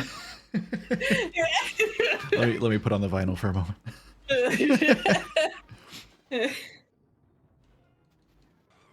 I'm still so happy that I found that. Oh my god. For those unaware, our D&D campaign that we have together, we have a running joke of whenever a character death happens, we're going to play Careless Whisper. Because that seems appropriate. To that end, I discovered and purchased immediately a vinyl single of exclusively Careless Whisper. So now, if a character dies, I can just go put on a vinyl. I mean, that's a good vinyl to have. It's multi-purpose. This is true. You never know when you're gonna need to bust it out. The phrasing intended.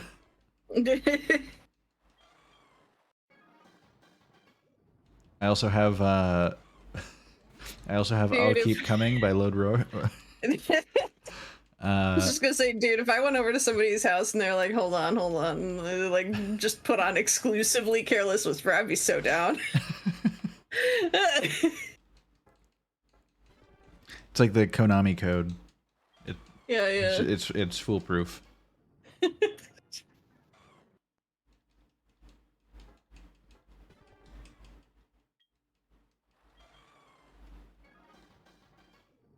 Nice, some My Chemical Romance. Oh, yo. I've got some... Alright. If I went over to somebody's house and they put on Black Parade, I would also be down. What about the entire discography of the Persona soundtracks? Oh my god. I can't joke about that. We're We're live on Twitch, Damien. That's fair. What else do I have? I have the Proto Man, I have I Fight Dragons, I have the Ocarina of Time soundtrack, I have Undertale, I have Sayonara Wild Hearts. Oh my god. I have got some Panic at the Disco because I love emotion at the location.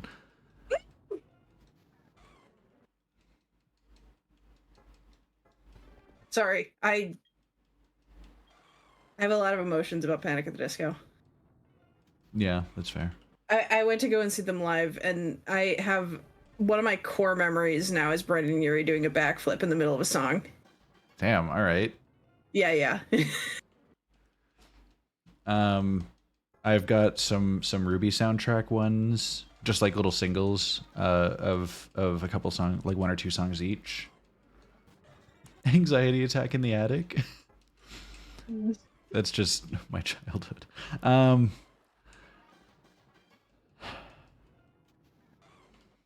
I always, sometimes I just think about fun, like, emotion at the location names. I've always been a fan of, like, Depression at the Car Wash.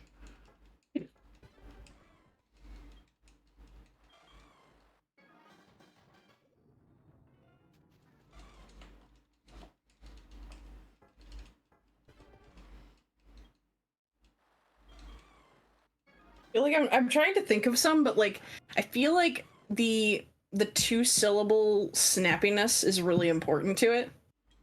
That's... And I'm trying to find ones that work.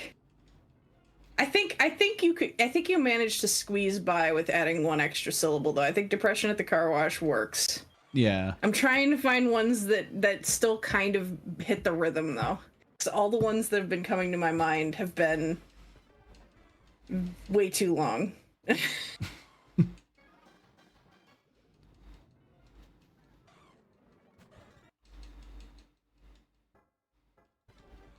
mean, okay, this one is still too long, but my first banger was Ennui at the grocery store.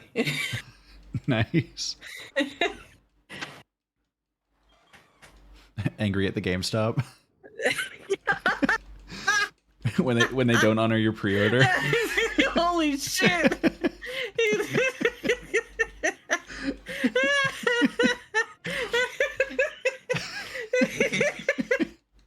My new favorite band, Angry at the GameStop.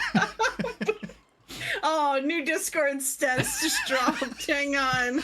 Make sure you get the exclamation point in there. That is my new favorite band. Coffee just dropped horny at the bookstore. Oh, that's just my adolescence. Oh no.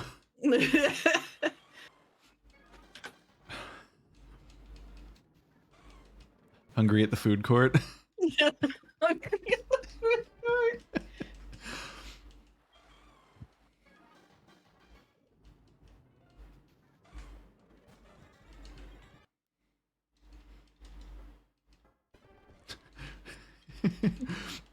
Road rage at the highway.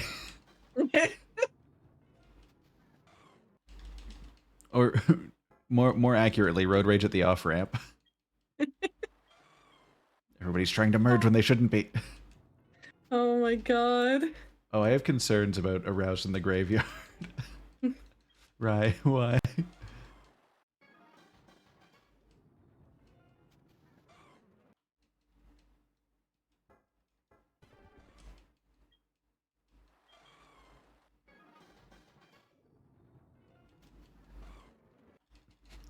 Sleepy at the bedroom. Jesus. They just play very, very quiet, relaxing music. I need like lounge music. Oh, are you I'm pretty sure I've asked you this before. Are you familiar with Richard Cheese? That sounds like a joke name. It is a joke name. It's a parody. Like it's a parody band. Okay. But he does lounge music covers of like alternative rock and like metal and shit. Okay. I know my sister listens to a band that does like old timey covers of songs, but I'm forgetting off the top of my head what their name is. I need to send you his cover of Welcome to the Jungle. Oh goodness. um, I still sometimes think about that guy whose Destiny username I showed you, Ricardo Queso. Yeah. Brilliant name. Brilliant. Baconator, son of Wendy. Yes.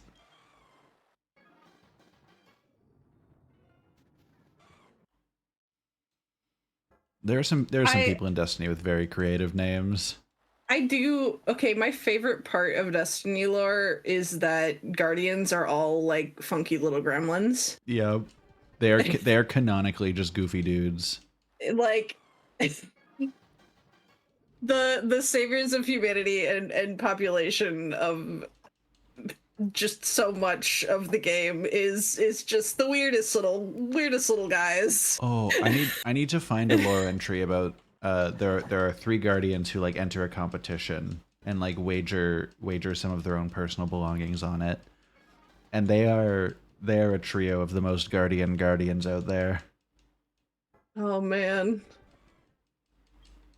I feel like more like I respect games that treat their protagonists seriously, but I truly want more games that are just like, yeah, like all these weird online game shenanigans that you're doing. Yeah, that's canon. On brand with your entire brand as a protagonist. You're just just a chaos goblin. And that's exactly the vibe I want to give, you know? Yeah. I am just I am a dude who does whatever the hell he wants without regard for consequence, but only in video games. Man, you could do it in video games. I can't be mean to NPCs without feeling bad. Oh, I played through the entire trilogy of Fable games exclusively being evil.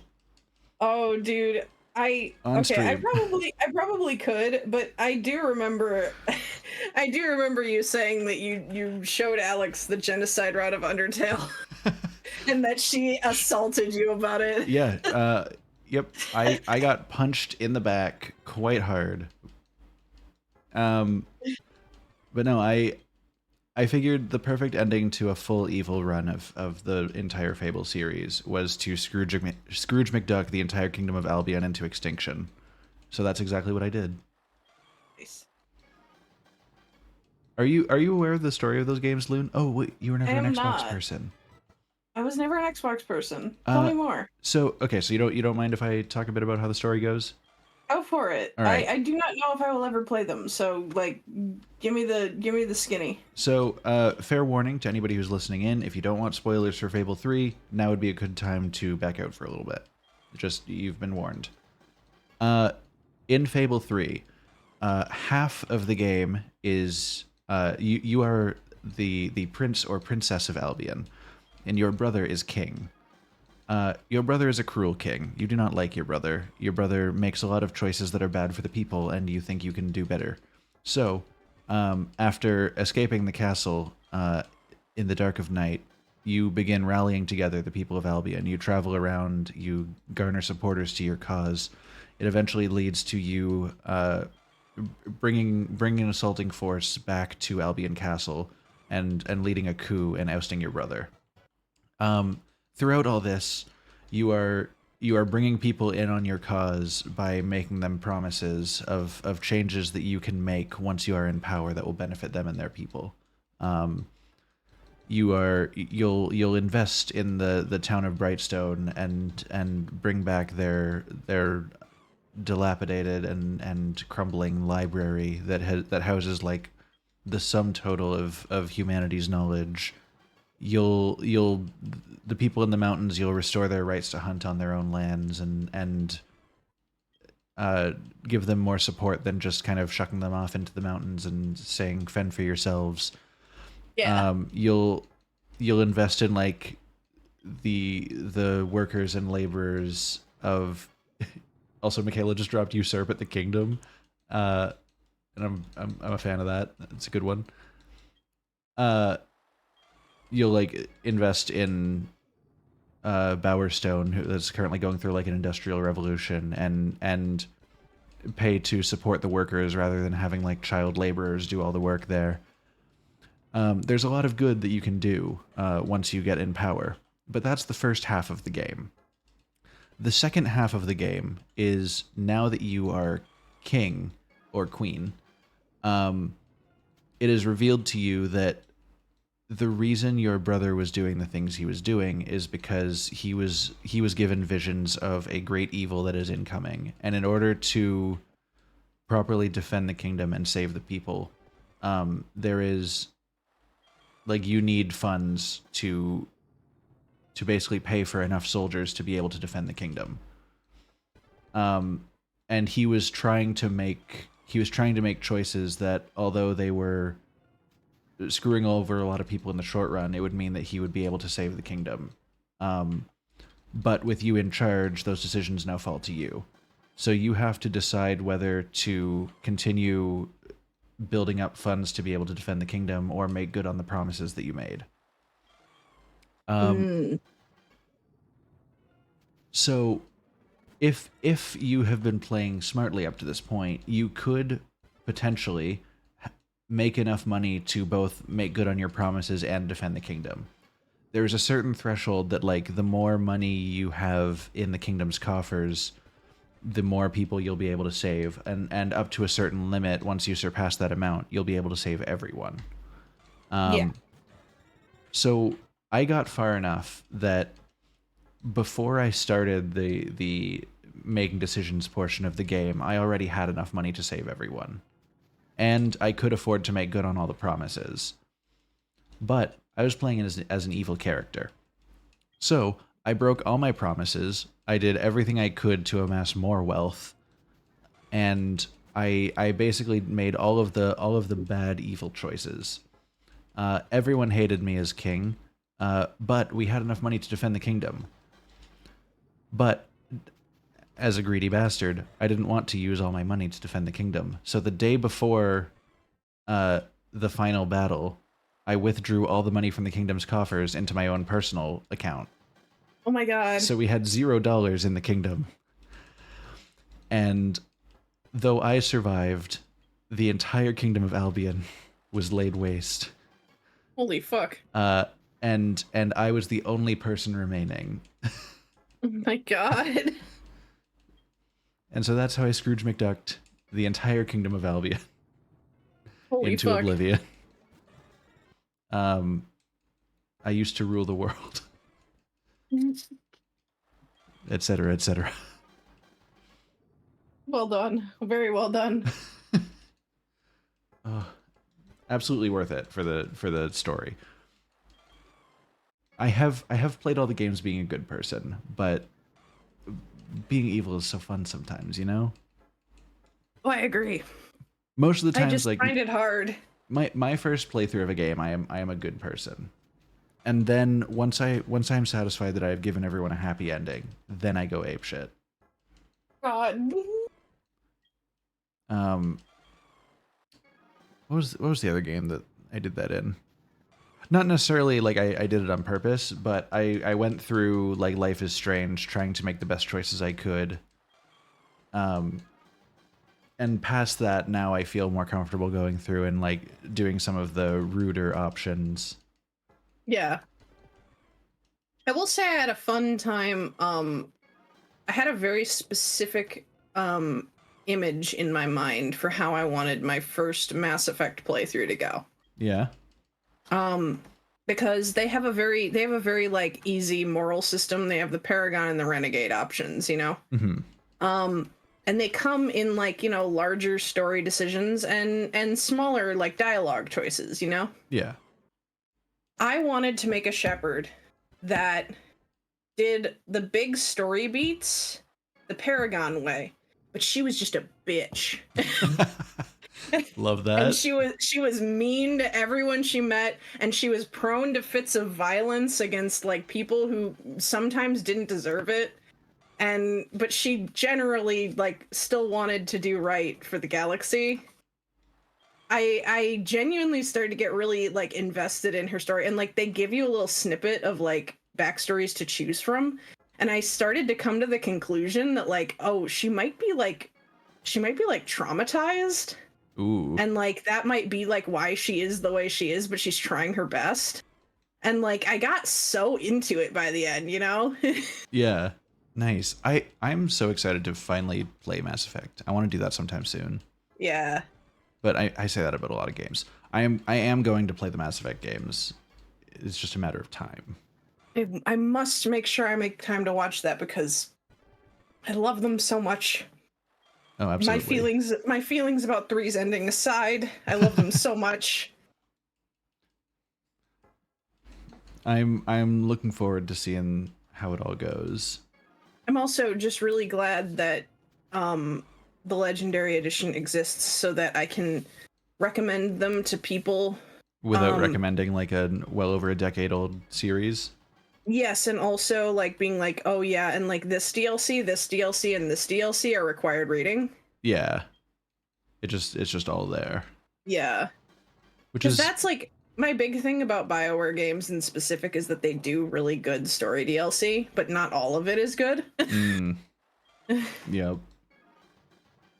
I think all of the ones in Origins are bangers, and I have found that that is a point of major contention because one of the Origins ones is a what if bad end scenario. Ooh. And a lot of people hate that one. I love it. I feel like I think it's great. I feel like I love the concept of that.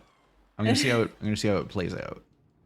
You play as one of like the generic mook enemies and just like go through the last city.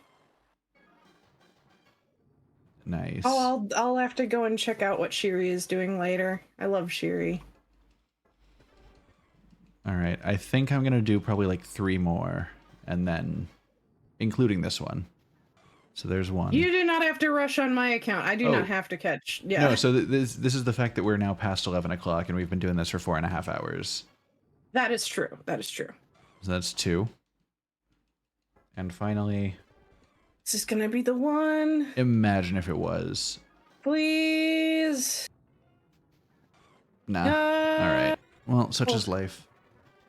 Well, I think from this, I'm going to pull us into the end screen here. This has been a good time as always. I'm glad that you guys are able to come around and hang out for a bit. I hope that everybody has a good night. I'm gonna cross my fingers and do my best to be able to stream tomorrow for God of War 1. And then I am going to be unavailable on Thursday and Sunday. So I will not be streaming Radiant Dawn or Fire Emblem Engage. But hopefully next Monday back to it. We'll see how it goes.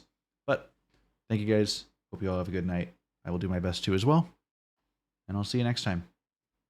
Bye-bye.